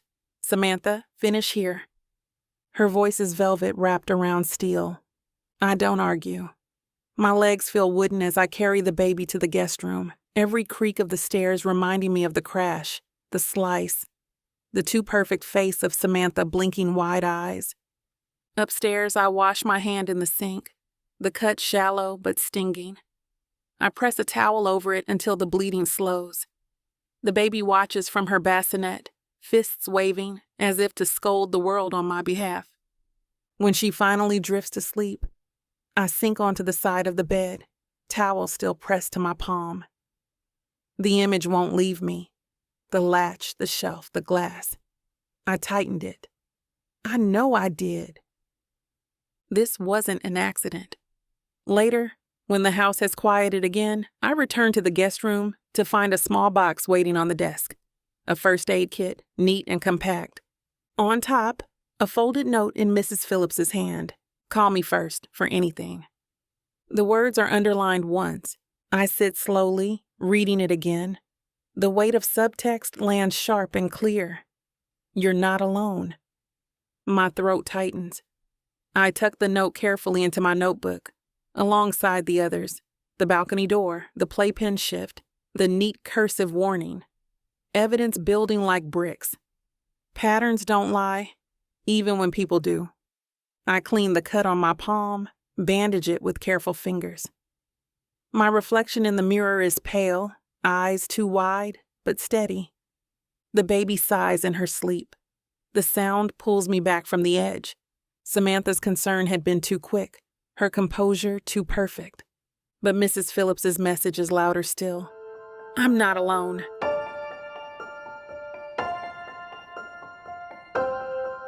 Chapter 22. Gabriel. Insurance paperwork is supposed to be boring. That's the whole point. Endless forms, tiny boxes, check marks that mean nothing to anyone except the machine that files them. You fill them out, you wait for the letter that says your loss has been processed into numbers, and then you file that too. But I can't stop rereading the section on the hiking retreat. It's the night that matters, the night she died. Samantha's statement is clear enough. We were tired, turning in early. She even texted me that exact phrase at 9:42 p.m. We're turning in past tense, already settled. I'd read it half asleep, baby crying beside me, exhaustion fogging my brain. I'd believed her. Why wouldn't I? Except the ranger log doesn't agree. I only have it because the insurance company pulled every scrap of documentation. A log time-stamped 10:17 p.m. records 2 guests returning from the trail, no names, just numbers on a clipboard. But the cabin assignments are clear. Samantha's cabin, my wife's cabin. If they'd been turning in from the wrong direction. I lean back in the chair, the forms crackling in my grip.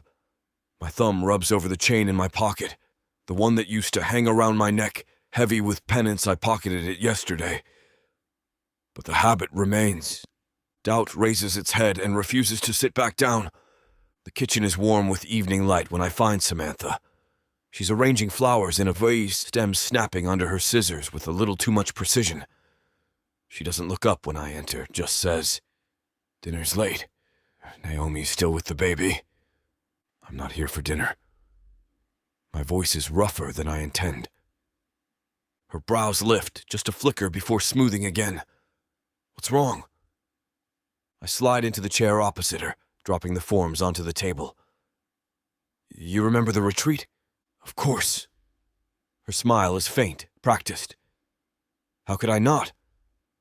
You told me you were turning in early that night, her hand still on the scissors. Yes. I push the log across to her.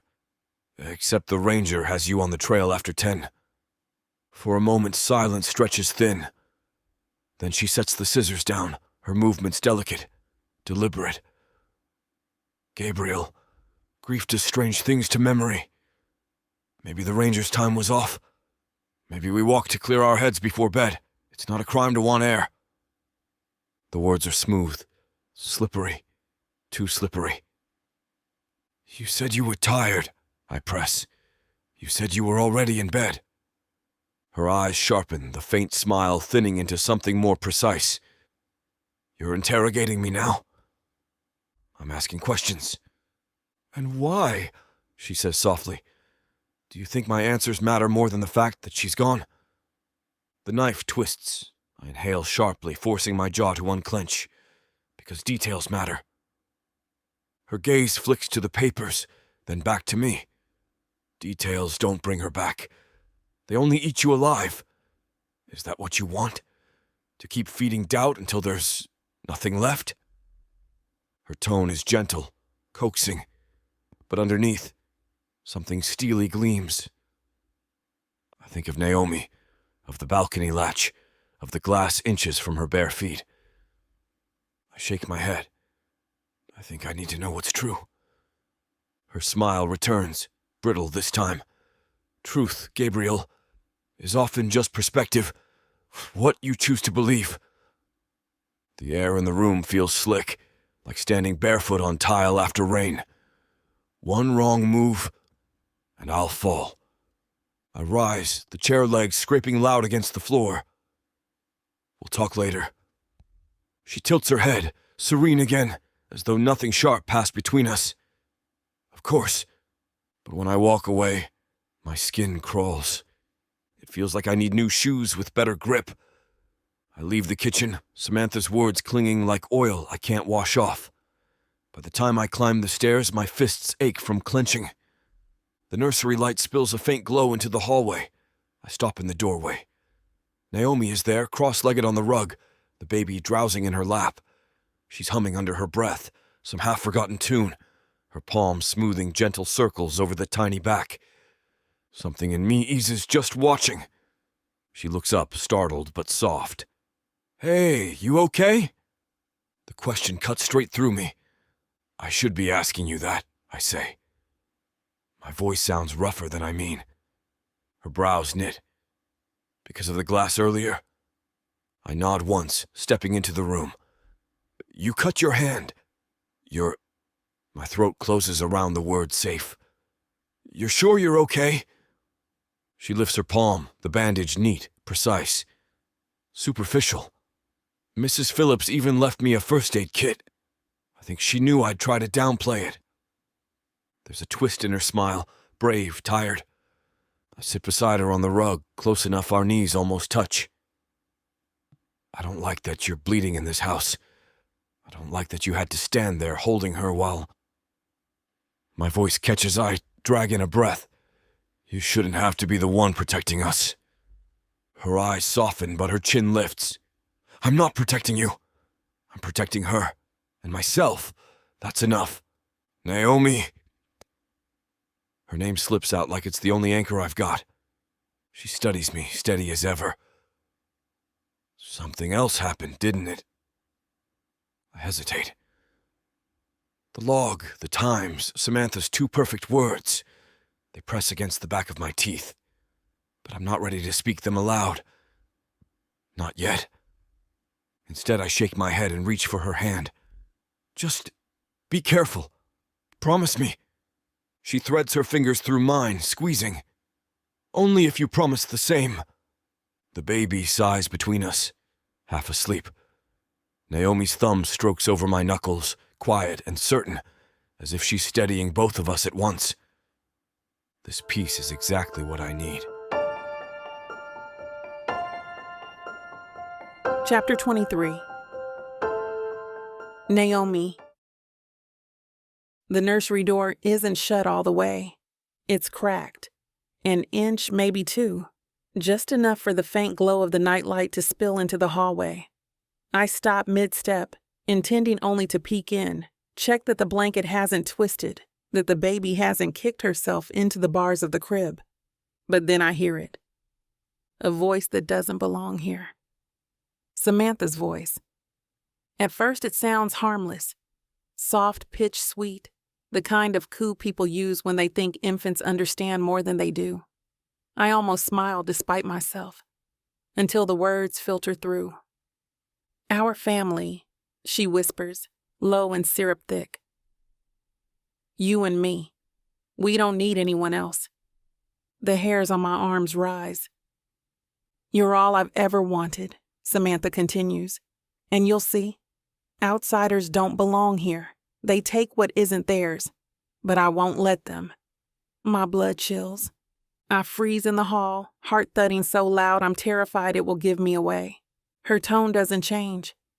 It stays sugar sweet, lilting like she's telling a bedtime story. But every word is sharpened underneath.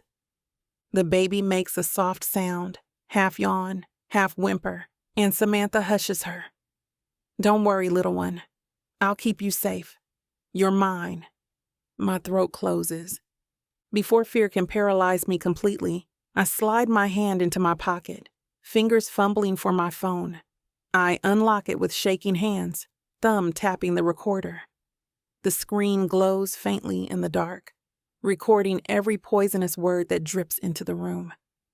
My pulse beats in my palms, my ears.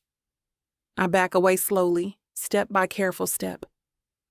Keeping the phone lifted toward the crack, one wrong creak in the floorboards, one breath too loud, and she'll know. When I've put enough distance between us, I press stop. The file saves with a little chime that feels both fragile and monumental. I slip into the guest room, close the door, press my back to it. My knees give way. The house feels different after that. All through dinner, Samantha's smile is intact, smooth as porcelain. She pours wine for Mrs. Phillips, slices chicken, asks Gabriel about work. Not once does she glance at me. Not once does she betray what I overheard. but the sound of her voice in the nursery keeps replaying in my head. Our family, outsiders, mine. I chew every bite slowly, nod when conversation expects it, but I can feel my jaw tighten with every polite laugh Samantha offers. At one point, Gabriel catches my eye across the table. His brows knit slightly, like he senses something, but I shake my head. Not now, not yet. I can't accuse without proof. But tonight, I have proof.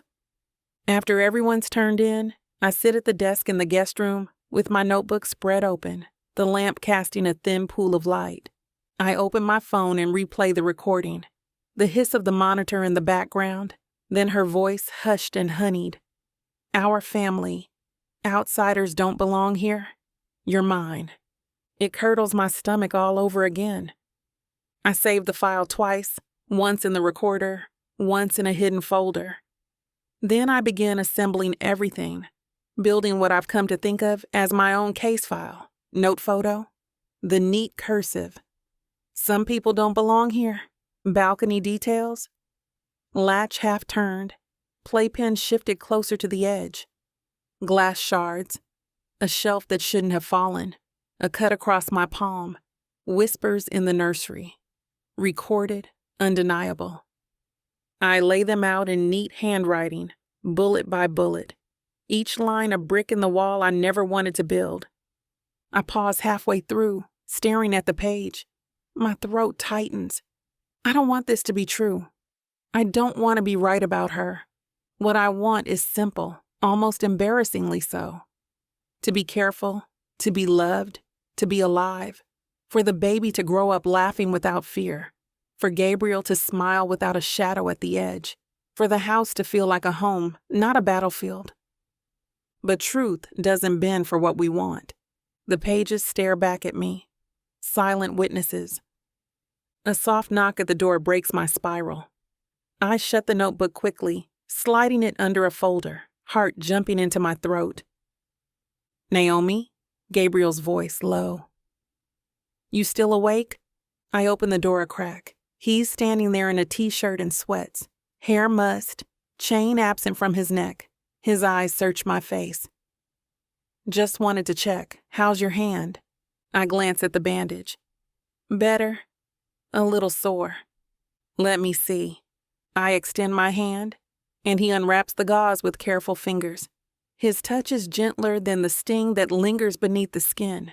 He studies the cut, lips pressed tight. You shouldn't have to bleed in this house, he mutters. The words knock the air from me. I cover it with a small laugh. Better me than her. I tilt my head toward the nursery. His eyes meet mine, heavy. You're both under my roof. Neither of you should bleed. The silence stretches, thick with things unsaid. You should get some sleep, I whisper. He hesitates like he wants to stay, like leaving feels wrong. But then he nods, squeezing my uninjured hand once before stepping back. Good night, Naomi. Good night. When I close the door, I lean against it, hand pressed to my chest. I glance at the desk, at the notebook, at the phone where her whispers wait like a loaded gun. I may not want to be right, but wanting has nothing to do with survival.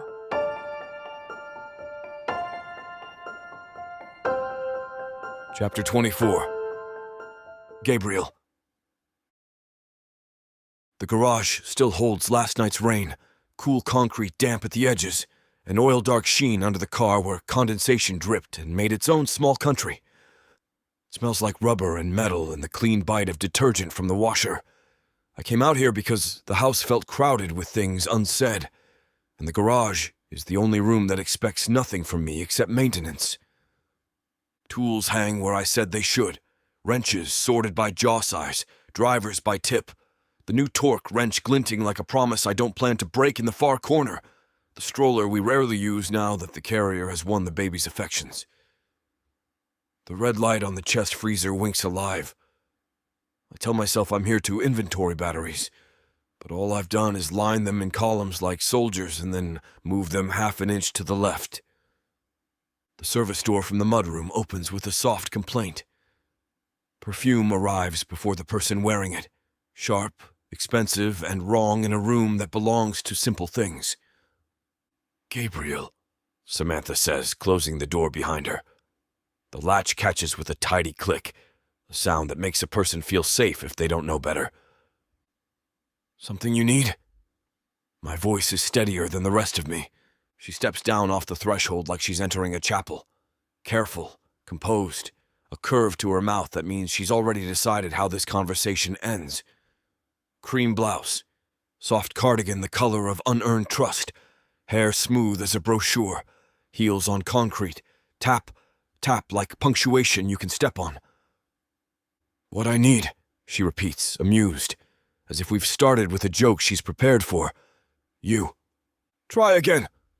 She leans her hip against the workbench and trails a hand across the sanded edge. The gesture is deliberate, domesticity claimed by a person who's never changed her own light bulb. "I've always needed you," she says, and lets the sentence hang like perfume. "Don't," I say. "I'm not here to fight," she murmurs. "I'm here to be honest. Someone should be." "You first," I say. Her smile is patient, classroom gentle. "I've loved you since before she did. Before any of this." A small tilt of her head toward the house, toward the rooms that hold both the living and the dead. "It was supposed to be us. Everyone knew. The arrangement." She flicks her fingers as if brushing lint from a sleeve. "Went wrong. We can correct the wrong thing, Gabriel. We can make the right thing finally happen." I let the anger come. It climbs my ribs like a ladder, and I don't chase it down this time. "You are rewriting a life." "I am correcting it. By what math?" "By the only math that matters," she says simply. "What belongs and what doesn't." There's something on her right index finger I didn't notice when she came in. A thin band-aid the shade of hotel oatmeal. I look at it too long, she slates her hand behind her hip. "You cut yourself," I say. "Cooking," she answers too quickly. "Today? Do you want me to produce the offending carrot?" "Produce the truth," I say, and it lands harder than I intend. Her eyes narrow, the first chip in porcelain. "Truth?" she repeats, as if tasting the word. "We're doing truth now?" "We should have been doing it the entire time." She watches me in the way you watch a tightrope, interested less in the person than in whether they fall. "Truth, then," she says. "You and Naomi? It won't last. She's a balm for a wound that hasn't closed. She's a phase." "Say her name without curdling it," I answer. "It's curdled already," she says lightly. "Every time she walks through a room, everything bends around her." "That's not love, Gabriel. That's gravity. It lets you float, but it drowns you too." "You rehearsed that?" I ask. "Only every night for years." She takes one measured step closer. "You and I, we were meant to be a family. Everyone saw it. Your mother introduced me to florists as if she were practicing for announcements. Your wife knew it the day she met me." "She knew something," I say. "But I'm starting to think it wasn't your fantasy." Her chin lifts half an inch. "Careful." "No," I say. "You be careful." I pick up the stack of papers I brought with me and haven't stopped rereading since they arrived. The ones that turn my stomach into a fist. I don't show her the ranger log yet. I let the weight of the pages sit in my hands. "You texted me, 9:42 p.m. We're turning in. Past tense already done." She blinks. The movement is microscopic, but it's the first unscripted thing she's done since the door closed. "And yet," I continue, voice calm because I have to keep one thing calm in this room. "The ranger log shows 2 guests coming off the trail at 10:17 p.m. The cabin numbers line up with yours and hers. Exhaustion must be athletic." Her mouth thins. "Why are you picking at bones?" "Because bones are what's left when meat lies. Grief distorts clocks," she says smoothly. "Theirs, yours, mine. Or perhaps the ranger decided to tidy his paperwork after tea. I can't be accountable for a bored man with a clipboard." You can be accountable for your own words. She exhales, a delicate sound that wants to be a laugh and fails. I told you we were turning in. We turned in eventually. We walked first. I needed air. She didn't like to argue indoors. About what?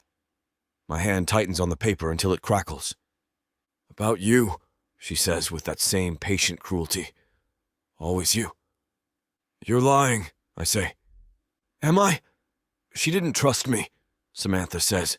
And now, finally, there's heat in her voice, the gloss melting. She knew you and I belonged together. She could feel it. So could everyone else. The only person pretending otherwise was you. I step closer. I didn't belong to you. You do now, she answers like an equation solved. Or you would if you'd stop clinging to replacements. The laugh leaves me before I can cage it. Replacements? I say. Naomi is not a substitute for anything. She is herself. She is not family, Samantha says, and she says the word like it's trademarked. She is an intrusion. Outsiders take what isn't theirs. They always do.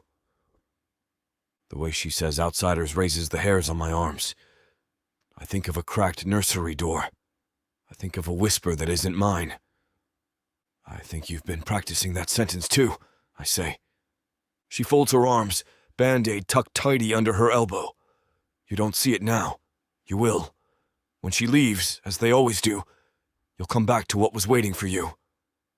And what is that, I ask? Home, she says. Me? No, I say. No to both. The word surprises us both with its clean edge. It slices the air between us and leaves nothing but space where her certainty had set up its tent. Her face changes. Not the polite arrangement she wears for neighbors and service workers. Not the offended little tilt she uses when my mother wins a conversation. This is something else. Past hurt. Past performative rage into bone-deep conviction. A zealot discovering the altar was there all along. The garage feels 2 degrees colder. You'll see, she says, and the softness in the words is the worst part. It's not a threat. It's a promise sealed with her own belief. I'm seeing plenty, I answer, and none of it ends where you think.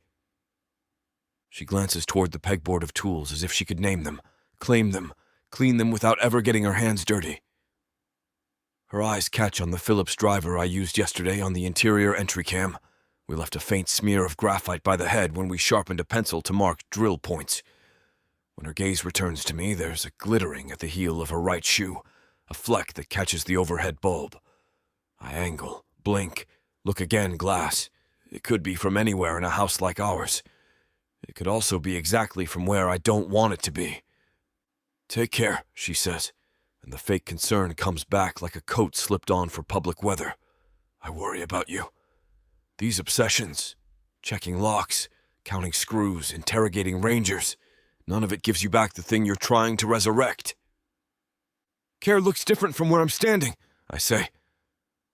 You used to value my advice, she says. I used to value quiet, I say. Life changes. You used to value loyalty. I still do, I say, and let the words find their mark. That's why I won't listen to you rewrite my marriage to get what you want, and why I won't let you turn Naomi into a placeholder you can move off the board. Her lips peel back from her teeth in something that thinks it's a smile. You think she wants to stay forever? That she isn't already packing an exit in her head? She's a girl who trades care for rooms with good light. She will go when it suits her, and you will forgive her because you need someone to forgive. You've been circling long enough to mistake gravity for ownership, I say. That's on you. You're angry, she says softly, pleased with the diagnosis. For once, I answer, and I think I'll keep it. Anger is a stranger in my body. I thought grief had taken up the whole lease, but it feels useful where it sits now. Not a blaze, not a wild thing, but a steady heat I can cook with. It warms my ribs without burning the rest down. She pushes off the bench. The tap of her heel knocks a small sound from beneath the built-in shelving. A tiny plastic clatter. She glances down, I follow her eyes. A yellow rattle, the sun-shaped one from the diaper bag, has rolled against the baseboard as if a small hand placed it there, and then thought better. The diaper bag is upstairs. The rattle should be upstairs, too. The concrete under it shows a faint drag mark, half-moon arcs like something was pushed here and pulled back. I step toward it. She steps very slightly in front of me, just long enough to make the world flicker. Then she shifts aside with a laugh too airy for a garage. "Clutter," she says. "You should tidy better." "You first," I say, and pick up the rattle. I wipe the dust from its smiling face with my thumb. It looks ridiculous in my hand, bright and innocent. It sounds like a warning when I shake it. Cheap beads inside something meant to soothe. "You're seeing patterns," she says lightly. "It's what tired minds do." "I'm seeing pieces," I answer. "They add up." "To what?" Her voice is curious, almost kind. The kind you use to walk someone away from a cliff you've built in their head. "To a picture I don't like yet," I say. "You never did like unpleasant pictures," she says. "You used to ask me to throw away photographs where you looked human." "I'm not throwing this one away," I say. She takes a last long look at me. The kind you give a painting to memorize it before you leave the gallery and lie about what you saw. Then she turns. The click of her heel grinds faint glass into the concrete. The sound goes through me like a dentist's drill. She doesn't glance back as she reaches for the handle, and I expect one more line, one last sentence she's polished in the mirror of a car visor. She doesn't bother. The door opens. A slice of house light enters the garage. She pauses only to say it again, softer, like a prayer she says for herself. "You'll see." The door closes. The latch kisses metal. The garage exhales. I set the rattle on the bench and slide the deadbolt home with my palm. The solid thunk lands in my chest like an answer my bones accept, even if my head is still negotiating terms. I breathe like surfacing. Once. Twice. Again, until air feels like something that belongs to me and not a favor I got from the world for behaving. The phone buzzes in my pocket. 2 short alerts. Ralph, the installer, with the higher res still from the guest wing cam. The cardigan, the timestamp, the profile I've been trying not to admit, makes a name in my head a second message from an unknown number that pretends it knows me. Memorial hike route secured. Trails can be unforgiving at night. A link to a map that isn't ours. The ellipsis appears, disappears, returns. We're turning in, it types and sends without a number I can call back. I stare at the words until they blur, and then sharpen. The anger warms, steady. I forward the unknown to my mother with a single line. "Log this. Also, call your man about route permits." Her reply arrives like a gavel, already ahead. Check the interior entry cam. Eat something that isn't fury. I look back at the rattle. It looks back without judgment. I drop it into the drawer with the batteries and shut both with more force than necessary. The sound is clean and good and mine. From the house, a baby's drowsy complaint. Then Naomi's voice, low, steady, the melody she saves for lulling storms and small mouths. A tune without words. I press my forehead to the cool pegboard and let that sound rearrange the furniture in my chest. It makes a space for action that isn't panic, and for tenderness that isn't a liability. I unlock the door to the house because locks keep honest men honest. They don't stop what you invite, or what insists. But I set the chain anyway. Habit and hope in equal measure, I pocket my chain with the ring again. Memory, not penance, and find my feet moving toward the sound of the humming, like the song is a compass. It is. In the mudroom mirror, I catch my face looking like someone who has chosen a side. It looks better on me than indecision ever did. I flick off the garage light. Darkness erases the glitter in the concrete, but I know which crack it came from now. The list on the fridge will get longer tonight, good. Let it. Lists aren't penance when they turn into plans. Not again, I say to the closed door and to the idea that accidents are always accidents. Not here. The house listens the way old things do, without interrupting, without promising, but not refusing either. The chime's tiny red eye blinks its unromantic pulse. The camera inside the entry watches a door that will stay closed unless someone intends otherwise. Intention, I have learned, is louder than locks. "Hey!" Naomi's voice from the hall, soft. She appears around the corner with the baby's monitor balanced in her palm, lamplight gentling every edge. "You coming back to the land of the living?" "Trying," I say. "Good," she answers. "We like you there." Her smile is small and real. It does not promise tomorrow. It invites me to earn it. I step over the threshold and let the bolt behind me be somebody else's problem for 1 minute. Then I add it to my list, because that's who I am when I'm worth anything. A man who writes things down and then does them, and who finally understands who does not belong on the list. "You'll see," Samantha said. "I already do." You know that feeling when a book pulls you in, wraps around you, and refuses to let go? When the tension is so thick, you swear you can feel it? Welcome to 30 sinfully addictive romance audiobooks that will ruin your sleep.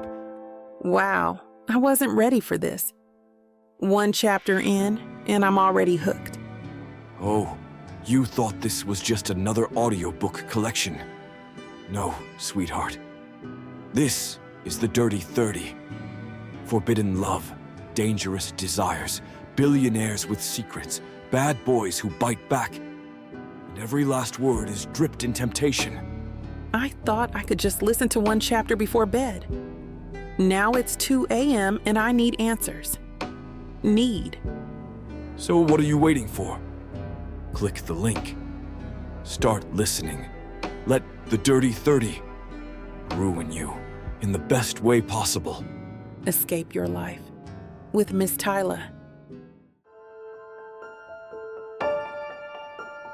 Chapter 25. Naomi. The house feels too quiet after the slam of the garage door, even with the baby monitor whispering static on the counter. Even with the faint hum of the fridge, the silence has weight, like it's been pressed into the walls. My chest tightens with it. I don't have to see Gabriel to know he's carrying the storm back inside with him. I find him in his room. The lamplight low, shadows softening the edges of his face.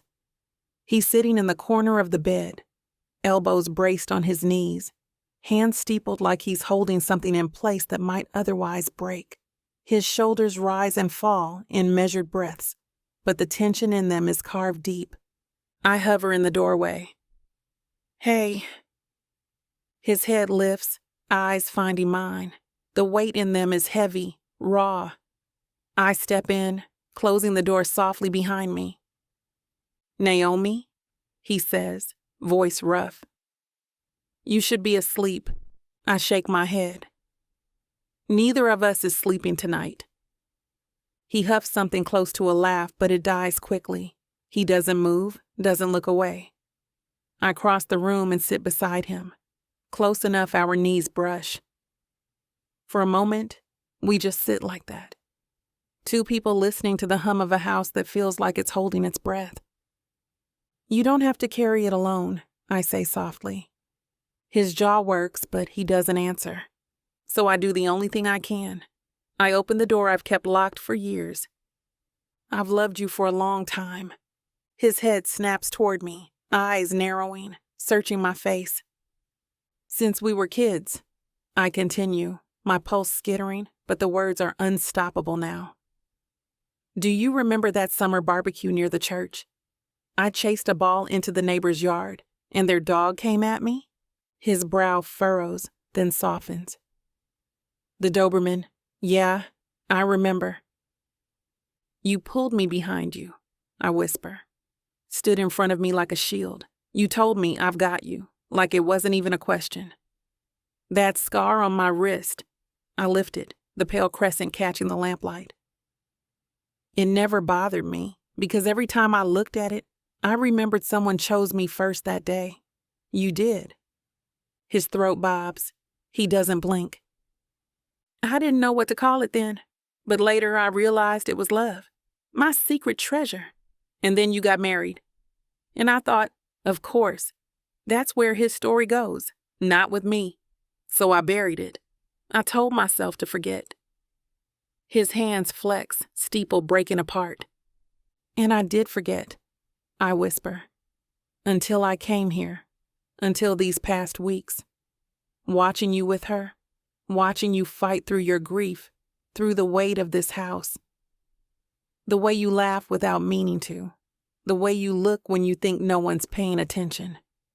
My voice cracks. It all came back, stronger, and I can't pretend anymore. I can't. Silence stretches, charged. His face is carved with something I can't read until he finally stands, turning to me like gravity has given him no choice. His hands cup my face, trembling, reverent. Naomi, he breathes. I thought I was done. I thought love was finished for me.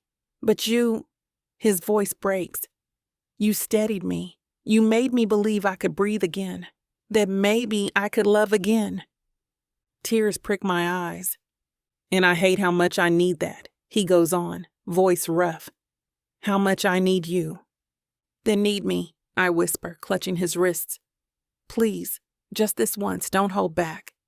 His groan is raw, torn from his chest. His forehead drops to mine. God, Naomi, I've been falling for you inch by inch, and I didn't even realize until you said it out loud.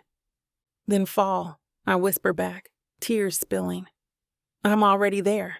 I hate to put a stop to a good time, but it looks like we've hit this platform's limit for spiciness. This platform's got some rules we have to play by if we want to keep giving you these stories for free. And trust me, this scene isn't something you want to miss. While we can't get into all the details here, you can still dive into the full, uncut version at tylawalker.com.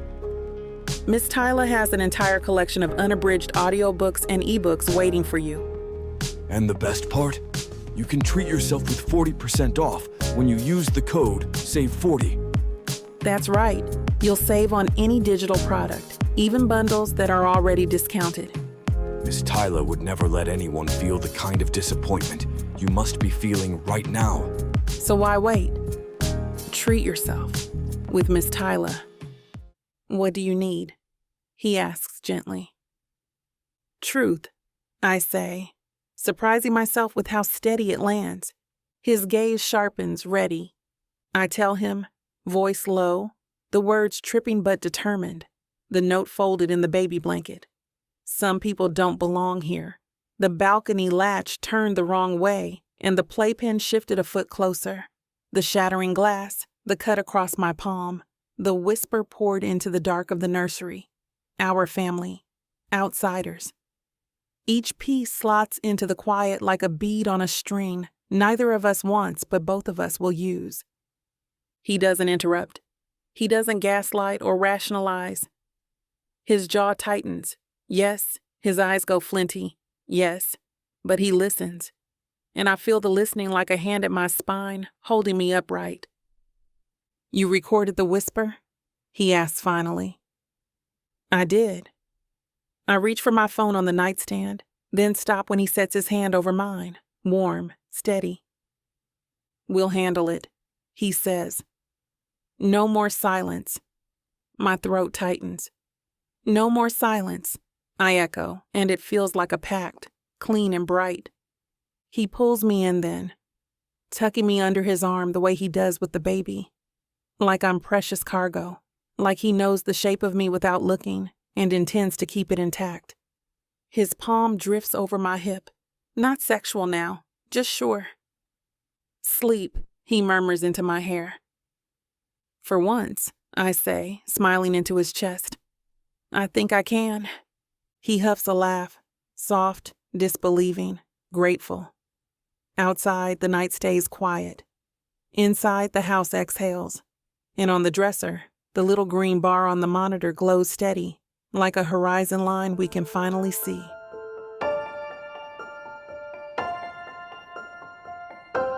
Chapter 26. Gabriel. The driveway has a slope you don't notice until something starts rolling. I'd walked it 1,000 times, carried groceries down it, carried my daughter in arms that didn't feel steady enough, carried grief heavy as stone. I knew its tilt. I knew the way it pulled toward the street. But today, standing on the porch with the key in my hand, I didn't think about slope. I thought about the brake I thumbed down on the stroller, the way it clunked into place with the certainty of habit. Naomi was 2 steps behind me, the baby snug against her chest in the carrier. The stroller sat parked at the top of the drive, empty for now, waiting for later when her arms might tire. Then it moved. The first sound was faint. A squeak, almost nothing. My head lifted. The stroller jerked forward. At first it crawled, wheels whispering against concrete. Then gravity caught it. The frame rattled, momentum doubling every heartbeat, barreling straight down the slope toward the street. "Gabriel!" Naomi's voice cracked behind me, high and terrified. The baby stirred, whimpering against her chest. I didn't think. My body was already running. Keys clattered uselessly against the door as I lunged into the driveway. My shoes slapped pavement, lungs burning, hard a hammer in my throat.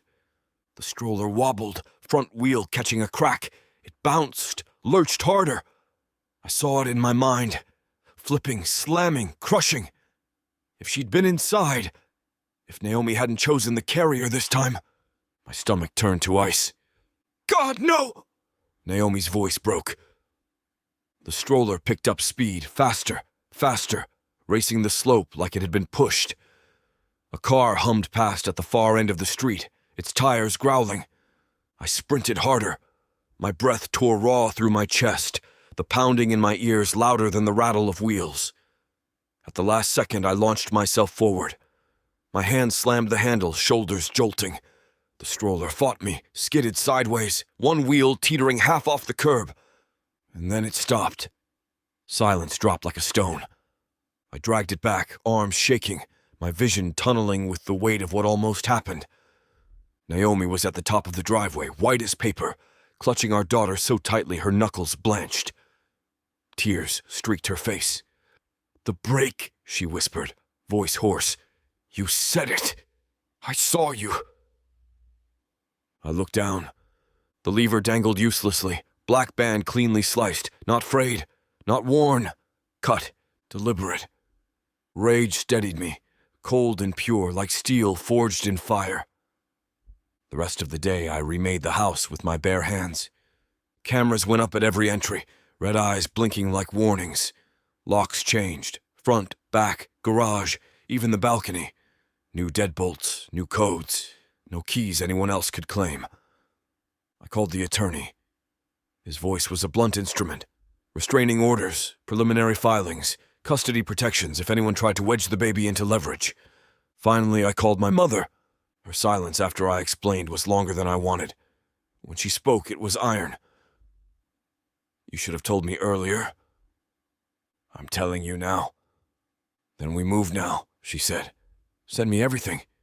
Naomi's notes, too." I hesitated. "You believe her?" I believed her the moment she bled in my kitchen. Samantha arrived an hour later. I met her at the door, the stroller brake in my hand like evidence. "Gabriel," she said, bright, breathless. "What happened?" I lifted the broken brake. "This was cut." She blinked, her face flickering just a beat too late. Then the tears came. Swift, practiced. "Cut? My God, who would—" "Don't," I said flatly. Her lips trembled. "You think it was me?" "I don't think. I know." Her eyes glistened. She stepped closer, hands shaking, voice breaking like a violin string. "Gabriel, please.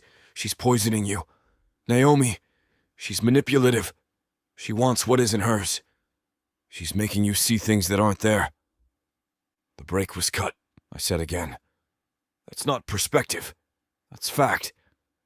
The tears slipped, tracing perfect lines down her cheeks. She tilted her face up, reaching.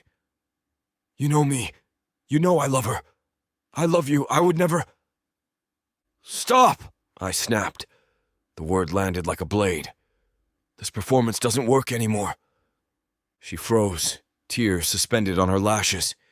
You don't come back until we figure this out, I said, voice steady. You hear me? Not the next dinner, not the next walk, not the next staged grief. Her mouth opened, shut. For the first time, silence cracked her performance. Then something sharp glinted in her eyes before the gloss returned. You'll see, she whispered. I held the brake higher, a blade of proof between us. I already do. For once, she obeyed. She turned, heels snapping against the porch wood, back stiff, no backward glance. Just retreat. I locked the door behind her and exhaled like surfacing, lungs burning, chest unclenching. The house didn't feel safe yet, but for the first time, it felt like it belonged to me again. Chapter 27. Naomi. The ranger's office smells like wet pine and dust, like the forest crawled in, sat down, and never left. A mug of coffee goes cold on his desk, rings etched into the wood from 1,000 shifts before this one. He looks up from a logbook when I enter, and recognition sparks. Phillips family, right? You were up here asking about permits last week. I nod. I need to ask about that night, the retreat. My throat tightens around the word. I force it out. The accident. His eyes flicker, cautious, like he's been carrying a story he isn't sure he should tell. He leans back, arms crossed. That was a bad one. Yes, my fingers clench in the strap of my bag. Do you remember anything unusual? His brow furrows. Unusual how? Anything that didn't match what was said after. I steady my voice. Anything that still sticks with you. He studies me, then slowly he nods. There was a witness. My heart jolts. A witness? Another hiker. Young guy, local. He came forward later, after the reports were filed. Said he saw 2 women near the overlook, arguing. The room tilts. 2 women? He nods. Couldn't make out all the words, but one of them was shouting. The other, quieter but angry. He thought it was a lover's spat until, well, his lips pressed thin. Until the news broke the next morning. My skin goes cold. And the time? He flips through a binder, fingers practiced, and pulls out a printout. He took a selfie trying to catch the storm rolling in. You can see the overlook behind him. Time stamped 10:12 p.m. I lean closer. The grainy shot shows a flash of lightning whitening the sky. And there, blurry but unmistakable, is the outline of a woman on the cliffside, hair pulled back, shoulders squared, not in the lodge, not turning in. At the cliff. I swallow hard. Can I have a copy? He hesitates, then slides it toward me. Keep it. I've held it long enough. Back at the house, I spread everything across the dining table. The note folded in the blanket, the photos of the balcony latch and playpen, the glass, the recording of Samantha's whispering lullaby. And now, the ranger's testimony, the selfie. Mrs. Phillips enters silently, her heels clicking once against the wood floor before she stops. Her gaze sweeps the table, then me. Well, she says. I push the photo forward with shaking fingers. A ranger confirmed. A witness saw 2 women near the overlook that night. And this, I tap the printout. Time stamped 10:12. Samantha told Gabriel she was in the lodge by 9:40. She wasn't. Mrs. Phillips studies the photo like it's a stock report with too many zeros. Her jaw tightens, her shoulders settle back. She doesn't flinch, doesn't gasp, doesn't falter. She's been circling this family like a vulture, Mrs. Phillips says, voice low even. And now she's careless enough to leave bones behind. My throat is dry. What do we do? Her eyes meet mine, sharp, unflinching. We give her what she's been waiting for, an audience. The meeting is set for daylight. Neutral ground, the sunroom, windows wide, light pouring in as if truth itself is invited. Gabriel sits beside me, his hand steady at my back. Mrs. Phillips takes the head of the table, spine regal, eyes like polished steel. Samantha arrives in a pale dress, her hair pinned neatly, her smile trembling at the edges. She looks like she's stepping into Sunday service, not judgment. "Thank you for coming," Mrs. Phillips says smoothly. Samantha nods, folding her hands demurely in her lap. "Of course, I'll do anything for this family." The silence that follows is long, deliberate. Then, I slide the photo across the table. "You weren't in the lodge that night." Her eyes flick to it, too fast. "What is this?" "A timestamp photo," I say, voice steady though my hands shake under the table. 10:12 p.m. The Overlook.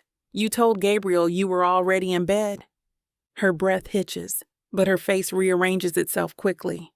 "This is absurd. A blurry shadow." "A witness heard you," I press. "Arguing with her. With his wife." The room holds its breath. Gabriel's jaw flexes beside me. Samantha's composure splinters. Her shoulders shake, not with tears, but with something sharper. Her voice rises, brittle and cracking. "She never appreciated him. Do you understand? She was handed everything. His name, his love, his life, and she wasted it. She didn't deserve him." The words shatter against the glass walls of the sunroom. My heartbeat thunders in my ears. Samantha's chest heaves, her eyes fever bright. "I helped fate. I didn't push her. No, I simply let go. It was already slipping and Her lips twist into something broken. "I saved him from her indifference." The silence that follows is heavier than any scream. Mrs. Phillips's voice cuts it, calm and final. "You've said enough." Samantha's eyes flick wildly between us, searching for mercy. None is offered. The silence after Samantha's words, "I helped fate," hangs like smoke. Then she laughs, a sharp, brittle sound that turns my stomach. "You all look at me like I'm a monster," she says, eyes flashing. "But tell me, didn't you see it? Didn't you feel it? She wasn't good for him. She never was." Gabriel's hands fist on the table, his knuckles blanch, his jaw flexing hard enough I hear his teeth grind. Mrs. Phillips doesn't flinch. "Go on." Samantha's eyes dart to her, gleaming, desperate for an audience. "She didn't love him the way I did. She complained about the house, the expectations, the schedule. She rolled her eyes at family dinners, at traditions. Do you know what she said once? That he was too rigid, too careful, too much his mother's son. She didn't deserve him." My stomach knots. Gabriel goes very still beside me, the words landing like shards. "And you did?"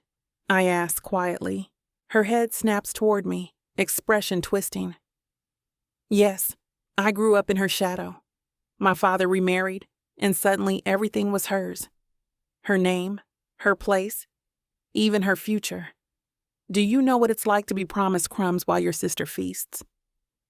"You pushed her," I say, voice steady even as my pulse hammers. "Because you hated her." Samantha's composure fractures completely. Her voice rises sharp and wild. "I didn't push her. I simply didn't pull her back. She was on the edge, storm all around us, yelling at me. She said I was pathetic, that I'd never have him. And she was right. She was right unless She breaks off, chest heaving, eyes blazing. "Unless I showed him who really belonged by his side." "You killed her," Gabriel says, voice low, dangerous. Samantha leans forward, unblinking. "I saved you. She would have destroyed you, and you know it. You were supposed to be mine." The room goes so quiet, I swear I can hear my own blood rushing. Mrs. Phillips rises slow, deliberate. Her voice is velvet over steel. "You've made yourself plain. Samantha's eyes shine, pleading now, manic. He'll see, he'll understand. He was never hers. My pulse stutters. Samantha. You. She points at me, trembling, almost shaking apart.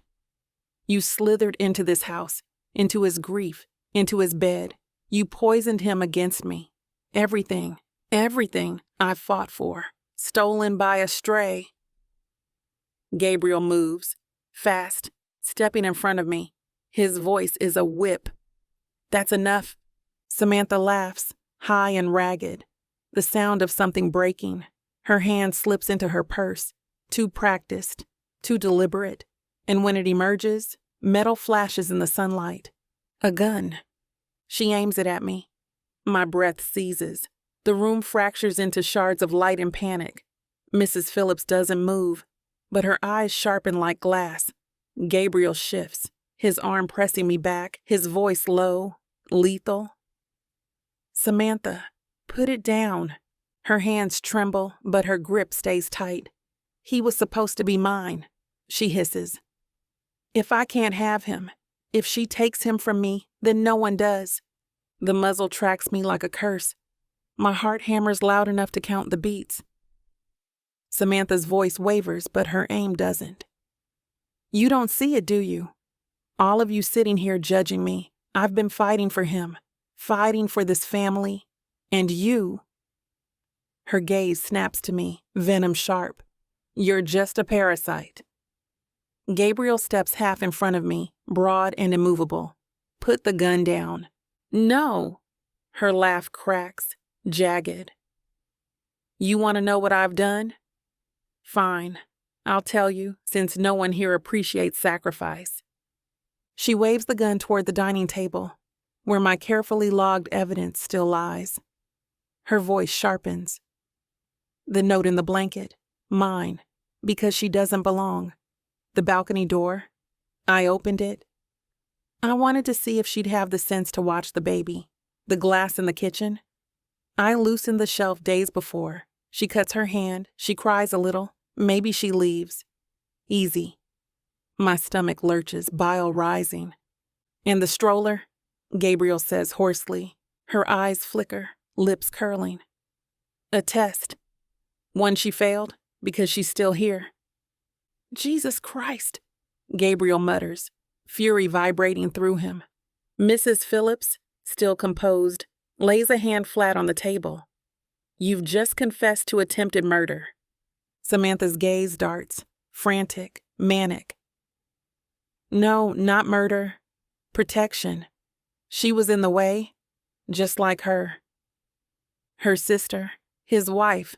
The words hang unspoken, but we all hear them. The front door bursts open. Officers spill in, their presence sudden and sharp.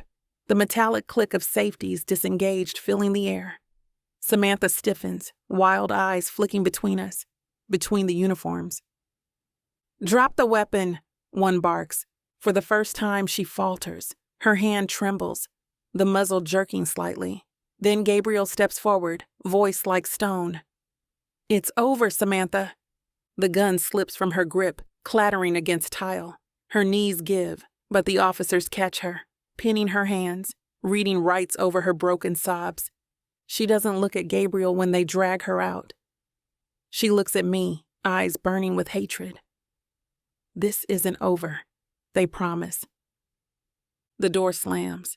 Silence detonates in her wake.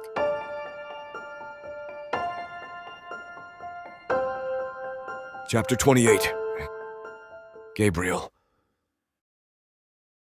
The noise of Samantha's arrest still lingers in my head. The clatter of cuffs, the slam of the front door, the bark of officers reading rights over her cracked sobs. It plays on loop long after the house is quiet again. The rest of the night is paperwork, forms spread across the dining table, pens passed back and forth. Officers log Naomi's recordings, catalog the stroller break, photograph the shattered shelf. The attorney sits like a sentinel, parsing legal language into promises, charges filed, testimonies preserved. My signature scrawls across a dozen lines, my hand aching, my chest hollow. By morning, the case tilts. She'll be held at the psychiatric ward for evaluation, the detective says.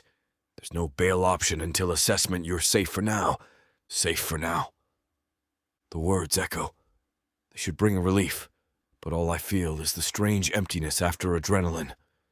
My body wants to run, fight, scream, but there's nothing left to chase.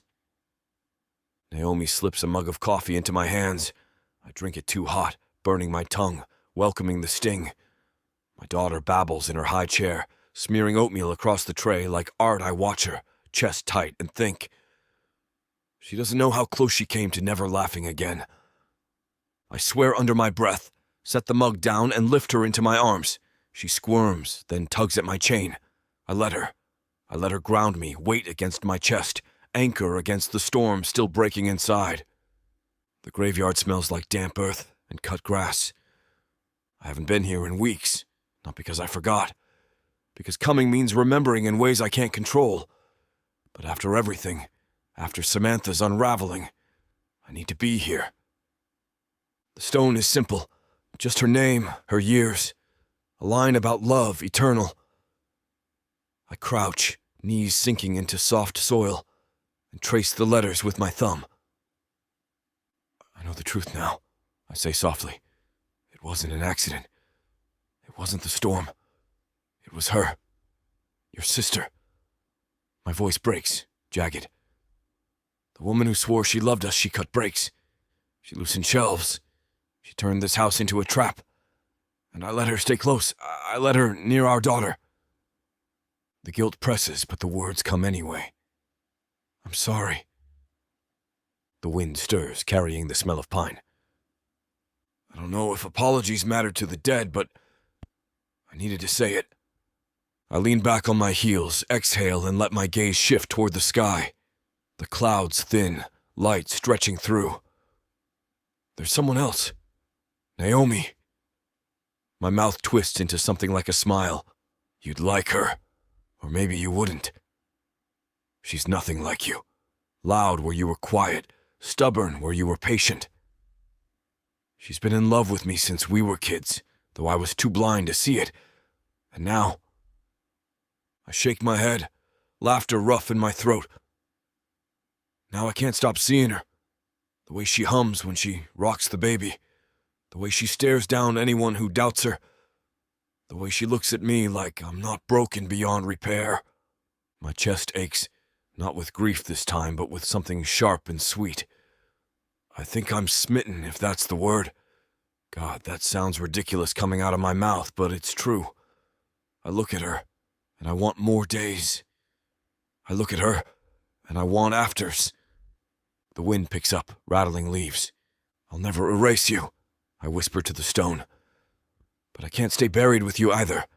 The best way to honor what we had is to keep living to raise her, to let myself love again. I stand, knees stiff, heart lighter than when I came. Naomi waits at the gate, holding the baby. When she sees me, her mouth softens into a smile that feels like the first green after winter. For once, I don't hesitate. I reach for her hand, threading my fingers through hers. The stone stays behind us, rooted. The future waits ahead. And right then, I take a step toward it willingly. The drive home takes me past the florist on Main, the same shop I hadn't stepped inside since before the funeral. For months, the thought of flowers felt obscene, life blooming when mine had collapsed. But today, with the dirt still under my nails from kneeling at her grave, I pull over. The bell above the door jingles. The air smells green and sharp, stems cut fresh, blossoms opening in careful light. I stand awkwardly, shoulders hunched in a space too delicate for me. A clerk appears. Can I help you? I clear my throat. Something simple, not roses, just something that means beginning again. She studies me, then points to a bucket of daisies. White, yellow centers, bright as sunlight. They're honest flowers, she says. Can't pretend to be anything else. Honest. That's exactly what Naomi deserves. I take a handful wrapped in crinkled paper and drive home with them on the passenger seat, their scent filling the car. Naomi is in the living room when I step in, the baby on a blanket at her feet. toys scattered like tiny kingdoms. She looks up, hair loose around her shoulders, eyes soft from fatigue. When she sees what's in my hands, her mouth parts. "Flowers?" she asks, half teasing, half stunned. I feel suddenly self-conscious, awkward as a teenager. "They're daisies. The lady said they're honest. I thought it fit." Her smile curves slow, warm, until it breaks into something that makes my chest ache. She stands, takes the bouquet carefully, and presses her face into the blooms. "They're perfect," she murmurs. "No one's ever brought me daisies before." The baby squeals, crawling toward us, hands outstretched. Naomi kneels, holding one stem low. Our daughter grabs at the petals, clumsy but delighted, and Naomi laughs, light, musical, the sort of sound that clears smoke from the air. I sink beside them on the floor, watching them both. Naomi tucks the flower behind the baby's ear, crooked but sweet, and when she glances at me, her eyes catch mine. For a moment, the house feels transformed, like walls can't hold us, like safety is a real thing we're allowed to claim. I reach out, brushing my thumb over her knuckles where she holds the stems. "I don't know how to do this," I admit quietly, "but I want to try with you. With her. With us." Naomi's hand tightens around mine. Her voice is steady, certain. "Then that's all we need." The baby claps, delighted with her flower crown. And at last, I let myself laugh. It doesn't sound broken anymore. Chapter 29. Naomi. The house is quiet in a way I've never felt before. Not watchful, not tense, just quiet, honest. The new locks click solidly. The cameras blink their steady red lights outside. And in that instant, since I walked through these doors, I don't feel like I'm bracing for something. The air is clean. The night is ours. Gabriel sits on the mattress edge, the lamplight turning his shoulders to bronze, his chain glinting when he moves. His eyes find mine when I step in, and something in his gaze stills me. Not the hunger from nights past. Not the raw, frantic edge of survival. Tonight it's softer, warmer. A quiet gravity pulling me toward him. I close the door behind me. My heart beats steady, not racing, not skittish, just steady. He holds out his hand. I take it, sliding into his orbit like I was always meant to. Neither of us rushes. Climbing into his lap feels inevitable, my knees bracketing his thighs. The warmth of his body radiating through his clothes. His hands settle at my hips, thumbs stroking lazy circles, relearning me with a patience that makes my chest ache. I cup his jaw, my thumb brushing the stubble there. His eyes flutter closed, a small exhale slipping out like even that touch undoes him. I want tonight to be different, I whisper. His eyes open, pinning me. Different how? Not frantic. Not because we're scared. Because we're here. Because we want to be. His throat works. He nods once, slow, like a vow. A promise then. I smile, leaning in. Our mouths meet. The kiss is steady, full. Not wild, not tentative, just us. Lips lingering, tongue stroking slow, savoring. He tastes like warmth and coffee and something I know in my bones. And that's where we're going to put a pause on pleasure. It looks like the rest of this chapter is just too naughty to put on the air. As much as we love to share every little detail, we've got to stick to this platform's guidelines to keep these free audiobooks coming. They've got some rules about what we can show, and we wouldn't want to risk losing the chance to bring you more content. As frustrating as it is to build the tension only to be interrupted, Miss Tyla always knows how to make it up to you. You can find the full, uncut scene over at tylawalker.com. With an entire library of unabridged audiobooks and ebooks, Miss Tyla's collection is waiting for you. And if you use code SAVE40, you'll get 40% off any digital product, even on bundles that are already discounted. So don't let the fun stop here. Head over to TylaWalker.com and treat yourself with Miss Tyla. I love you, he whispers. I clutch him tighter, my voice shaking but sure. I love you too. Later, with sheets pulled up and the night settled soft around us, we talk. Not about fear or survival. About morning routines, pancakes shaped like stars, board exams, books we'll read to her when she's older. About futures that feel possible. Desire still hums between us, but softer now. Less wildfire, more hearth. Later, when the air cools and the sheets are pulled over us, we talk. Not about fear, not about danger. About work, about futures, about morning routines, and how he wants to cook pancakes shaped like stars for her. About how I want to take the baby to the library once she's old enough. Desire still hums between us, but softer now. Less wildfire, more hearth. The heat doesn't burn. It warms. I don't feel like a visitor in this house. I feel like home.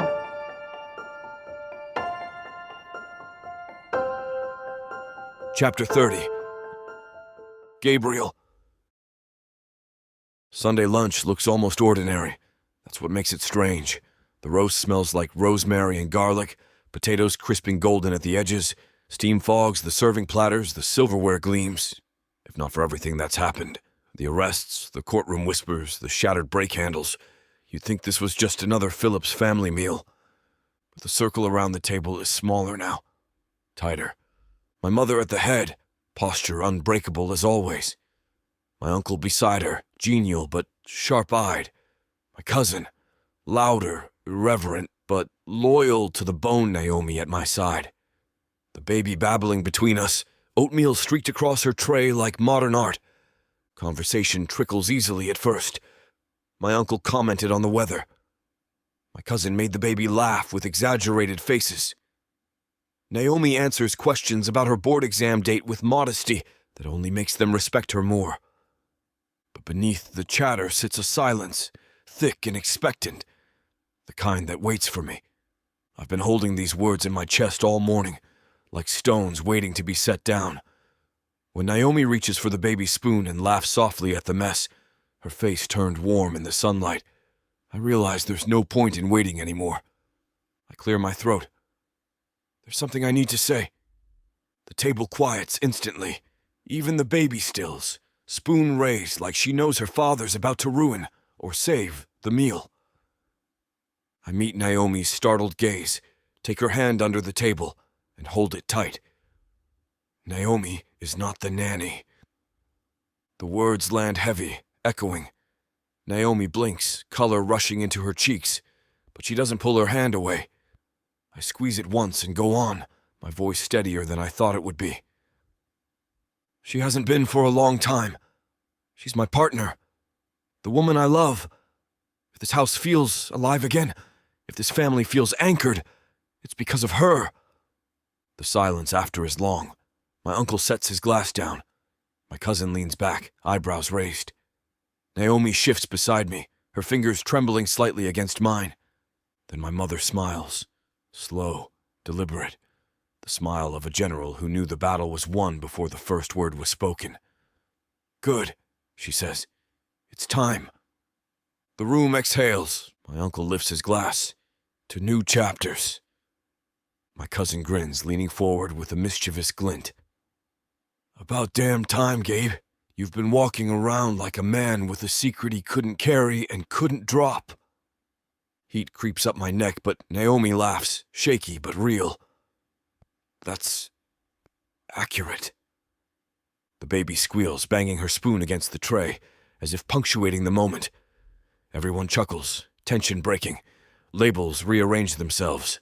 Not nanny, not temporary, not outsider partner. Chosen. Family. Honestly, my cousin continues, shaking his head with mock exasperation, you two fit like you've been stitched together since birth. Naomi, you've been around since we were kids, haven't you? Naomi nods, eyes glinting. Summer barbecues, endless lemonade refills, and that one awful sack race where Gabriel tripped me. I groan. You're never going to let that go, are you? Not when you scowled like it was my fault. She laughs, the sound bubbling out, and the table joins her. My mother lifts a brow at me, her version of approval.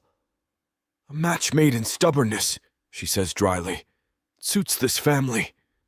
Naomi flushes but doesn't flinch. Then I guess I've passed initiation? You've done more than pass, my uncle says warmly. You've given this one back his laugh. The words make something in my chest catch. I glance at Naomi, at the way she ducks her head, embarrassed, but her smile gives her away. The rest of the meal flows freer. My mother questions Naomi about her future plans. My cousin teases me about how domestic I've gotten, and Naomi answers with grace that makes me proud, even when her hands shake slightly. Every time she glances at me, I meet her eyes, steady, reminding her she isn't alone. Later, when the house is quiet, I find her in the nursery, folding tiny clothes. She looks up, startled, as if still reeling from the table's attention. You handled that well, I say, leaning against the doorframe. She smirks faintly. You mean the part where I didn't faint? Exactly that. I step closer, lowering my voice. The part where you stayed, even when it felt too big. She smooths a onesie, her fingers deliberate. It didn't feel like my place. I reach for her hand, tugging her gently toward me. That's what I wanted to ask you about. Your place. Her eyes search mine, wary but hopeful. Do you want to stay? My voice is quiet, but every word is carved with certainty. Not as help. Not as someone filling a gap until exams stay here. With me. With her. As home. Her breath catches. Silence hums between us. Naomi's whole face answers before her lips do. Her eyes soften. Her smile curves. Her shoulders drop like something heavy slipped away. Yes, she whispers. Yes, with my whole face. With everything. Relief punches through me. I press my forehead to hers, closing my eyes. Then it's settled. She tilts back, eyes sparking. Though for the record, you never apologized for tripping me in that sack race. A groan rumbles out of me. You're going to hold that over me forever, aren't you? Absolutely. Her laugh is soft, spilling into the quiet like sunlight. That's what love is, Gabriel. Holding things in, still choosing anyway. I kiss her. Slow at first, then deeper, until I can't taste where I end and she begins. Her lips part under mine, her tongue slides against mine, and my restraint thins with every second. I hate to put a stop to a good time, but it looks like we've hit this platform's limit for spiciness. This platform's got some rules we have to play by if we want to keep giving you these stories for free. And trust me, this scene isn't something you want to miss. While we can't get into all the details here, you can still dive into the full, uncut version at tylawalker.com. Miss Tyla has an entire collection of unabridged audiobooks and ebooks waiting for you. And the best part? You can treat yourself with 40% off when you use the code SAVE40. That's right. You'll save on any digital product, even bundles that are already discounted. Miss Tyla would never let anyone feel the kind of disappointment you must be feeling right now. So why wait? Treat yourself with Miss Tyla.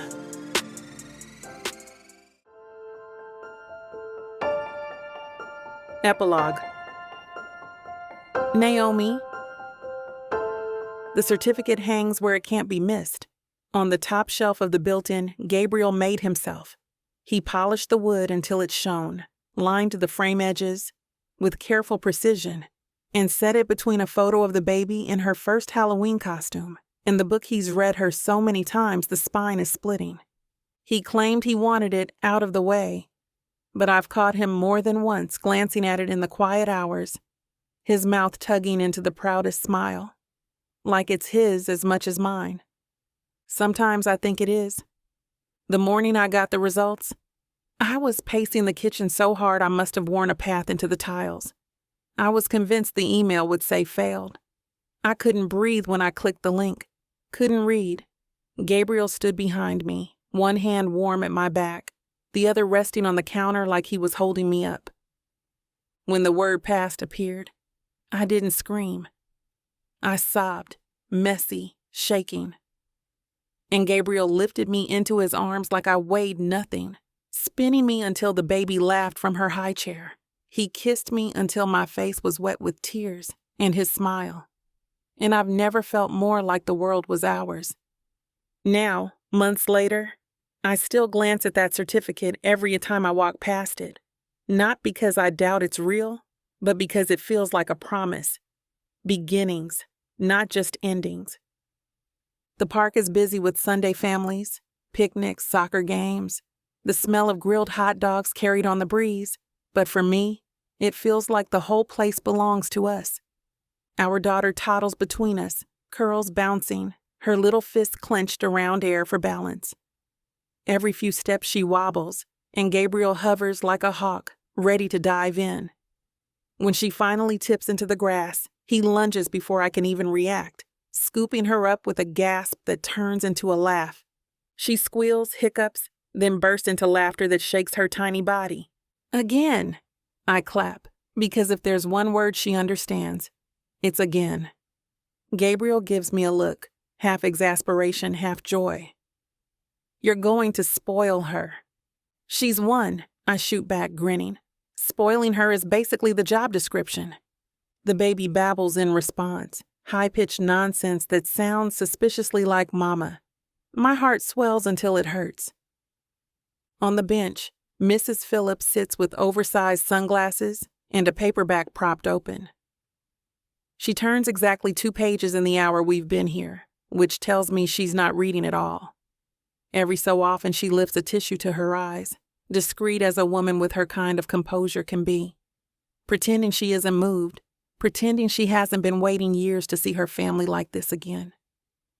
I sit down in the grass beside Gabriel, the damp earth seeping cool through my jeans. Our daughter crawls into his lap, chewing on a teething toy, hiccuping still from laughter. Gabriel kisses the crown of her head, big hands impossibly gentle as he cradles her. This, he says suddenly, his voice low and certain, this is everything. I lean against his shoulder, my heart caught in my throat. It really is? He glances down at me, eyes warm in a way that still knocks the breath out of me. You passed your boards. You're about to start teaching. She's walking. My mother's smiling again. It feels like, he exhales, shaking his head. It feels like we're allowed to live. The words settle in my chest like sunlight. Later, as the baby toddles between us again, Gabriel watches her with a smile that makes my knees weak. She's fearless, he says. She gets that from you, I tease. He laughs, shaking his head. No, she gets it from you. I'm still learning. You've already learned, I counter, reaching for his hand. You just don't give yourself enough credit. He kisses my knuckles, eyes soft. Then I'll spend the rest of my life practicing. The baby hiccups again, then suddenly lets go of our hands. For a moment she stands on her own, wobbly but sure. Then she takes one strong step forward, and another. Gabriel gasps like his heart just stopped. I clap, laughing, tears burning my eyes. Our daughter shrieks with delight, then collapses back into Gabriel's waiting arms. He scoops her high, spinning her until she's squealing again, curls flying. Mrs. Phillips lowers her sunglasses just enough for me to see the tears on her cheeks. She waves her tissue like a white flag, surrendering to joy. I look at them, Gabriel with his chain glinting in the sunlight. Our daughter laughing so hard the whole park can hear.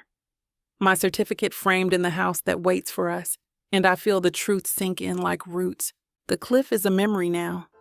The path forward is wide open, and I'm not walking it alone.